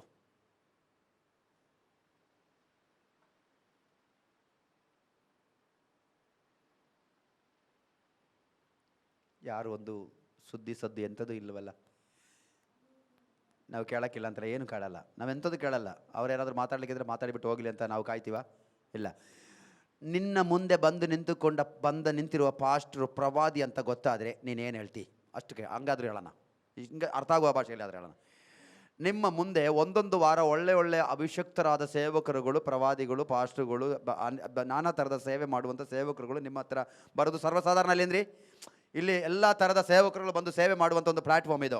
ಆದ್ದರಿಂದ ನಿಮಗೆ ಯಾವ ಟೈಪ್ ಸೇವೆ ಕೇಳಿದ್ರು ಕೂಡ ನಿಮಗೆ ಗೊತ್ತುಂಟು, ಯಾಕಂದರೆ ಎಲ್ಲ ಟೈಪ್ ಪಾಸ್ಟ್ರುಗಳು ನೀವು ನೋಡಿದಿರಿ. ಕರೆಕ್ಟ್ ಹೇಳ್ರಿ? ನಿಮ್ಮ ಮುಂದೆ ಬಂದು ನಿಂತುಕೊಂಡು ಈಗ ಮಾತನಾಡ್ತಿರುವಂಥ ಒಂದು ಪಾಸ್ಟರು ಅವರೊಂದು ಅಪ್ಪಟ್ಟ ಪ್ರವಾದಿ ಅಂತ ನಿಮಗೆ ಗೊತ್ತಾಗಿಬಿಟ್ರು ಅಂತ ಇಟ್ಟುಕೊಳ್ಳಿ. ಅಪ್ಪಟ ಅಂತ ಹೇಳಿದ್ರೆ ಅರ್ಥ ಗೊತ್ತಾಯ್ತು? ಅಪ್ಪಳ ಅಲ್ಲ, ಅಪ್ಪಟ ಅಂದರೆ ನಾನೊಬ್ಬ ಅಪ್ಪಟ್ಟ ಕನ್ನಡಿಗ ಅಂತ ಹೇಳ್ತೀವಲ್ಲ, ಗೊತ್ತಾ ನಿಮಗೆ? ಆ ಪದ ಕೇಳಿದ್ರೆ ಅಪ್ಪಟ ಕನ್ನಡ ಅಂತ ಹೇಳಿದ್ರೆ ಪಕ್ಕ ಕನ್ನಡಿಗ ಅಂತದ್ರ ಅರ್ಥ. ನಾವು ಎದೆ ಮೇಲೆ ಕೈ ಇಟ್ಟುಕೊಂಡು ಅಭಿಮಾನದಿಂದ ಹೇಳೋದು, ನಾವೊಬ್ಬ ಅಪ್ಪಟ ಕನ್ನಡಿಗ. ಒಂದು ಅಪ್ಪಟ ಪ್ರವಾದಿ ನಿಮ್ಮ ಮುಂದೆ ಬಂದು ನಿಂತುಕೊಂಡ್ರೆ ಮಾತನಾಡಿದರೆ ನೀವು ನಿಮ್ಮ ಹತ್ರ ಬಂದು, ಅವರು ನಿಮ್ಮನ್ನು ಕರೆದರು, ನಿಮ್ಮ ಹತ್ರ ಬಂದು ನೀವು ಅವರ ಹತ್ರ ಬಂದಾಗ ನೀವು ಅವರಿಗೆ ಕೇಳುವ ಪ್ರಶ್ನೆ ಏನಾಗಿರ್ತದೆ? ಏನಾದರೂ ಒಂದು ಹೇಳಪ್ಪೋ, ನಿಮಗೆ ಹೇಗೆ ಗೊತ್ತಾಯಿತು ನಮ್ಮನ್ನು? ಗೊತ್ತಾಗಿ ಆಯ್ತಲ್ಲ, ಇನ್ನೇನು ಮಾಡೋಕ್ಕಾಗ್ತದ? ಗೊತ್ತಾಗಿ ಆಯಿತು, ಅವರು ಎಲ್ಲ ಹೇಳಿಬಿಟ್ಟಾಯಿತು, ನೀನು ಸರಿ ಇಲ್ಲ, ನೀನು ಹಂಗೆ ಮಾಡಿದ್ದಿ, ಹಿಂಗೆ ಮಾಡಿದ್ದಿ, ಅಷ್ಟು ತಪ್ಪು ಮಾಡಿದ್ದಿ, ಇಷ್ಟು ತಪ್ಪು ಮಾಡಿದ್ದಿ, ಅವರ ಮನೆಗೆ ಹೋಗಿದ್ದೆ, ಅವ್ರನ್ನ ಕರ್ಕೊಂಡು ನಿಮ್ಮ ಮನೇಲಿ ಇರಿಸಿದೆ, ಇದೆಲ್ಲ ಪ್ರವಾದಿ ಹೇಳಿ ಆಯಿತು. ಇದೆಲ್ಲ ಕೇಳಿದ ಕೂಡಲೇ ಅವರು ಪ್ರವಾದಿ ಅಂತ ಆಗ ನಿಮ್ಗೆ ಗೊತ್ತಾಗಿದ್ದು. ಅವರು ಪ್ರವಾದಿ ಅಂತ ಗೊತ್ತಿರಲಿಲ್ಲ. ಈಗ ಪ್ರವಾದಿ ಅಂತ ಗೊತ್ತಾದ ಕೂಡಲೇ ನೀವು ಕೇಳುವ ಪ್ರಶ್ನೆ ಏನಾಗಿರ್ಬೋದು? ಇವತ್ತಿನ ಸನ್ನಿವೇಶಕ್ಕೆ, ಇವತ್ತು ನೀವು ಹಾದು ಹೋಗ್ತಿರುವಂಥ ಜೀವನ ಶೈಲಿಯಲ್ಲಿ, ಇವತ್ತಿನ ಪ್ರಪಂಚದ ಪರಿಸ್ಥಿತಿಯಲ್ಲಿ ನಿಂತುಕೊಂಡು ನೀನು ಫಸ್ಟ್ ಕೇಳುವ ಕ್ವಶನು, ಪಾಸ್ಟ್ರೇ ನಮ್ಮ ಮಕ್ಕಳಿಗೆ ವಿಷ ಸಿಗಬಹುದಾ ಇಲ್ವಾ? ಹಲೋ, ಅಲ್ಲ ಅಂತ ಯಾರಾದರೂ ಹೇಳ್ತೀರಾ? ನನ್ನ ಮಗಳಿಗೆ ಒಂದು ಪ್ರಪೋಸಲ್ ಬಂದಿದೆ, ನಡಿಬಹುದಾ ಇಲ್ವಾ? Yes or no? ಯೇಸು ಪರದವ್ರು ಹಂಗೆ ಅಲ್ಲ ಅಂತ ಹೇಳಿಬಿಟ್ಟು ಯಾರೋ ತಲೆ ಬಗ್ಗಿಸಲಿಕ್ಕೆ ನೋಡಿದ್ರೆ ನಾನು ತಲೆಗೆ ಎತ್ತಿಸ್ತೇನೆ. ಈಗ ಕಾಮನ್, ಹಲೋ ಸುಂದರವಾದ ಮಾತು. ಯಾಕೆ ಅಂತ ಕೇಳಿದ್ರೆ, ನಮ್ಮ ಪ್ರಪಂಚ ನಾನು, ನನ್ನ ಗಂಡ, ನನ್ನ ಹೆಂಡತಿ, ನನ್ನ ಮಕ್ಕಳು, ಅವರ ಒಳಿತು, ಅವರ ಶುಭತೆ, ಅವರ ಮೇಲು ಇದೇ ರಾತ್ರಿ ಆಗಲು ನನ್ನ ತಲೆಯೊಳಗಡೆ ತುಂಬಿರೋದು. ಆಗ ಒಬ್ಬ ಪ್ರವಾದಿ ಬಂದು ನಿಂತರು. ಯಾಕೆ ಹೇಳ್ತೀರಾ? ಇನ್ನು ಯೇಸು ಸ್ವಾಮಿ ಬಂದು ಇಲ್ಲಿ ಬಂದು ನಿಂತುಕೊಂಡ್ರು ನಾವು ಫಸ್ಟ್ ಕೇಳೋ ಪ್ರಶ್ನೆ, ಏಸಪ್ಪ ನನ್ನ ಮಗಳ ಮದುವೆ ನಡೀತದ ಇಲ್ವಾ? ಫಸ್ಟ್ ಹೇಳೋದು.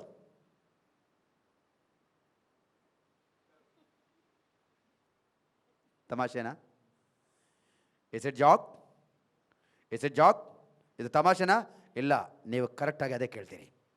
ಬಟ್ ಈ ಹೆಂಗಸನ್ನು ಶಮರಿಯದೊಳಗಡೆ ಬಂದು ಸುಕ್ಕಾರ್ ಪಟ್ಟಣದಲ್ಲಿ ಮಧ್ಯಾಹ್ನದ ಹೊತ್ತಲ್ಲಿ ನಡೆದು ದಣಿದು ಬಳಲಿ ಬಾವಿಕಟ್ಟೆ ಹತ್ರ ಹೋಗಿ ನಿಂತು ಈ ಕರ್ತನಾದ ಯೇಸು ಕ್ರಿಸ್ತನು, ಪ್ರಪಂಚದ ಒಡೆಯನಾದ ದೇವರು ಮಾತಾಡಲಿಕ್ಕೆ ಕಾರಣ ಇವಳು ಕೇಳಿದ ಪ್ರಶ್ನೆ ನೋಡಿ. ನನ್ನ ಮಕ್ಕಳ ಬಗ್ಗೆ ಕೇಳಲಿಲ್ಲ, ಇನ್ನೊಂದು ಮದುವೆ ನಡೀತದೆ ಅಂತ ಕೇಳಲಿಲ್ಲ, ಇನ್ನೊಬ್ಬ ಗಂಡನ ಸೇರಿಸಿಕೊಳ್ಬೇಕಾ, ಈಗಿರುವನ್ನು ಬಿಟ್ಟು ಬಿಡಬೇಕಾ, ಊರವರು ಅವಮಾನ ಮಾಡ್ತಾರೆ ಏನು ಮಾಡಲಿ, ಇದೇನು ಪ್ರಶ್ನೆ ಕೇಳಲಿಲ್ಲ. ಅವಳು ಕೇಳಿದ ಪ್ರಶ್ನೆ ಆರಾಧನೆಯ ಬಗ್ಗೆ. ಇದರಿಂದಲೇ ಯೇಸುವನ್ನು ಶಮರಿಯದೊಳಗಡೆ ಹೋಗಲಿಕ್ಕೆ ಪ್ರೇರೇಪಣೆ ಕೊಟ್ಟಿದ್ದು. ಮಾತಾಡಿದ ಸಾರಾಂಶ, ಜೀವನದ ಬ್ಯಾಕ್ಗ್ರೌಂಡು. ಕ್ರಿಸ್ತನ ಸನ್ನಿಧಿಗೆ ನೀನು ಬರುವುದಕ್ಕಿಂತ ಮುಂಚೆ ನಿನ್ನ ಜೀವನದಲ್ಲಿ ಎಷ್ಟೆಲ್ಲ ತಪ್ಪುಗಳು, ಅಪರಾಧಗಳು, ಪಾಪಗಳು ಮಾಡಿ ಜನ ಎಲ್ಲ ನಿನ್ನನ್ನು ದುಷ್ಟನೆಂದು, ದುಷ್ಟೆ ಎಂದು, ಕೆಟ್ಟವಳೆಂದು, ಸರಿ ನಡತೆ ಇಲ್ಲದವಳೆಂದು, ದುರ್ಮಾರ್ಗಿ ಎಂದು ನಿಮ್ಮನ್ನು ಕರೆದು ಮೂಲೆಗೆ ಹಾಕಿರುವಾಗಲೂ ಕೂಡ ದೇವರು ಎಂಬ ಶಕ್ತಿ ಒಬ್ಬನಿದ್ದಾನೆ. ಅವನನ್ನು ಒಂದು ದಿವಸ ನನಗೆ ಕಂಡುಕೊಳ್ಬೇಕು, ಅವರ ಬಗ್ಗೆ ನನಗೆ ತಿಳಿಬೇಕು, ಅವರ ಬಗ್ಗೆ ನನಗೆ ಅರಿಯಬೇಕು. ನನಗೆ ಹೇಳಿಕೊಡೋರು ಯಾರು ಇಲ್ವಲ್ಲ, ನನಗೆ ಯಾರು ಹೇಳಿಕೊಡ್ತಾರೆ, ಯಾರು ತಿಳಿಸಿಕೊಡ್ತಾರೆ ಅಂತ ನೀನು ಆಸೆ ಪಟ್ಟು ನಡೀತಾ ಇರೋದಾದರೆ ಒಂದು ದಿವಸ ನಿನ್ನ ಮನೆಯ ಬಾಗಿಲಿಗೆ ಯೇಸು ಕ್ರಿಸ್ತನ ಆತ್ಮ ಇಳಿದು ಬರ್ತದೆ. ಯಾರು ಹುಡುಕಿ ಬರಲಿಕ್ಕೆ ಯಾರು ಇಲ್ಲದಿದ್ದರೂ ಕೂಡ ನಿನ್ನನ್ನು ಹುಡುಕಿಕೊಂಡು ಯೇಸು ಕ್ರಿಸ್ತನು ಬರ್ತಾನೆ. ನಿನ್ನ ಮನೆಯೊಳಗಡೆ ಬಂದು ನೀನು ಹುಡುಕುತ್ತಾ ಇರುವ ಸತ್ಯ ನಾನೇ ಎಂದು ಯೇಸು ಸ್ವಾಮಿ ನಿನಗೆ ತೋರಿಸಿಕೊಡ್ತಾನೆ. ಅದು ನಿನ್ನ ಜೀವನ ಒಳ್ಳೆಯದಾಗಿದ್ದರಿಂದ ಅಲ್ಲ, ನಿನ್ನ ನಡತೆ ಸರಿಯಾದಾಗಿರೋದ್ರಿಂದ ಅಲ್ಲ, ನಿನ್ನಲ್ಲಿ ಕೆಟ್ಟ ಗುಣ ಯಾವುದು ಇಲ್ಲದಿದ್ದುದರಿಂದ ಅಲ್ಲ. ನಿನ್ನ ಕೆಟ್ಟ ಗುಣದ ಮಧ್ಯದಲ್ಲಿ ಕೂಡ ನಿನಗೊಂದು ಒಳ್ಳೆಯ ಗುಣ ಇತ್ತು. ಅದಾದ ದೇವರು ಯಾರು ಎಂಬುದನ್ನು ತಿಳಿಬೇಕು ಎಂಬ ಮನಸ್ಸು. ಆ ಮನಸ್ಸಿರುವ ಮಕ್ಕಳನ್ನು ಹುಡುಕಿಕೊಂಡು ಯಾರೆಲ್ಲ ಬೇಲಿ ಹಾಕಿ ಕಟ್ಟೆ ಕಟ್ಟಿ ಆಮೇಲೆ ಗೋಡೆ ಕಟ್ಟಿ ತಡೆ ಮಾಡಿ ಇಟ್ಟರು ಕೂಡ ಯೇಸು ಸ್ವಾಮಿ ಗೋಡೆಗಳನ್ನು ಹೊಡೆದು ನಿನ್ನ ಮನೆಯೊಳಗಡೆ ಬಂದು ಬಿಡ್ತಾರೆ. ಹಾಗೆ ಬಂದು ಯೇಸು ಸ್ವಾಮಿ ಬಂದು ಇವತ್ತು ಆತನ ಪ್ರಸಂಗ ಮಾಡ್ತಿರುವ ಮನುಷ್ಯನೇ ನಾನು. ಪಾರಂಪರ್ಯದ ಗೋಡೆಗಳು, ಜಾತಿ ಧರ್ಮದ ಗೋಡೆಗಳು, ಸಂಪ್ರದಾಯದ ಗೋಡೆಗಳು, ಜೀವನ ಶೈಲಿಯ ಗೋಡೆಗಳು, ಪಿತೃಪಾರಂಪರ್ಯದ ಗೋಡೆಗಳು, ಆಮೇಲೆ ಆಚಾರಗಳ ಗೋಡೆಗಳು, ಅದೆಲ್ಲ ಗೋಡೆಗಳನ್ನು ಆಮೇಲೆ ಇರುವಾಗಲೂ ಕೂಡ ಹುಡುಕುತ್ತಾ ಇದೆ ದೇವರು ಯಾರು, ದೇವರು ಎಲ್ಲಿದ್ದಾನೆ, ಪ್ರೀತಿಸುವ ದೇವರಿಲ್ವೋ, ಮನುಷ್ಯನ ಕಣ್ಣೀರು ನೋಡುವ ದೇವರಿಲ್ವೋ, ಮನುಷ್ಯನ ಬಗ್ಗೆ ಯೋಚನೆ ಮಾಡುವ ಒಂದು ದೇವರಿಲ್ವೋ, ಎಲ್ಲಿ ಪೂಜೆ ಮಾಡಿದ್ರು, ಎಲ್ಲಿ ಸುತ್ತಾಡಿ ಬಂದರು, ತೀರ್ಥಯಾತ್ರೆ ಮಾಡಿದ್ರು ಕೂಡ ನೆಮ್ಮದಿ ಇಲ್ವಲ್ಲ. ಹಾಗಾದ್ರೆ ಯಾರು ದೇವರು, ಎಲ್ಲಿದ್ದಾರೆ ದೇವರು, ದೇವರಿಲ್ವೋ, ಎಲ್ಲ ಸುಳ್ಳು, ಕಟ್ಟುಕಥನೋ, ಇದೆಲ್ಲ ಭ್ರಮೆನೋ, ಮರೀಚಿಕೆನೋ, ಪ್ರಶ್ನೆ ಮೇಲೆ ಪ್ರಶ್ನೆ ಕೇಳಿಕೊಂಡು ಕಾಲ ಕಳೀತಾ ಇದ್ದಾಗ ಒಂದು ದಿವಸ ರಾತ್ರಿಯಲ್ಲಿ ಯಾರಿಗೂ ಗೊತ್ತಿಲ್ಲದಿದ್ದ ಸಮಯದಲ್ಲಿ, ಯಾರಿಗೂ ಅರ್ಥ ಮಾಡಲಿಕ್ಕೆ ಆಗದಿದ್ದ ಸಮಯದಲ್ಲಿ, ಯಾರು ನಿರೀಕ್ಷೆ ಪಡೆದೇ ಇರುವ ಸಮಯದಲ್ಲಿ, ಮಧ್ಯರಾತ್ರಿಯ 2 ಗಂಟೆ ಜಾವದಲ್ಲಿ ಯೇಸು ಕ್ರಿಸ್ತನು ನನ್ನ ಕೋಣೆಯೊಳಗಡೆ ಇಳಿದು ಬಂದುಬಿಟ್ರು.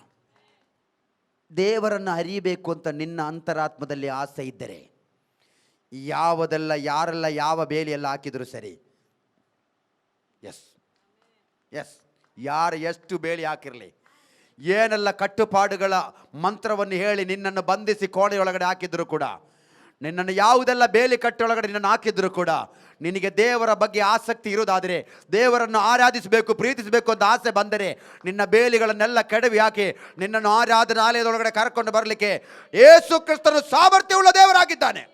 ಶಮರಿಯದ ಹೆಂಗಸನ್ನು ಹುಡುಕಿಕೊಂಡು ಸುಕಾರ್ ಪಟ್ಟಣಕ್ಕೆ ಯೇಸು ಕ್ರಿಸ್ತನು ಹೋಗಲಿಕ್ಕೆ ಕಾರಣ ಏನಾಗಿತ್ತು ಅಂತ ಹೇಳಿದರೆ, ಅವಳ ಜೀವನ ಅವಮಾನಕ್ಕೆ ಗುರಿಯಾಗಿದ್ದಾಗಲೂ, ಅವಳ ಜೀವನದ ನಡತೆಗಳು ಸರಿ ಇಲ್ಲದೆ ಜನ ಎಲ್ಲ ಅವಳನ್ನು ದೂಷಿಸ್ತಾ ಇದ್ದಾಗಲೂ ಕೂಡ ಅವಳು ಮನಸ್ಸಿನೊಳಗಡೆ ಒಂದು ಆಸೆಯಿಂದ ಕಾಯ್ತಾ ಇದ್ರು, ದೇವರೇ ಈ ದೇವರು ಎಂಬವನೊಬ್ಬರು ಇದ್ದರೆ ನನ್ನ ಲೈಫ್ ಹಿಂಗೆ ಆಗ್ತಿರ್ಲಿಲ್ವಲ್ಲ, ದೇವರು ಎಂಬವನೊಬ್ಬರು ಇದ್ದರೆ ನಾನು ಈ ರೀತಿ ಎಲ್ಲ ಅವಮಾನಿತಲಾಗ್ತಿರ್ಲಿಲ್ಲಲ್ಲ. ಒಂದು ಗಂಡ ಮದುವೆ ಮಾಡಿಕೊಂಡು ಬಂದ, ಅವನು ನನ್ನೊಟ್ಟಿಗೆ ನಿಂತಿಲ್ಲ, ಅವನು ಬಿಟ್ಟು ಹೋದ. ಆಮೇಲೆ ಬದುಕುವ ಆಸೆಯಿಂದ ಇನ್ನೊಬ್ಬನ್ನು ಕಟ್ಟಿಕೊಂಡ, ಅವನು ಕೂಡ ನನ್ನ ಮನಸ್ಸಿಗೆ ನೋವು ಮಾಡಿಬಿಟ್ಟು ಅವನು ಬಿಟ್ಟು ಹೋದ. ನಾನು 3ನೇವನು ಯಾರೋ ಮದುವೆ ಆದರೆ ಅವನಾದರೂ ನನ್ನ ಲೈಫ್ ಸೆಟ್ಲ್ ಮಾಡ್ತಾನೆ ಅಂತ ಯೋಚನೆ ಮಾಡಿದ, ಅವನು ನನ್ನ ಪ್ರಾಣಕ್ಕೆ ಕತ್ತಿ ಇಟ್ಟುಬಿಟ್ಟು ಹೋಗಿಬಿಟ್ರಲ್ಲ. 5ನೇವರನ್ನು ಮದುವೆ ಮಾಡಿದೆ, 3ನೇವರು ಆಯಿತು, 4ನೇವರನ್ನು ಮದುವೆ ಮಾಡಿದೆ, ಅವರಾದರೂ ನನ್ನ ಜೀವನದಲ್ಲಿ ನನಗೆ ಸಂತೋಷ ಕೊಡ್ತಾರೆ ಅಂತ ಯೋಚನೆ ಮಾಡಿದೆ, ಅವನಿಂದಲೂ ಸಂತೋಷ ಬರಲಿಲ್ವಲ್ಲ. ಅವನು ನನ್ನ ಜೀವನಕ್ಕೆ ನೋವು ಕೊಟ್ಟು ಬಿಟ್ಟು ನನಗೆ ಅವನೊಟ್ಟಿಗೆ ಬದುಕಲಿಕ್ಕೆ ಆಗದೆ ನಾನು ಅವನಿಂದ ಹೊರಗಡೆ ಬಂದೆ. ಈಗ 5ನೇದಾಗಿ ಒಬ್ಬನನ್ನು ಸಿಕ್ಕಿದ, ಅವನಾದರೂ ನನ್ನ ಲೈಫಲ್ಲಿ ಒಂದು ಒಳ್ಳೆಯ ಮಾರ್ಗ ತೋರಿಸಿಕೊಟ್ಟಾನು ಅಂತ ಯೋಚನೆ ಮಾಡಿದೆ. ಅವನು ಕೂಡ ನನ್ನ ಜೀವಿತವನ್ನು ನುಚ್ಚು ನೂರು ಮಾಡಿಬಿಟ್ಟು ಹೋಗಿಬಿಟ್ಟಲ್ಲ ದೇವರೇ. ಇನ್ನು ಪಕ್ಕದ ಮನೆಯವರೊಬ್ಬರು ಬರ್ತಾ ಇದ್ದಾರೆ, ಅವರು ನನ್ನನ್ನು ಪ್ರೀತಿಸ್ತಾ ಇದ್ದಾರೆ, ಅವರು ನನ್ನನ್ನು ಆಮೇಲೆ ಸಂತೈಸ್ತಾ ಇದ್ದಾರೆ, ಅವರನ್ನು ಮದುವೆ ಮಾಡಲಿಕ್ಕೆ ಇನ್ನು ನನಗೆ ಅನುಮತಿ ಇಲ್ಲ. 5 ಮದುವೆ ಆಯಿತು, ಆದರೂ ಅವನಿಗೆ ಬೇರೆ ಹೆಂಡತಿ ಮಕ್ಕಳಿದ್ದಾರೆ, ಆದರೂ ಕೂಡ ಅವನು ನನ್ನ ಕಣ್ಣೀರು ಒರೆಸ್ತಾ ಇದ್ದಾನೆ, ಅವನು ನನ್ನ ಕಷ್ಟ ಕೇಳ್ತಾ ಇದ್ದಾನೆ, ಅವನು ನನ್ನ ಕಷ್ಟದ ಸಮಯದಲ್ಲಿ ಸಹಾಯ ಮಾಡ್ತಾ ಇದ್ದಾನೆ. ಏನು ದೇವರೇ ಈ ನನ್ನ ಬದುಕು, ಯಾಕೆ ದೇವರೇ ಈ ಲೈಫು, ಯಾಕೆ ಲೋಕದಲ್ಲಿ ಇಂಥ ಜೀವನ, ನನ್ನಂಥ ಸ್ತ್ರೀಯರು ಭೂಲೋಕದಲ್ಲಿ ಯಾರು ಇರಬಾರ್ದು ದೇವರೇ, ಯಾಕೆ ಈ ಕಣ್ಣೀರು, ಯಾಕೆ ಈ ಗೋಳಾಟ, ಯಾವತ್ತು ನನ್ನ ಕಣ್ಣೀರು ಒರೆಸಲ್ಪಡ್ತದೆ ಅಂತ ಒಬ್ಬಳೇ ಯಾವಾಗಲೂ ಕಣ್ಣಲ್ಲಿ ಆಮೇಲೆ ನೀರು ತುಂಬಿಕೊಂಡು ಮನೆಯೊಳಗಡೆ ಮಲಗಿರುವಾಗಲೆಲ್ಲ ರಾತ್ರಿ ಅಳುತ್ತಾ ಇತ್ತು. ಯಾರು ಕೂಡ ಅವಳನ್ನು ಗಮನಿಸಲಿಲ್ಲ, ಯಾರು ಕೂಡ ಅವಳನ್ನು ಕೇಳಲಿಲ್ಲ, ಯಾರು ಕೂಡ ಯಾಕಮ್ಮ ನೀನು ಹಿಂಗೆ ಮಾಡ್ತೀಯಾ, ಯಾಕಮ್ಮ ನಿನಗೆ ಹಿಂಗೆ ಆಯಿತು, ಯಾಕೆ ನಿನ್ನ ಕಣ್ಣು ಯಾವಾಗಲೂ ತುಂಬಿರ್ತೀಯಲ್ಲ, ಯಾಕೆ ನಿನ್ನ ಶರೀರ ಎಲ್ಲ ಹಿಂಗೆ ಬತ್ತಿ ಹೋಗ್ತಾ ಇದೆಯಲ್ವಾ, ಯಾಕೆ ನಿನ್ನ ದೇಹದಲ್ಲಿ ಹುಷಾರಿಲ್ಲದಂಗೆ ಇರ್ತೀಯಲ್ಲ, ಯಾಕೆ ನೀನು ಮಧ್ಯಾಹ್ನ ಹೊತ್ತಿಗೆ ನೀನು ಬಾವಿ ಕಟ್ಟೆಗೆ ಬರ್ತೀಯಲ್ಲ, ನಿನಗೆ ಹಗಲಿರುವಾಗ ಬರಲಿಕ್ಕೆ ಆಗ್ತಾ ಇಲ್ವಲ್ಲ, ಯಾಕೆ ಅಂತ ಯಾರು ಕೂಡ ಪ್ರಶ್ನೆ ಕೇಳಲಿಕ್ಕೆ ಯಾರು ಇರಲಿಲ್ಲ ಇವಳಿಗೆ. ಆದರೆ ಇವಳೊಬ್ಬಳೇ ಕೂತುಕೊಂಡು ಹತ್ತು ಕಣ್ಣೀರು ಹಾಕಿ ಇವಳು ದೇವರೇ ದೇವರೇ ಎಂದು ಕೂಗ್ತಾ ಇದ್ದಳು. ಆ ಕೂಗು ಕೇಳಿದರಿಂದಲೇ ನಸರತಿನ ಯೇಸು ಸುಕ್ಕಾರ್ ಪಟ್ಟಣದೊಳಗಡೆ ಬರಲಿಕ್ಕೆ ಕಾರಣ. ಜಾತಿ ಒಪ್ಪುತ್ತಾ ಇಲ್ಲ ಸುಕ್ಕಾರಿಗೆ ಹೋಗಲಿಕ್ಕೆ, ಧರ್ಮ ಒಪ್ಪುತ್ತಾ ಇಲ್ಲ ಸುಕ್ಕಾರಿಗೆ ಹೋಗಲಿಕ್ಕೆ, ಪದವಿ ಒಪ್ಪುತ್ತಾ ಇಲ್ಲ ಸುಕ್ಕಾರೊಳಗಡೆ ಹೋಗಲಿಕ್ಕೆ, ಆಮೇಲೆ ಪೊಸಿಷನ್ಗಳು ಸೇವೆಗಳು ಯಾವುದು ಒಪ್ಪುತ್ತಾ ಇಲ್ಲ, ಜನ ಸಮೂಹ ಒಪ್ತಾ ಇಲ್ಲ, ಒಟ್ಟಿಗಿರುವ ಶಿಷ್ಯರು ಒಪ್ತಾ ಇಲ್ಲ, ಜನಾಂಗಗಳು ಒಪ್ತಾ ಇಲ್ಲ, ಎಲ್ಲರೂ ತಡೀತಾ ಇದ್ದಾರೆ, ಹೋಗ್ಬೇಡ ಶಮರ್ಯದೊಳಗಡೆ ನೀನು ಹೋಗ್ಕೂಡ್ದು. ಯೇಸು ಕ್ರಿಸ್ತನಿಗೆ ತಡೆಗಳು ಬೇಕಾದಷ್ಟು ಇತ್ತು, ಆದರೆ ಮನುಷ್ಯನ ತಡೆಗಳಿಗಿಂತಲೂ, ಮನುಷ್ಯನ ಆಮೆ ಆಚಾರ ಸಂಪ್ರದಾಯಗಳಿಗಿಂತಲೂ, ಪದವಿಗಳಿಗಿಂತಲೂ, ಪೊಸಿಷನ್ಗಳಿಗಿಂತಲೂ, ಅಧಿಕಾರಕ್ಕಿಂತಲೂ ಒಂದು ಮನುಷ್ಯನ ಆತ್ಮ ದೊಡ್ಡದು ಎಂದು ತಿಳಿದಂಥ ಯೇಸು ಸ್ವಾಮಿ ಎಲ್ಲ ತಡೆಗಳನ್ನು ತಳ್ಳಿ ಬಿಟ್ಟು ಶಮರಿಯ ಪಟ್ಟಣದೊಳಗಡೆ ಎಂಟ್ರಿ ಆದರು. ಹಾಗೆ ಬಂದದರಿಂದ ಅಲ್ವಾ ಇವತ್ತು ನಾವು ಆಲಯದೊಳಗಡೆ ಕೂತಿರೋದು. ಅವನು ಹಾಗೆ ನಮ್ಮನ್ನು ಹುಡುಕಿಕೊಂಡು ಬಂದದರಿಂದ ಅಲ್ವ ನಾವು ಇವತ್ತು ಇಲ್ಲಿ ಕೂತ್ಕೊಂಡು ಆ ದೇವರನ್ನ ಆರಾಧನೆ ಮಾಡ್ತಾ ಇರೋದು. ಎಷ್ಟು ಬೇಲಿ ಇತ್ತು, ಎಷ್ಟು ಗೋಡೆಗಳಿತ್ತು, ಎಷ್ಟು ಕಟ್ಟುಗಳಿತ್ತು, ಎಷ್ಟು ಆಚಾರದ ಗೋಡೆಗಳು ನಮಗೆ ಕಟ್ಟಲ್ಪಟ್ಟಿತ್ತು, ಅದೆಲ್ಲ ಬಿಟ್ಟು ಇವತ್ತು ಇದರೊಳಗಡೆ ಬಂದು ಕೂತುಕೊಳ್ಳಲಿಕ್ಕೆ ಕಾರಣ ನಾವು ಕೆಡವಿದಲ್ಲ ಗೋಡೆ, ನಮ್ಮನ್ನು ನೋಡಿದ ದೇವರು ಬಂದು ಗೋಡೆ ಕೆಡವಿ ಹಾಕಿ ಬಾ ಮಗಳೇ ಬಾ ಮಗನೇ ಎಂದು ಕರ್ಕೊಂಡು ಬಂದು ನಮ್ಮನ್ನು ಕರ್ತನು ಸತ್ಯವಾದ ಆರಾಧನಾಲಯದೊಳಗಡೆ ಕೂರಿಸಿಬಿಟ್ಟಿದ್ದಾರೆ. ಇನ್ನು ಆ ದೇವರನ್ನು ಬಿಟ್ಟು ತಿರುಗಿ ಹೋಗಬಾರ್ದು. ಆ ಸಹೋದರಿ ಕೇಳ್ತಾ ಇದ್ದಾರೆ, ನಾನು ಆರಾಧನೆ ಮಾಡಬೇಕು ಅಂತ ಆಸೆ ಉಳ್ಳವಳು, ಆದರೆ ಒಂದು ಕನ್ಫ್ಯೂಷನ್ ನನ್ನ ಒಳಗಡೆ ಇದೆ. ಒಂದು, ನಮ್ಮ ಪಿತೃಗಳು ಇಲ್ಲಿ ಆರಾಧನೆ ಮಾಡ್ತಾ ಇದ್ದಾರೆ, ಆದರೆ ಯಹೂದ್ಯರ ಆಚಾರ ಪ್ರಕಾರ, ಧರ್ಮಶಾಸ್ತ್ರದ ಆಲೋಚನೆ ಪ್ರಕಾರ, ಧರ್ಮಶಾಸ್ತ್ರ ಕೊಟ್ಟ ಮೋಶೆ ಹೇಳಿದ ಪ್ರಕಾರ ಎಲ್ಲಿ ಯೆರೂಸಲೇಮ್ ಅಲ್ಲದೆ ಬೇರೆ ಎಲ್ಲಿ ಕೂಡ ಆರಾಧನೆ ಮಾಡಬಾರ್ದು. ಹಾಗಾದರೆ ನಾವು ಎಲ್ಲಿ ಆರಾಧನೆ ಮಾಡಬೇಕು? ಇದು ಅವಳ ಪ್ರಶ್ನೆ. ಆಗ ಯೇಸು ಸ್ವಾಮಿ ಅವಳಿಗೆ ಹೇಳ್ತಾ ಇರುವಂಥ ಮಾತು, ಯೇಸು ಆಕೆಗೆ, ಅಮ್ಮ ಅಮ್ಮ ನಾನು ಹೇಳುವ ಮಾತನ್ನು ನಂಬು. ಯಾರು ಹೇಳಿದ ನಂಬಬೇಕು? ಯೇಸು ಹೇಳ್ತಾ ಇದ್ದಾರೆ, ಸುಕಾರಿಗೆ ನಾನು ಬಂದಿದ್ದು, ಶಮರಿಯ ಪಟ್ಟಣದೊಳಗಡೆ ಕಾಲಿಟ್ಟಿದ್ದು, ಮಧ್ಯಾಹ್ನದ ದಗದಗಿಸುವ ಬಿಸಿಲೊಳಗಡೆ ನಡ್ಕೊಂಡು ಬಂದು ಬಳಲಿದವನ ಹಾಗೆ ಇಲ್ಲಿ ಕೂತುಕೊಂಡಿದ್ದು, ಬಳಲಿದವನಲ್ಲ ಬಳಲಿದವನ ಹಾಗೆ ಕೂತುಕೊಂಡಿದ್ದು. ದಾಹ ಇರುವುದರಿಂದ ಅಲ್ಲ ಕೇಳಿದ್ದು, ದಾಹ ಇಲ್ಲದೆ ಇದ್ದರೂ ದಾಹ ಆಗ್ತಾ ಇದೆ ನೀರು ಕೊಡುವಂತ ನಿನ್ನೊತ್ತಿಗೆ ಕೇಳಿದ್ದು. ಈ ನನ್ನನ್ನು ನೀನು ನಂಬು. ಮೆಸೇಜ್ ಬೇಕಾ ಅದರಲ್ಲಿ ಕೂಡ? ಅದರಲ್ಲಿ ಮಾತಾಡಬೇಕಾ? ತುಂಬ ಇದೆ ಸಿಸ್ಟ್ರೆ, ತುಂಬ ಇದೆ ಬ್ರದರ್. ಎಷ್ಟು ಮಾತಾಡ್ತೀರಿ, ಯಾವುದು ಮುಟ್ಟೋದು, ಯಾವುದು ಬಿಟ್ಟು ಬಿಡೋದು, ಯಾವುದು ಬೇಡ ಅನ್ನೋ ಹೇಳೋದು, ಎಷ್ಟು ಸಿಕ್ಕಿದ್ರೂ ಸಾಲದು, ಎಷ್ಟು ಕೇಳಿದ್ರೂ ಸಾಲದು, ಎಷ್ಟು ಪಡ್ಕೊಂಡ್ರೂ ಸಾಲದು. ಅದು ಮತ್ತೆ ಹೊರತೆ ಅದು ಹಂಗೆ ಉಕ್ಕಿ ಬರ್ತಾ ಇದೆ, ಅದು ಮತ್ತೆ ಅಡಿಯಿಂದ ಹಂಗೆ ಹೊರತೆಯಾಗಿ ಬರ್ತಾ ಇದೆ. ತೋಡಿದಷ್ಟು ಆಮೇಲೆ ನೀರು ಸೇದಿದಷ್ಟು ಮತ್ತೆ ಅದರೊಳಗಡೆ ತುಂಬುವುದರ ಹೆಸರೇ ಹೊರತೆ. ನನ್ನನ್ನು ನಂಬುವವನ ಹೊಟ್ಟೆಯೊಳಗಿಂದ ಶಾಸ್ತ್ರದಲ್ಲಿ ಹೇಳಿರುವ ಪ್ರಕಾರ ಜೀವಜಲದ ನದಿಗಳು ಹರಿಯುತ್ತದೆ ಎಂದು ಯೇಸು ಸ್ವಾಮಿ ಹೇಳ್ತಾ ಇದ್ದಾರೆ. ದೇವರನ್ನು ನಂಬಿದ ಮಕ್ಕಳೇ, ನಿಮ್ಮ ಒಳಗಡೆಯಿಂದ ಜೀವಕರವಾದ ನದಿಯನ್ನು ಹರಿಸಲಿಕ್ಕೆ ಯೇಸು ಕ್ರಿಸ್ತನಿಗೆ ಸಾಮರ್ಥ್ಯ ಉಂಟು. ನೀನು ಯೋಚನೆ ಮಾಡ್ತೀಯ ನೀನು ಸಾಧಾರಣ ವ್ಯಕ್ತಿ ಅಂತ, ನಿನಗೆ ಏನು ಸಾಮರ್ಥ್ಯ ಇಲ್ಲ ಅಂತ ಯೋಚನೆ ಮಾಡ್ತೀಯಾ? ಇಲ್ಲ, ನೀನು ಸಾಧಾರಣ ವ್ಯಕ್ತಿ, ನಿನಗೆ ಏನು ಸಾಮರ್ಥ್ಯ ಇಲ್ಲದೆ ಇತ್ತು. ಯಾವಾಗ ದೇವರ ಪವಿತ್ರಾತ್ಮನ ಶಕ್ತಿ ನಿನ್ನ ಮೇಲೆ ಬಂತೋ ಅವತ್ತಿನಿಂದ ನೀನು ಸಾಧಾರಣ ವ್ಯಕ್ತಿ ಅಲ್ಲ, ನೀನು ಅಸಾಧಾರಣವಾದ ವ್ಯಕ್ತಿ. ಈಗ ನಿನ್ನ ಸಾಮರ್ಥ್ಯ ಸಾಧಾರಣವಾದಲ್ಲ, ನಿನ್ನೊಳಗಡೆ ಚಲಿಸುವವನ ಸಾಮರ್ಥ್ಯ ಅಸಾಧಾರಣವಾದುದು. ಆದ್ದರಿಂದ ದೇವರ ಮಕ್ಕಳು ತಮ್ಮನ್ನು ತಾವೇ ಕೇವಲ ಎಂದು ಎಣಿಸಬಾರದು. ನಿಮ್ಮೊಳಗಡೆ ಭಯಂಕರವಾದ ಪವರ್ ಇದೆ, ನಿಮ್ಮೊಳಗಡೆ ಭಯಂಕರವಾದ ಶಕ್ತಿ ಇದೆ, ನಿಮ್ಮೊಳಗಡೆ ಭಯಂಕರವಾದ ದೇವರು ಕೂತಿದ್ದಾರೆ. ಅವರು ನಿಮ್ಮೊಳಗಡೆ ಚಲಿಸುವಾಗ ಅಸಾಧಾರಣವಾದ ಕಾರ್ಯಗಳನ್ನು ನಿಮಗೆ ಮಾಡಬಹುದು. ಅಸಾಧಾರಣವಾದ ಕಾರ್ಯಗಳನ್ನು ನೀವು ಮಾತಾಡ್ತೀರಿ, ಅಸಾಧಾರಣವಾದನ್ನು ನೀವು ಕಾಣ್ತೀರಿ. ಮನುಷ್ಯನ ಕಣ್ಣುಗಳಿಗೆ ಕಾಣಲಿಕ್ಕೆ ಆಗದೆ ಇರುವುದು ನಿಮ್ಮ ಕಣ್ಣುಗಳಿಗೆ ಕಾಣುವಾಗೆ ಮಾಡ್ತಾನೆ ಅವನು. ಭಯಂಕರನಾದ ದೇವರು ಈ ಸಾಧಾರಣ ಮನುಷ್ಯನ ಒಳಗಡೆ ಬಂದು ವಾಸ ಮಾಡ್ತಾ ಇದ್ದಾನೆ. ಇಲ್ಲಿವರೆಗೆ ಬಂತಲ್ಲ? ಇಲ್ಲಿವರೆಗೆ ನನ್ನೊಟ್ಟಿಗೆ ಓಡಿಕೊಂಡು ಬಂದ್ರ? ಎಲ್ಲಿ ಕೂತು ದಣಿದು ಬಳಲಿ ಬಾವಿ ಕಟ್ಟಿದ್ರೆ ಕೂತಿಲ್ಲಲ್ಲ, ಬಂದ್ರ ನನ್ನೊಟ್ಟಿಗೆ? ಇನ್ನಿರುವ ವಿಷಯ ಭಯಂಕರ ಇಂಪಾರ್ಟೆಂಟ್. ಇನ್ನಿರೋ ವಿಷಯ ನಾನು ಟಚ್ ಮಾಡಿದರೆ 3:45 ನಾನು ಮೈಕ್ ಕೆಳಗಡೆ ಇಡ್ತೀನಿ.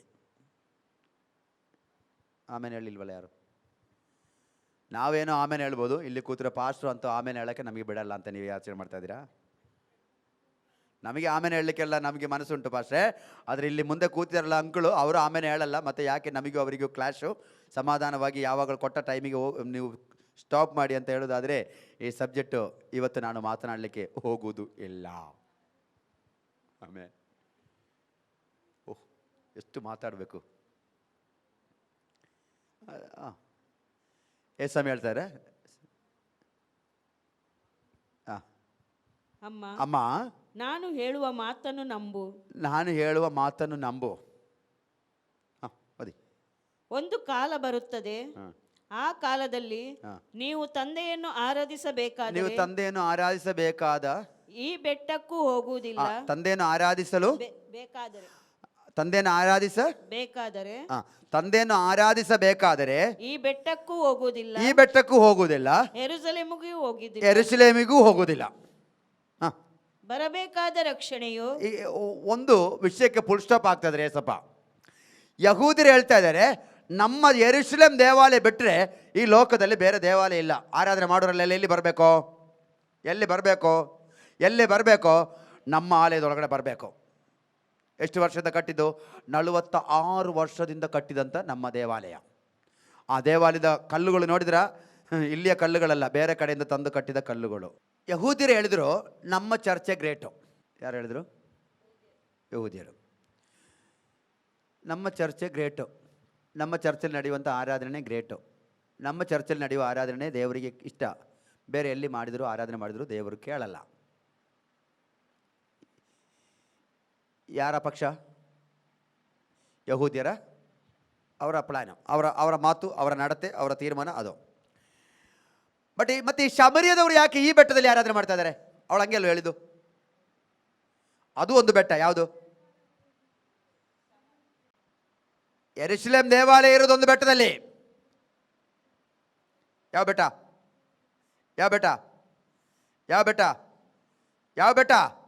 ಯೆರೂಸಲೇಮ್ ದೇವಾಲಯ ಬೆಟ್ಟದ ಮೇಲೆ ಇದೆ. ಯಾವುದು? ಸಿಯೋನ್ ಬೆಟ್ಟದ ಮೇಲೆ ಇದೆ. ಶಮರ್ಯದಲ್ಲಿ ಒಂದು ಬೆಟ್ಟ ಇದೆ. ಇಸ್ರಾಯೇಲ್ ಜನ, ಯಹೂದ್ಯರಾಗಿರುವವರು ಎಲ್ಲರೂ ಕೂಡ ಸಿಯೋನ್ ಬೆಟ್ಟದಲ್ಲಿರುವ ಯೆರೂಸಲೇಮ್ ದೇವಾಲಯಕ್ಕೆ ಆರಾಧನೆಗೆ ಹೋಗಬೇಕು. ಆದರೆ ಶಮರ್ಯದವರಿಗೆ ಯೆರೂಸಲೇಮಿಗೆ ಹೋಗಲಿಕ್ಕೆ ದೇರ್ ಇಸ್ ನೋ ಪರ್ಮಿಷನ್.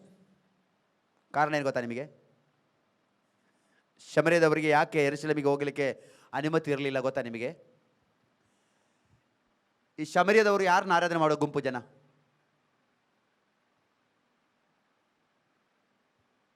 ಶಮರ್ಯದವರು ಯಾರನ್ನು ಆರಾಧನೆ ಮಾಡುವ ಜನ? ಯೆಹೋವನಲ್ವಾ? ಯೆಹೋವ ದೇವರನ್ನ ಆರಾಧನೆ ಮಾಡುವರೋ ಅಲ್ವಾ?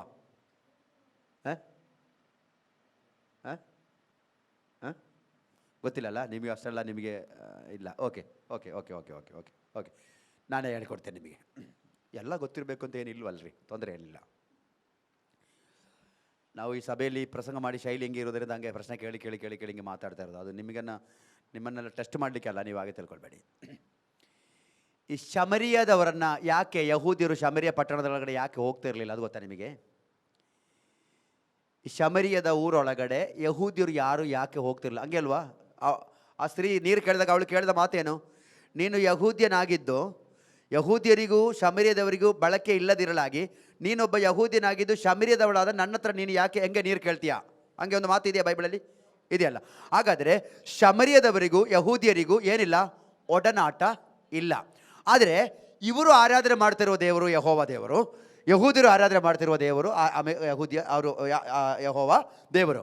ಆದರೆ ಇವರಿಗೆ ಯೆರೂಸಲೇಮಲ್ಲಿ ಹೋಗಿ ಆರಾಧನೆ ಮಾಡಲಿಕ್ಕೆ ಪರ್ಮಿಷನ್ ಇಲ್ಲ. ಕಾರಣ, ಈ ಶಮರಿಯದವರು ಎಂಬ ಹೆಸರು ಇವರಿಗೆ ಬರಲಿಕ್ಕೆ ಕಾರಣ, ಶಮರಿಯ ಎಂದು ಕರೆಯುವುದಕ್ಕೆ ಕಾರಣ ಏನು ಅಂತ ಹೇಳಿದ್ರೆ, ಯೆಹೋವನು ಮೋಶೆಗೆ ಧರ್ಮಶಾಸ್ತ್ರವನ್ನು ಕೊಟ್ಟಾಗ ಅವರಿಗೆ ಕೊಟ್ಟಂಥ ಅತ್ಯಂತ ದೊಡ್ಡ ಒಂದು ಆಜ್ಞೆ ಏನು ಅಂತ ಹೇಳಿದ್ರೆ, ನೀವು ಬೇರೆ ಅನ್ಯ ಜನರೊಟ್ಟಿಗೆ ನೀವು ಇಜ್ಜೋಡಾಗಬಾರ್ದು. ನೀವು ನಿಮ್ಮ ಕುಲದಲ್ಲಿರುವವರನ್ನೇ, ಯಹೂದ್ಯರನ್ನಲ್ಲದೆ ನೀವು ಯಾರು ಮದುವೆ ಮಾಡೋದಕ್ಕಾಗಲಿ, ಹುಡುಗಿಯನ್ನು ಕೊಡೋದಕ್ಕಾಗಲಿ, ಅಲ್ಲಿಂದ ತರುವುದಕ್ಕಾಗಲಿ ಮಾಡக்கூಡದು. ಆದರೆ ಕಾಲಗಳು ಗತಿಸಿ ಹೋದಾಗ ಇವರು ಬಂದು ಕನಾನ್ ದೇಶದಲ್ಲಿ ವಾಸ ಮಾಡ್ತಾ ಇದ್ದಾಗ ಕನಾನಿಯ ಹುಡುಗಿಯರನ್ನು ಕಂಡಾಗ ಇಲ್ಲಿ ಇದ್ದಂಥ ಈ ಯಹೂದ್ಯರಿಗೆ ಅವರಿಗೆ ಆಸೆ ಹುಟ್ಟಿಬಿಟ್ಟಿತು.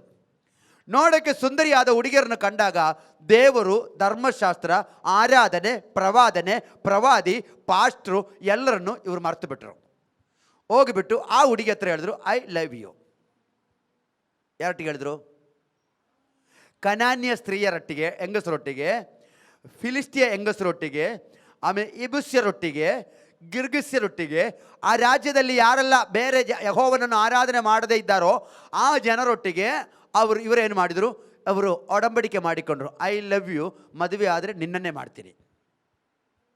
ಮನೆಯಲ್ಲಿ ಬಂದು ಹೇಳಿದಾಗ ಅಪ್ಪ ಅಮ್ಮ ಹೇಳಿದ್ರು, ಯೆಹೋವನ ಆಲಯಕ್ಕೆ ಹೋಗೋ ನಾವುಗಳದು ಮಾಡೋಕ್ಕೆ ಕೂಡ್ದು ಕಳ್ಳ, ಧರ್ಮಶಾಸ್ತ್ರ ಗೊತ್ತಾ ನಿನಗೆ? ಅವಳನ್ನು ಮದುವೆ ಮಾಡಿದರೆ ನಮಗೆ ದೇವರ ಸನ್ನಿಧಾನಕ್ಕೆ ಹೋಗೋಕ್ಕಾಗಲ್ಲ ಅಂತ ಹೇಳಿದಾಗ, ಅಪ್ಪೋ ನೀನು ಬೇಕಾದರೆ ಚರ್ಚಿಗೆ ಹೋಗು, ನಾನು ಬರಲ್ಲ, ನಾನು ಅವಳನ್ನು ಬಿಟ್ಟು ದೇವರು ಬೇಡ ಎಂಥದ್ದು ಬೇಡ, ಅವಳನ್ನು ಬಿಡೋಕ್ಕಿಲ್ಲ, ನಾನು ದೇವ್ರನ್ನ ಬೇಕಾದ್ರೆ ಬಿಡ್ತೀನಿ, ಚರ್ಚ್ ಬೇಕಾದ್ರೆ ಬಿಡ್ತೀನಿ, ಪಾಸ್ಟರ್ನ ಬೇಕಾದ್ರೆ ಬಿಡ್ತೀನಿ, ನನಗೆ ಇಷ್ಟ ಆಯಿತು ಅವಳು, ನಾನು ಬಿಡಲ್ಲ ಅವಳನ್ನ. ಇವತ್ತಂಥವ್ರು ಯಾರಿಲ್ಲ ಅಂತ ಕರ್ತನಲ್ಲಿ ನಂಬ್ತಾ ಇದ್ದೀನಿ. ಇವತ್ತು ಯಾರು ನಮ್ಮ ಸಭೆಯಲ್ಲಿ ಅಂಥವ್ರು ಇಲ್ಲ ಅಂತ ಕರ್ತನಲ್ಲಿ ನಾನು ನಂಬ್ತಾ ಇದ್ದೀನಿ. ಹುಡುಕಿ ನೋಡಿದ್ರೆ ಸಿಗ್ಬೋದು, ಅಲ್ಲಿ ಇಲ್ಲೆಲ್ಲ ಇರ್ತದೆ, ನಿಮ್ಗೆ ಗೊತ್ತಾಗಿರೋಕ್ಕಿಲ್ಲ ಅಷ್ಟೇ. ಹಂಗೆ ಒಬ್ಬರು ಮಾಡಿದ್ರು, ಇಬ್ಬರು ಮಾಡಿದ್ರು, ಮೂವರು ಮಾಡಿದ್ರು, 4 ಮಾಡಿದ್ರು, 5 ಮಾಡಿದ್ರು, 6 ಜನ ಮಾಡಿದ್ರು, 7 ಜನ ಮಾಡಿದ್ರು, ಎಲ್ಲರೂ ಮಾಡಿದರು. ಲಾಸ್ಟಿಗೆ ಇವರದೊಂದು ಸಂಘ ಸೇರಿಬಿಟ್ರು. ಈಗ ಎಲ್ಲದಕ್ಕೂ ಸಂಘ ಉಂಟಲ್ಲ, ಅಸೋಸಿಯೇಷನ್ ಅಂತ ಒಂದು ಪದ ಗೊತ್ತಾ ನಿಮಗೆ? ಈಗ ಏನು ಮಾಡಿದ್ರು ಅವರಿಗೊಂದು ಸಂಘ ಇರ್ತದೆ. ಯಾವ ಕಸುಬು ಮಾಡಿದ್ರು ಅದಕ್ಕೊಂದು ಸಂಘ ಇದೆ, ಗೊತ್ತಾ? ಆಟೋ ಚಾಲಕರ ಸಂಘ ಕೇಳಿದ್ರೆ, ಲಾರಿ ಡ್ರೈವರ್ಗಳ ಸಂಘ, ಆಮೇಲೆ ಲಾರಿ ಡ್ರೈವರ್ ಮತ್ತು ಮಾಲೀಕರ ಸಂಘ, ಇದು ಬೇರೆ ಬೇರೆ. ಆಟೋ ಚಾಲಕರ ಸಂಘ ಒಂದು ಬೇರೆ, ಆಟೋ ಚಾಲಕ ಮಾಲೀಕರ ಸಂಘ ಬೇರೊಂದು, ಗೊತ್ತಾ ನಿಮಗೆ? ಹಾಸನದಲ್ಲಿ ಕಡೆ ಇಲ್ಲಿ ಇಲ್ವಾ? ಉಂಟು. ಎಲ್ಲದಕ್ಕೂ ಈಗ ಒಂದು ಸಂಘ ಇದೆ. ಹಾಗೆ ಇವರು ಯೆಹೋವನ ಆಜ್ಞೆ ಮೀರಿ ಮದುವೆ ಮಾಡಿದವರೆಲ್ಲ ಸೇರಿಕೊಂಡು ಒಂದು ಸಂಘ ಕಟ್ಟಿದರು. ಆ ಸಂಘದ ಹೆಸರೇ ಶಮರಿಯ ಸಂಘ. ಯಾವ ಸಂಘ? ಶಮರಿಯ ಸಂಘ. ಶಮರಿಯ ಸಂಘ ಅಂತ ಹೇಳಿದ್ರೆ ಅದರ ಕೆಳಗಡೆ ಇಷ್ಟ ಇರುವ ಹುಡುಗಿಯನ್ನು ಇಷ್ಟ ಇರುವವರಿಗೆ ಮದುವೆ ಆಗ್ಬೋದು. ಆಪ್ತವಾಕ್ಯ. ಇದರ ಕೆಳಗಡೆ ಒಂದು ಆಪ್ತವಾಕ್ಯ ಬರೆದೆ, ನಿಮ್ಗೆ ಗೊತ್ತಾ? ಡಿವೈನ್ ಜನರೇಷನ್ ಮಿನಿಸ್ಟ್ರೀಸ್ ಬೆತ್ತೇಲ್ ಅಂತ ಬರೆದ್ಬಿಟ್ಟು ಕೆಳಗಡೆ ಒಂದು ವಾಕ್ಯ ಬರೆದಿದೆ. ಅದೇನು? ಏನು? Building godly generation.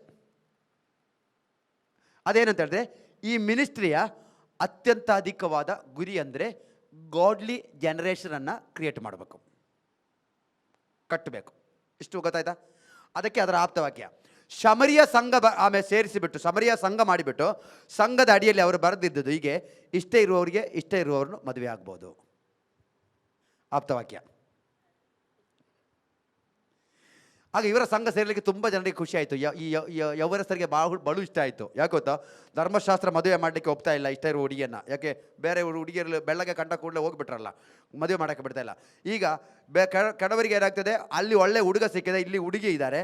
ಆಗ ಇವಳಿಗೆ ಅಲ್ಲಾಸಿ ಹೋದಾಗ ಆ ಮನುಷ್ಯ ನೋಡಿಬಿಟ್ಟು hi hi hi hi hi hi hi hi ಆಯಿತು, ಹಾಯ್ ಹಾಯ್ ಆಯಿತು, ಹಾಯ್ ಹಾಯ್ ಆಯಿತು, ಹಾಯ್ ಹಾಯ್ ಆಯಿತು, ಮಾತಾಯಿತು, ಮಾತಿಗೆ ಮಾತು ಬಂದಾಗ ಧರ್ಮಶಾಸ್ತ್ರ, ಪ್ರಮಾಣ, ವ್ಯವಸ್ಥೆ, ಆರಾಧನೆ, ಯಜ್ಞ, ಯೆಹೋವನ ಆಲಯದ ಸೇವಕರು, ಯಾಜಕರು, ಪ್ರವಾದಿಗಳು ಯಾರು ಕೂಡ ಲೆಕ್ಕಕ್ಕಿಲ್ಲ.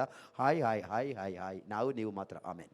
ಈಗ ಇವರೆಲ್ಲ ಏನು ಮಾಡಿದ್ರು? ಈ ಸಂಘದಲ್ಲಿ ಅವರೆಲ್ಲ ಮೆಂಬರ್ ಆಗಿಬಿಟ್ರು. ಯಾವ ಸಂಘದಲ್ಲಿ? ಶಮರಿಯ ಸಂಘ ಎಂಬ ಒಂದು ಸಂಘದಲ್ಲಿ ಇವರೆಲ್ಲರೂ ಕೂಡ ಸದಸ್ಯರಾಗಬೇಕಾದ್ರೆ ಕೊಡಬೇಕಾ? ಏನಾದರೂ ಮೆಂಬರ್ಶಿಪ್ ಫೀಸ್ ಉಂಟು. ಮೆಂಬರ್ಶಿಪ್ ಫೀಸ್ ಬೇಕಾದ್ರೆ ನಾವು ಕೊಡ್ತೀವಿ, ಏನು ಪ್ರಾಬ್ಲಮ್. ನಮ್ಮನ್ನು ಸೇರಿಸಿಬಿಟ್ರೆ ಸಾಕು. ಯಾಕೆ ಗೊತ್ತಾ? ನಮಗೆ ಇಷ್ಟೇ ಇರೋ ಹುಡುಗಿಯನ್ನು ನಾವು ಮದುವೆ ಆಗಬೇಕು, ನಮಗೆ ಇಷ್ಟೇ ಇರೋ ಹುಡುಗನೊಟ್ಟಿಗೆ ನಮಗೆ ಬದುಕು ಕಟ್ಟಿಕೊಳ್ಬೇಕು. ಅದಕ್ಕೋಸ್ಕರ ಪಾಸ್ಟರ್ನ ಬಿಡಬೇಕು, ಚರ್ಚ್ ಬಿಡಬೇಕು, ಆಲಯ ಬಿಡಬೇಕು, ಆರಾಧನೆ ಬಿಡಬೇಕು, ವ್ಯವಸ್ಥೆ ಬಿಡಬೇಕು, ಎಲ್ಲ ಬಿಡಬೇಕು. ಎಲ್ಲದೂ ರೆಡಿ ಇದ್ದೇವೆ. ನೀವು ನಮ್ಮನ್ನು ಸೇರಿಸ್ಕೊಳ್ತೀರಾ? ನಾವು ಸೇರ್ಸಕ್ಕೆ ರೆಡಿ ಇದ್ದೇವೆ. ನಾವು ಮತ್ತೆ ಯಾಕೆ ಸಂಘ ಕಟ್ಟಿದ್ದೋ? ನಿಮ್ಮಂಥವ್ರನ್ನ ಕರೀಲಿಕ್ಕೆ ನಾವು ಕೂತಿರೋದು. ಬರ್ರಿ, ಎಲ್ಲರೂ ಬನ್ನಿರು. ಇವರೆಲ್ಲ ಸೇರಿಕೊಂಡು ಕಟ್ಟಿದಂಥ ಸಂಘದ ಹೆಸರೇ ಶಮರಿಯ ಪಟ್ಟಣ. ಈ ಶಮರಿಯ ಪಟ್ಟಣದೊಳಗಡೆ ಇವರಿಗೆ ಆರಾಧನೆ ಇಲ್ಲ, ಯಾಜಕರಿಲ್ಲ, ಪ್ರವಾದಿಗಳಿಲ್ಲ, ಯಜ್ಞ ಇಲ್ಲ, ಯೆಹೋವನ ಮಾತುಕತೆ ಇಲ್ಲ, ವ್ಯವಹಾರ ಏನೂ ಇಲ್ಲ. ಬಟ್ ಇವರು ಇವರ ಕೈಯಲ್ಲಿರೋ ಪುಸ್ತಕ ಯಾವುದು? ಧರ್ಮಶಾಸ್ತ್ರ. ಆಗ ಇವರ ಮನಸ್ಸೊಳಗಡೆ ಒಂದು ಆಲೋಚನೆ ಬಂತು, ನಾವು ಹಿಂಗೆ ಇದ್ದರೆ ಆಗಲಿಕ್ಕಿಲ್ಲ, ನಮಗೂ ಒಂದು ದೇವರು ಬೇಕು, ನಮಗೂ ಒಂದು ಆರಾಧನೆ ಬೇಕು, ನಮಗೂ ಒಂದು ಆರಾಧನಾಲಯ ಬೇಕು, ನಮಗೂ ಒಂದು ಯಜ್ಞವೇದಿ ಬೇಕು, ನಮಗೂ ಒಂದು ಯಜ್ಞ ಅರ್ಪಿಸುವ ಯಾಜಕನು ಬೇಕು ಅಂತ ಹೇಳಿಬಿಟ್ಟು ಇವರೆಲ್ಲ ಪ್ಲಾನ್ ಮಾಡಿಕೊಂಡು ಸಂಘ ಸೇರಿಕೊಂಡು ಕಾರ್ಯದರ್ಶಿ, ಆಮೇಲೆ ಮತ್ತು ಅಧ್ಯಕ್ಷರು, ಆಮೇಲೆ ಉಪ ಕಾರ್ಯದರ್ಶಿ, ಆಮೇಲೆ ಖಜಾಂಜಿ, ಆಮೇಲೆ ಉಪ ಖಜಾಂಜಿ, ಆಮೇಲೆ ವೈಸ್ ಪ್ರೆಸಿಡೆಂಟು, ಆಮೇಲೆ ಮೆಂಬರು, ಎಕ್ಸಿಕ್ಯೂಟಿವ್ಸು ಎಲ್ಲರೂ ಒಟ್ಟಿಗೆ ಸೇರಿಕೊಂಡು ಕೂತುಕೊಂಡು ಒಂದು ದಿವಸ ಒಂದು ದುಂದು ಮೇಜಿನ ಸಮ್ಮೇಳನ ನಡೆಸಿದರು. ಸಮ್ಮೇಳನದಲ್ಲಿ ಒಂದು ತೀರ್ಮಾನ ಆಯಿತು, ನಮಗೂ ಒಂದು ಆರಾಧನಾಲಯ ಕಟ್ಟಬೇಕು. ಎಲ್ಲಿ? ಅದು ಬೆಟ್ಟದಲ್ಲೇ ಇರಬೇಕು. ಯಾಕೆ? ಯೆಹೋವನ ಆಲಯ ಸಿಯೋನ್ ಬೆಟ್ಟದಲ್ಲಿ ಇದೆಯಲ್ಲ, ಆಗ ಶಮರ್ಯದಲ್ಲಿ ಒಂದು ಬೆಟ್ಟ ಇದೆ, ಈ ಬೆಟ್ಟದ ಮೇಲೆ ನಾವು ಒಂದು ಆಲಯ ಕಟ್ಟೋಣ, ಆಮೇಲೆ ಇಲ್ಲಿ ಒಂದು ಯಜ್ಞವೇದಿ ಮಾಡೋಣ, ನಾವು ಒಬ್ಬರನ್ನು ಪಾಸ್ಟರ್ ಮಾಡೋಣ, ನಮಗೊಬ್ಬರು ಪಾಸ್ಟರ್ ಇಲ್ಲಿರಲಿ. ಹಾಗೆ ಅವರು ಆಲಯ ಕಟ್ಟಿ ಅಲ್ಲಿ ಯಜ್ಞವೇದಿ ಕಟ್ಟಿ ಅವರಿಗೊಂದು ಪಾಸ್ಟರ್ನ ಮಾಡಿ, ಅವರಿಗೊಂದು ದೊಡ್ಡ ಪಾಸ್ಟರ್ನ ಮಾಡಿ, ಅವರಿಗೊಂದು ಅಂಗಿ ಹೊಲಿದು ಕೊಟ್ಟು ಇದೆಲ್ಲ ರೆಡಿ ಮಾಡಿಬಿಟ್ಟು ಇವರು ನಡೆಸುವಂಥ ಆರಾಧನೆ ಹೆಸರೇ ಶಮರ್ಯದಲ್ಲಿ ನಡೀತಿರುವಂಥ ಈ ಬೆಟ್ಟದಲ್ಲಿ ಆರಾಧನೆ ಮಾಡ್ತಾ ಇದ್ದಾರೆ ಅಂತ ಈ ಸಹೋದರಿ ಹೇಳಲಿಕ್ಕೆ ಮಾತು ಬಂದಿದ್ದು. ಇಲ್ಲಿವರೆಗೆ ಗೊತ್ತಾಯ್ತೋ? ಇಲ್ಲಿವರೆಗೆ ಗೊತ್ತಾಯ್ತೋ? ಆಗ ಪಾಪ ಮಾಡಿದರೂ ತಪ್ಪು ಮಾಡಿದರೂ ದೇವರು ಬೇಕು ಎಂಬ ಕನ್ಸೆಪ್ಟು ಶಮರ್ಯದವರ ಒಳಗಡೆ ಇತ್ತು. ಪಾಪ ಮಾಡಿ ದೇವರ ಮುಂದೆ ಹೋಗಲಿಕ್ಕೆ ಆಗ್ತಾ ಇಲ್ಲ, ಆದರೂ ಕೂಡ ದೇವರು ಬೇಕು. ಆಗ ಇವರು ಮಾಡಿದ ಪ್ಲಾನು, ಯೆಹೋವನ್ನೇ ಆರಾಧನೆ ಮಾಡೋಣ, ನಮಗೆ ಬೇರೆ ದೇವರು ಬೇಡ. ಬಟ್ ಆಲಯಕ್ಕಲ್ಲಿ ಅವರು ಸೇರಿಸಲ್ಲ. ಅವರು ಭಯಂಕರ ಪರಿಶುದ್ಧರು. ಯಾರು? ಅವರು ವ್ಯವಸ್ಥೆ ತಪ್ಪಲ್ಲ, ಅವರು ಪ್ರಮಾಣ ತಪ್ಪಲ್ಲ, ಅವರು ಡಿಸಿಪ್ಲಿನ್ ತಪ್ಪಲ್ಲ, ಅವರು ಸ್ಟ್ರಿಕ್ಟು. ಅವರು ಅನ್ಯ ಜನಾಂಗದವರು ಮದುವೆ ಮಾತಿಗೆ ಬಂದಾಗ ನಮ್ಮ ಮನೆ ಬಾಗಿಲಿಗೆ ಕೂಡ ಬರ್ಕೊಡೋದು ನೀವು, ನಮ್ಮನ್ನು ಯಾರನ್ನ ತಿಳ್ಕೊಂಡ್ರೆ ನೀವು, ನಿಮ್ಮ ಕಡೆ ಕೊಡೋಂಗಿಲ್ಲ, ನಾವು ನಿಮ್ಮ ಕಡೆ ತರಂಗಿಲ್ಲ. ನಮ್ಮ ಬೈಬಲು ಹೇಳ್ತಾ ಇದೆ ನಮಗೆ ವ್ಯವಸ್ಥೆ ಇಲ್ಲ. ಅವರು ಖಂಡಿತವಾಗಿ ಹೇಳಿ ಸ್ಟ್ರಿಕ್ಟಾಗಿ ಲೈಫ್ ಮ್ಯಾನೇಜ್ ಮಾಡ್ತಾ ಇದ್ದವರು ಅವರು ಯಹೂದ್ಯರು. ಆ ಸಂಪ್ರದಾಯದಲ್ಲಿದ್ದು ಬಹಳ ಶಿಸ್ತಿನಿಂದ ಜೀವನ ನಡೆಸಿದವರು ಶಮರ್ಯರನ್ನು ಕಂಡವರಿಗೆ ಅವರಿಗೆ ಅಯ್ಯೋ ಅಯ್ಯೇ ಅಯ್ಯೇ ದ್ಯಾ, ಚೆನ್ನಾಗಿ ಬದುಕು ನಡೆಸ್ತಾ ಇರುವವರಿಗೆ ಶಮರ್ಯದವ್ರನ್ನ ಕಂಡ್ರೆ ದ್ಯಾ, ಕೊಳಕು ಕಟ್ಟವರು. ಯಾಕೆ? ಇವರ ಜೀವನ ಶೈಲಿ ಸರಿ ಇಲ್ಲ. ಹಾಗೆ ಸರಿ ಇಲ್ಲದ ಜೀವನ ಶೈಲಿ ಒಳಗಡೆ ಇವರು ಹೋಗಲಿಕ್ಕೆ ಕೂಡುದು ಅಂತ ಶಮರ್ಯ ಪಟ್ಟಣದಲ್ಲಿ ಯಾರು ಕೂಡ ಹೋಗಲಿಕ್ಕೆ ಇಷ್ಟಪಡ್ತಾ ಇರಲಿಲ್ಲ. ಆದರೆ ಆ ಶಮರ್ಯ ಪಟ್ಟಣದೊಳಗಡೆ, ಕೊಳಕು ತುಂಬಿದ ಶಮರ್ಯ ಪಟ್ಟಣದೊಳಗಡೆ, ವ್ಯವಸ್ಥೆ ತಪ್ಪಿದ ಶಮರ್ಯ ಪಟ್ಟಣದೊಳಗಡೆ, ಮಾದರಿ ಇಲ್ಲದಿರುವ ಜೀವನ ಶೈಲಿ ಇರುವ ಶಮರ್ಯ ಪಟ್ಟಣದೊಳಗಡೆ, ಜೀವನದಲ್ಲಿ ಯಾವುದೇ ಇರುವಂಥ ಧಾರ್ಮಿಕತೆ ಇಲ್ಲದೇ ಇರುವಂಥ ಶಮರ್ಯ ಪಟ್ಟಣದೊಳಗಡೆ ಜೀವನದಲ್ಲಿ ಧಾರ್ಮಿಕತೆ ಇರುವವರು, ಜೀವನದಲ್ಲಿ ಮಾದರಿ ಇರುವವರು, ಜೀವನದಲ್ಲಿ ಪರಿಶುದ್ಧತೆ ಇರುವವರು, ಜೀವನದಲ್ಲಿ ಪ್ರಮಾಣ ಪಾಲಿಸುವವರು, ಜೀವನದಲ್ಲಿ ಡಿಸಿಪ್ಲಿನ್ ಆಗಿರುವ ನಸರತಿನ ಯೇಸು ಕ್ರಿಸ್ತನು ಒಂದು ದಿವಸ ಪ್ರವೇಶಿಸಿಬಿಟ್ರು. ಆ ಪ್ರವೇಶದ ರಿಸಲ್ಟೇ ಒಂದು ಪಟ್ಟಣ ಪೂರ್ತಿ ಯೇಸು ಕ್ರಿಸ್ತನ ಕಡೆಗೆ ಬಂದುಬಿಟ್ಟಿತ್ತು. ಆರಾಧನೆಯ ಗೊಂದಲ ನಿವಾರಣೆ ಮಾಡಲಿಕ್ಕೆ ಬೇಕಾಗಿ ಈ ಸಹೋದರಿ ಯೇಸು ಕ್ರಿಸ್ತರಲ್ಲಿ ಕೇಳಿದಾಗ ಶಮರ್ಯದವರದ ಸಂಪ್ರದಾಯವನ್ನು ಯೇಸು ಸ್ವಾಮಿ ಕಟ್ ಮಾಡಿದರು, ಯಹೂದಿನ ಸಂಪ್ರದಾಯವನ್ನು ಯೇಸು ಸ್ವಾಮಿ ಕಟ್ ಮಾಡಿದರು. ಇವೆರಡರ ಸಂಪ್ರದಾಯಗಳನ್ನು ಕಟ್ ಮಾಡಿ ಹೊಸ ಒಂದು ಆರಾಧನೆ ಶೈಲಿಯನ್ನು ಯೇಸು ಸ್ವಾಮಿ ಅವತ್ತು ಅವರ ಮುಂದೆ ತೋರಿಸಿಕೊಟ್ರು. ಆ ಆರಾಧನೆ ಹೆಸರೇ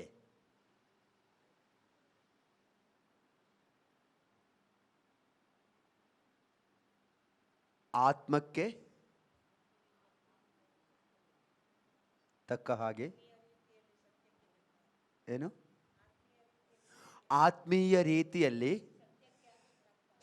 ಸತ್ಯಕ್ಕೆ ತಕ್ಕ ಹಾಗೆ ಆರಾಧಿಸುವ ಕಾಲ ಬರ್ತದೆ, ಈಗ ಬಂದಿದೆ. ಏಸಮಿ ಹೇಳಿದು ಬರ್ತದೆ, ಈಗ ಬರ್ತದೆ. ಸತ್ಯಾರಾಧಕರು ಈಗನೇ ಆರಾಧಿಸಬೇಕು. ಕಾರಣ ದೇವರು ಆತ್ಮಸ್ವರೂಪನು. ಆತ್ಮಸ್ವರೂಪಿಯಾದ ದೇವರನ್ನು ಆರಾಧನೆ ಮಾಡುವವರು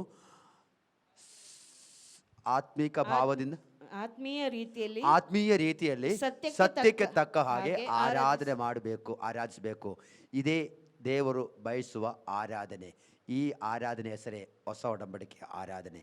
ಇದಲ್ಲದೆ ಇರುವ ಯಾವ ಆರಾಧನೆ ಕೂಡ ದೇವರ ಸನ್ನಿಧಿಗೆ ಹೋಗುವುದಿಲ್ಲ. ಇದಲ್ಲದೆ ಇರುವ ಯಾವ ಆರಾಧನೆಗಳು ಕೂಡ ದೇವರಿಗೆ ಬೇಡ. ಈ ಆರಾಧನೆ ಹೆಸರು ಶಾರೀರಿಕವಾದ ಆರಾಧನೆ ಅಲ್ಲ, ಆತ್ಮೀಕವಾದ ಆರಾಧನೆ. ಈ ಆರಾಧನೆ ಮಾಡುವವರು ಮಾತ್ರ ದೇವರ ಸಾನ್ನಿಧ್ಯ ಆಲಯದೊಳಗಡೆ ಅನುಭವಿಸಲಿಕ್ಕೆ ಸಾಧ್ಯ.